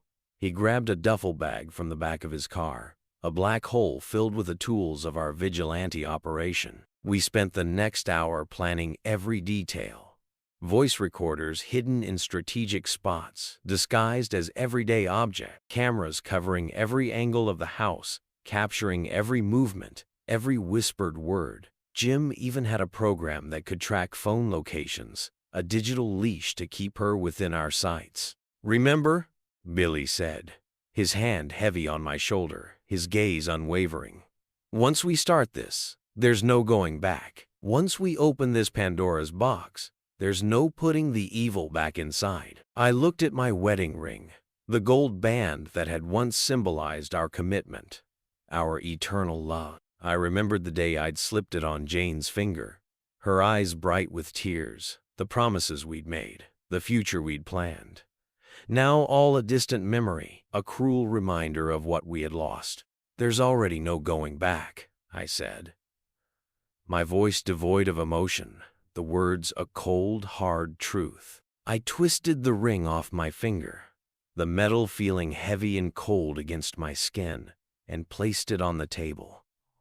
"Let's do it," I said, the words an affirmation of my descent into darkness. I sat in Billy's car across from my house, the setting sun casting long, distorted shadows across the street. The trees looked like skeletal figures, reaching up towards the sky as if begging for mercy. I watched the shadows dance behind the living room curtains, a macabre puppet show playing out in the twilight. Our son's favorite giraffe, the one he insisted on taking everywhere, still sat in his car seat behind me, a silent observer of the chaos that was about to unfold. I hadn't had the heart to take it out after dropping him off at my parents', a small reminder of the innocence that was about to be shattered. Long shadows stretched across the street in the late afternoon light, making the familiar neighborhood look sinister and unfamiliar, a perfect backdrop for the darkness that was about to descend. A distant lawnmower droned on, a monotonous sound that seemed to mock the turmoil that was raging inside me. Another normal day in suburbia while my world crumbled into dust. "You ready?" Billy murmured, his voice low and steady, a calming presence in the storm. His hand rested on my shoulder, a silent offering of support, a reminder that I wasn't alone in this. Jim sat silent in the back seat, his face illuminated by the glow of his laptop screen as he checked the recording equipment one last time, his fingers flying over the keyboard with practiced efficiency. I stared at my house, our house, the one we'd bought 3 years ago, the one we had filled with hopes and dreams, our first home, our sanctuary. The yellow roses Jane had planted last spring, her pride and joy, were still blooming by the front door, their bright petals a cruel reminder of the beauty that could be a mask for treachery. How many times had that door opened to welcome her lover while I was away? How many times had she stood in the doorway, pretending to be my loving wife, while plotting her next rendezvous? "Look," Billy pointed, his finger tracing a line across the windshield. A silver sedan was parked 2 houses down, partially hidden behind a large oak tree. Not one I recognized from the neighborhood, not one that had ever parked on our street before. My stomach clenched, the muscles tightening into a hard knot. This wasn't just suspicion anymore. This was a cold, hard fact. We slipped out of the car, moving like shadows across the street, our footsteps barely making a sound on the quiet asphalt. The closer we got, the clearer the music became, a muffled sound bleeding through the walls, our wedding song of all things, a saccharine ballad about forever love and unwavering devotion. The cruel irony made my teeth ache, a bitter taste coating my tongue. It was like a twisted joke, a mockery of everything we had built together. At the front door, my key slid into the lock with a familiar click, the sound echoing in the silence of the deserted street. The entryway light was off, the room shrouded in darkness, but I could see a pair of men's shoes kicked carelessly by the stairs, high-top sneakers I'd definitely never seen before, foreign objects in our meticulously curated life. They were like footprints left by an intruder, a sign of the violation that had taken place within the walls of my home. Billy's hand gripped my shoulder, his fingers digging into the muscles, steadying me, preventing me from collapsing under the weight of what was about to happen. Jim hung back, a ghost in the shadows, his camera poised and ready to capture every moment of this unfolding betrayal. The music grew louder as we crept down the hallway, the singer's voice crooning about eternal love and devotion, a twisted soundtrack to this macabre scene. My heart hammered so loud I was sure they'd hear it over the music, each beat a frantic drum against the cage of my ribs. The living room door was slightly ajar, a thin slice of light spilling into the hallway, illuminating the dust motes that danced in the air. Through the gap, I caught glimpses of movement, heard low murmurs and soft laughter, Jane's laugh, but different somehow, throatier, more intimate than I'd ever heard it before, a sound that felt alien and wrong. Billy moved like a ghost beside me, his face set in hard lines, his eyes narrowed with a barely contained rage. We'd talked about this moment, planned every detail, anticipated every possible outcome, but nothing could have prepared me for the reality, the visceral shock of seeing it with my own eyes. My hand shook as I reached for the door, my fingers hovering over the knob, hesitating for just a moment, before the darkness swallowed me whole. "Wait," Jim whispered, adjusting something on his camera, his voice barely louder than a breath. "Get your phone ready too, multiple angles. We need to make sure we capture everything." I pulled out my phone, my thumb hovering over the record button, the cold glass feeling slick and clammy in my hand. Through the crack in the door, I could see the edge of our couch, the one we'd picked out together at that boutique store downtown, the one we had argued about for hours before finally agreeing on the color. Jane had insisted on the cream color, saying it would brighten up the room, that it would make the space feel more welcoming. The irony was almost unbearable. "Just do it," Billy breathed in my ear, his voice rough with urgency, like ripping off a Band-Aid. "The faster it's done, the faster you can move on." I took one deep breath, then another, the air feeling heavy and suffocating in my lung. The music swelled to its chorus, and under it, I heard Jane giggle again, a sound that cut through me like a jagged blade. That sound so familiar, yet so utterly wrong in this context, was what finally broke me. The final push that sent me over the edge. I pushed the door open, the wood protesting with a loud groan, the sound echoing in the sudden silence. The scene before me burned into my brain like a photograph, an image I knew I would never be able to erase. Jane sat on our couch, her body intertwined with a man I vaguely recognized from her office, his face buried in the curve of her neck, his hand exploring the curve of her hip. His tie, the one she'd bought him, the one she told me she found on sale, I'd later learn was draped over our family photo on the side table, the picture mocking them with its perfect depiction of a love they were so casually destroying. For one endless moment, nobody moved, as if they had been turned to stone. The music kept playing, some generic top 40 hit about forever love, while our picture-perfect suburban life went up in flames, the air thick with the acrid smell of betrayal. Then Billy's voice shattered the freeze frame, his voice hard and unforgiving.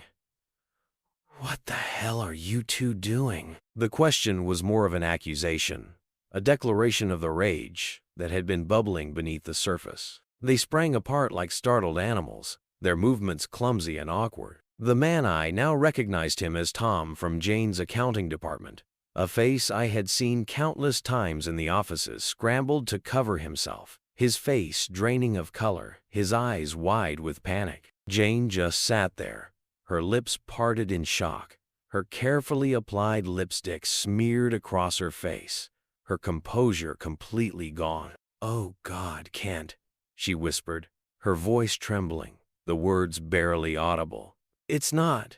This isn't not what it looks like." Billy's laugh was cruel, devoid of any humor.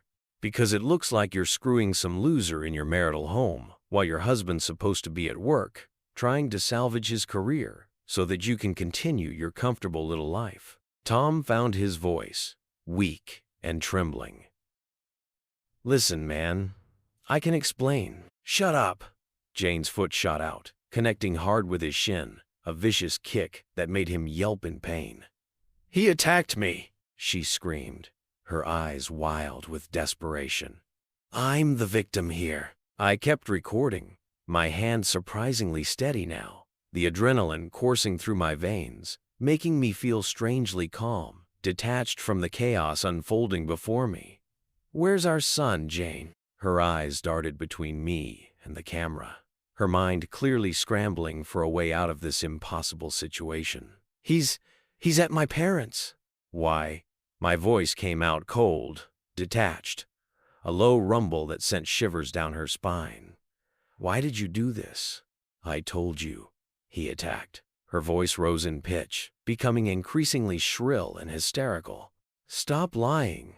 The words exploded from my chest, a raw burst of anger that finally broke through the facade of calm I had been trying so hard to maintain. "For once in your life, tell the truth." Tom spoke up again, still rubbing his shin, his voice cracking with fear and shame. We worked together. It started with lunch breaks, then happy hours, innocent enough. She said things weren't good at home, that you guys weren't happy anymore." His voice trailed off, the confession hanging in the air, a damning indictment of their deception. "You're married too, aren't you, Tom?" Jim's voice cut in from behind me, calm and collected, but with a menacing edge. "How's Sarah doing? Did you tell her about your secret rendezvous?" Tom's face crumpled, his eyes welling with tears.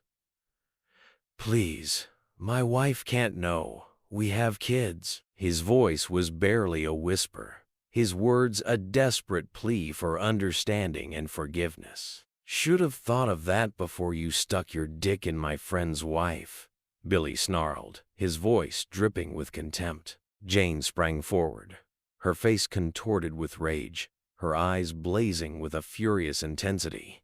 "He's lying. He's been harassing me, threatening me. He said he had dirt on me, that he would tell you if I didn't cooperate." "What dirt?" I asked quietly, my voice still calm, but with a dangerous edge that sent a chill through the room. She froze, her mouth working soundlessly, her eyes wide with panic as she realized the trap she had walked into. That's what I thought. I turned to Tom, my gaze cold and unwavering. Your story. Now. Every detail. Don't leave anything out. He swallowed hard, his throat bobbing with fear. It was mutual. Very mutual. Been going on for 6 months. The anniversary trip that was supposed to be our weekend together. We booked a room together, planning to go the same time you were away. When you couldn't make it, you took my place? The calm in my voice surprised even me. In the hotel I booked for my wife? For our anniversary? I'm sorry, he whispered, his voice barely audible, his eyes filled with shame. We knew it was wrong. We're both married. We knew it was wrong, but we couldn't stop. Trash, Billy spat, his voice dripping with contempt. Both of you. Just human garbage. Jane started crying. Theatrical, heavy sobs that sounded as fake as the promises she had made me. Kent, please. It meant nothing. I love you. I studied her face, this stranger wearing my wife's face. This woman who had shared my bed, borne my child, all while sneaking around with another man, plotting secret rendezvous in hotels meant for our anniversary celebrations, all while feigning love and devotion. Get up, I heard myself say, my voice flat and emotionless. Both of you. What are you going to do? Tom's voice quivered, his eyes darting nervously around the room. Billy smiled, and it wasn't a nice smile. It was the smile of a hunter who had finally cornered his prey. We're going to take out the trash. I watched them both pale, finally understanding the gravity of their situation, the depth of the hole they had dug for themselves. The music had stopped, leaving only the sound of Jane's ragged breathing and Tom's quiet whimpers, their pleas for mercy lost in the deafening silence. Our perfect suburban life lay in shreds around us, the remnants of a life built on lies and deception, and in its place, something darker was taking root, something colder and harder than anything I had ever known before. As I watched Billy pull out the zip ties we'd brought, the black plastic ties looking ominous in the soft light, I felt the last pieces of the old Kent, the trusting husband, the optimist, crumble away, replaced by a man consumed by a thirst for revenge. The man who replaced him had only one thing on his mind: retribution. The kitchen trash bag felt heavy and awkward in my hands as I walked back into the living room, the plastic crinkling with each step. Jane and Tom sat on the couch, zip-tied and silent, their eyes wide with fear, their faces pale and drawn. Billy stood guard, his presence filling the room like a suffocating cloud, his posture radiating menace. The air felt thick with tension, heavy with the weight of unspoken threats. "Get in," I said, my voice flat and emotionless, like a machine giving instructions. I shook open the bag, the black plastic billowing like a shroud. "You can't be serious," Tom whispered, his voice trembling, barely audible. "This is kidnapping." His words were a desperate attempt to cling to any semblance of normalcy, a pathetic plea for mercy. "Should have thought about consequences before you fucked my wife," I replied, my voice sounding foreign to my own ears, flat, cold, devoid of any emotion. "Now get in the bag." The words were not a suggestion, they were an order. They shuffled forward, their movements clumsy and awkward with their bound hands, their eyes darting nervously between me and the open trash bags. Jane started to say something, but Billy slapped duct tape across her mouth, the sound sharp and final, sealing off her voice. Her muffled protests joined Tom's whimpers as we helped them into the industrial-strength bags, their bodies squirming inside the black plastic like trapped animals. "Car's ready," Jim called from the doorway, his voice calm and composed, as if he were announcing dinner. He'd pulled it around back, away from the street lights and the prying eyes of nosy neighbors, a getaway car in a suburban nightmare. We carried them out like the garbage they were, their bodies bumping awkwardly against the door frames and the furniture. the black plastic bags rustling like leaves in a storm. The trunk closed with a satisfying thunk, the sound echoing in the otherwise silent night. I caught a glimpse of my reflection in the rear window. I looked older, harder, like a stranger staring back at me. A man I didn't recognize. A man capable of unspeakable things. The drive to the woods took 40 minutes. The silence in the car broken only by the occasional muffled sob from the trunk. The sound like a macabre lullaby. Nobody spoke. The tension in the air thick and suffocating. I thought about Tommy. Safe and sound at my parents' house. Blissfully unaware that his world was imploding. That the foundations of his life were being ripped away from him. Finally, we turned onto a dirt road Billy knew from hunting trips. A path overgrown with weeds and surrounded by thick woods, the perfect place to disappear without a trace. The headlights caught bare trees and undergrowth, casting twisted shadows that danced like demons in the darkness. Perfect place to dispose of trash, I thought, a bitter smile twisting my lips. We dragged them deep into the woods, far enough that their screams wouldn't carry. Far enough that their cries for help would be swallowed by the silence of the night. When we finally stopped, I ripped the tape from their mouths, the sound harsh and abrupt. "Please," Tom sobbed, his voice trembling, his eyes wide with terror. "I have children. I have a family. Please, don't do this." He looked like a broken man, his bravado stripped away, replaced by the naked fear of the unknown. "Should have remembered them earlier," Billy growled, his voice low and menacing, his face contorted with hatred. I leaned close to Tom's face, my eyes locking onto his. "Disappear. Move away. Change your name. If I ever see you again, if you ever breathe a word of this to anyone, I'll make tonight feel like a picnic. I promise you that." My voice was calm, almost gentle, but the threat was clear and unmistakable. We left them there, still bound, their expensive clothes caked with mud and leaves, their bodies shivering in the cool night air. Jane's last desperate cry echoed through the trees, her words carrying the weight of her betrayal. "Kent, please. I love you." I didn't look back. I didn't give her the satisfaction of seeing my reaction, my face a mask of cold indifference as I walked away, leaving her behind in the darkness. 2 days later, Jane was found by a jogger, a woman out for her morning run, her body bruised and battered. She told the police a fabricated story about random kidnappers, claiming she'd been tortured by strangers, that she had been a victim of a brutal and senseless attack. The police investigated, followed the leads, but found nothing. No evidence, no witnesses, no trace of the imaginary perpetrators. The case went cold.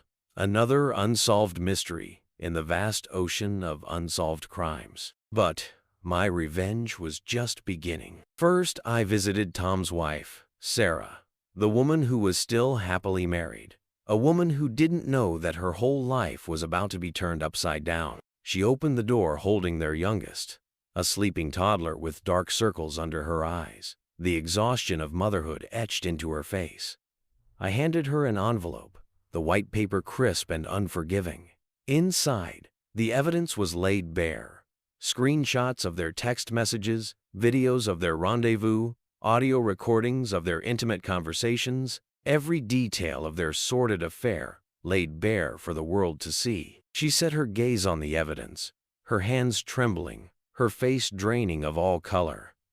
"I'm getting a divorce," she whispered finally, her voice barely audible, her eyes filled with the pain of betrayal. Next came the anonymous tip to HR.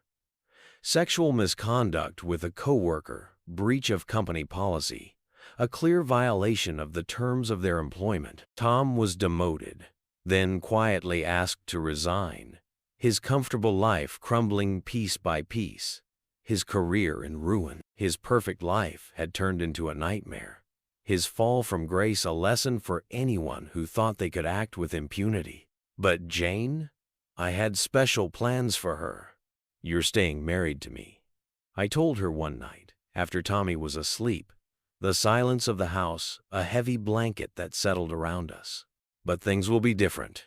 From now on, you will live according to my rules. You will play the role I assign you."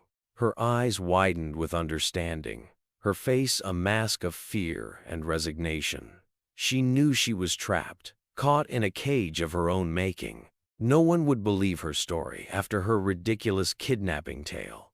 Her credibility shattered beyond repair, reduced to nothing but a string of lies and deceit. She'd lost all credibility, all hope of escaping the consequences of her actions, all power over her own life. Now she walks on eggshells in our house, her every move measured, her every word calculated. She is financially dependent on me, her bank accounts frozen, her credit cards canceled. She knows one wrong move will expose her lies. That one false step will bring the whole house down on her head. She plays the perfect wife, the devoted mother. But I see the fear in her eyes when I look at her too long, when I see the glint of understanding in her gaze, the knowledge of what she is and what is to come. Sometimes, late at night, when the house is dark and silent, I catch her staring at Tommy while he sleeps, her hand reaching out to stroke his hair, a gesture that feels more like a confession than a demonstration of love. She knows what's coming. She knows that I'm not done with her yet. One day, when he's old enough to understand, I'll show him everything. The videos, the recordings, the text messages, the undeniable truth about his mother, the cold reality of her betrayal. That's my real revenge, watching her realize day by day that eventually her own son will know exactly who she is, will see the monster beneath the mask. She'll lose him, just like she lost me. A double betrayal that will haunt her for the rest of her life. They say revenge is a dish best served cold, but I've learned it's even better served slowly, one bitter bite at a time, savored like a fine wine, until there's nothing left but regret and empty plates, until she has nothing left but the bitter taste of her own lies. And I plan to make this meal last a lifetime, each course more agonizing than the last.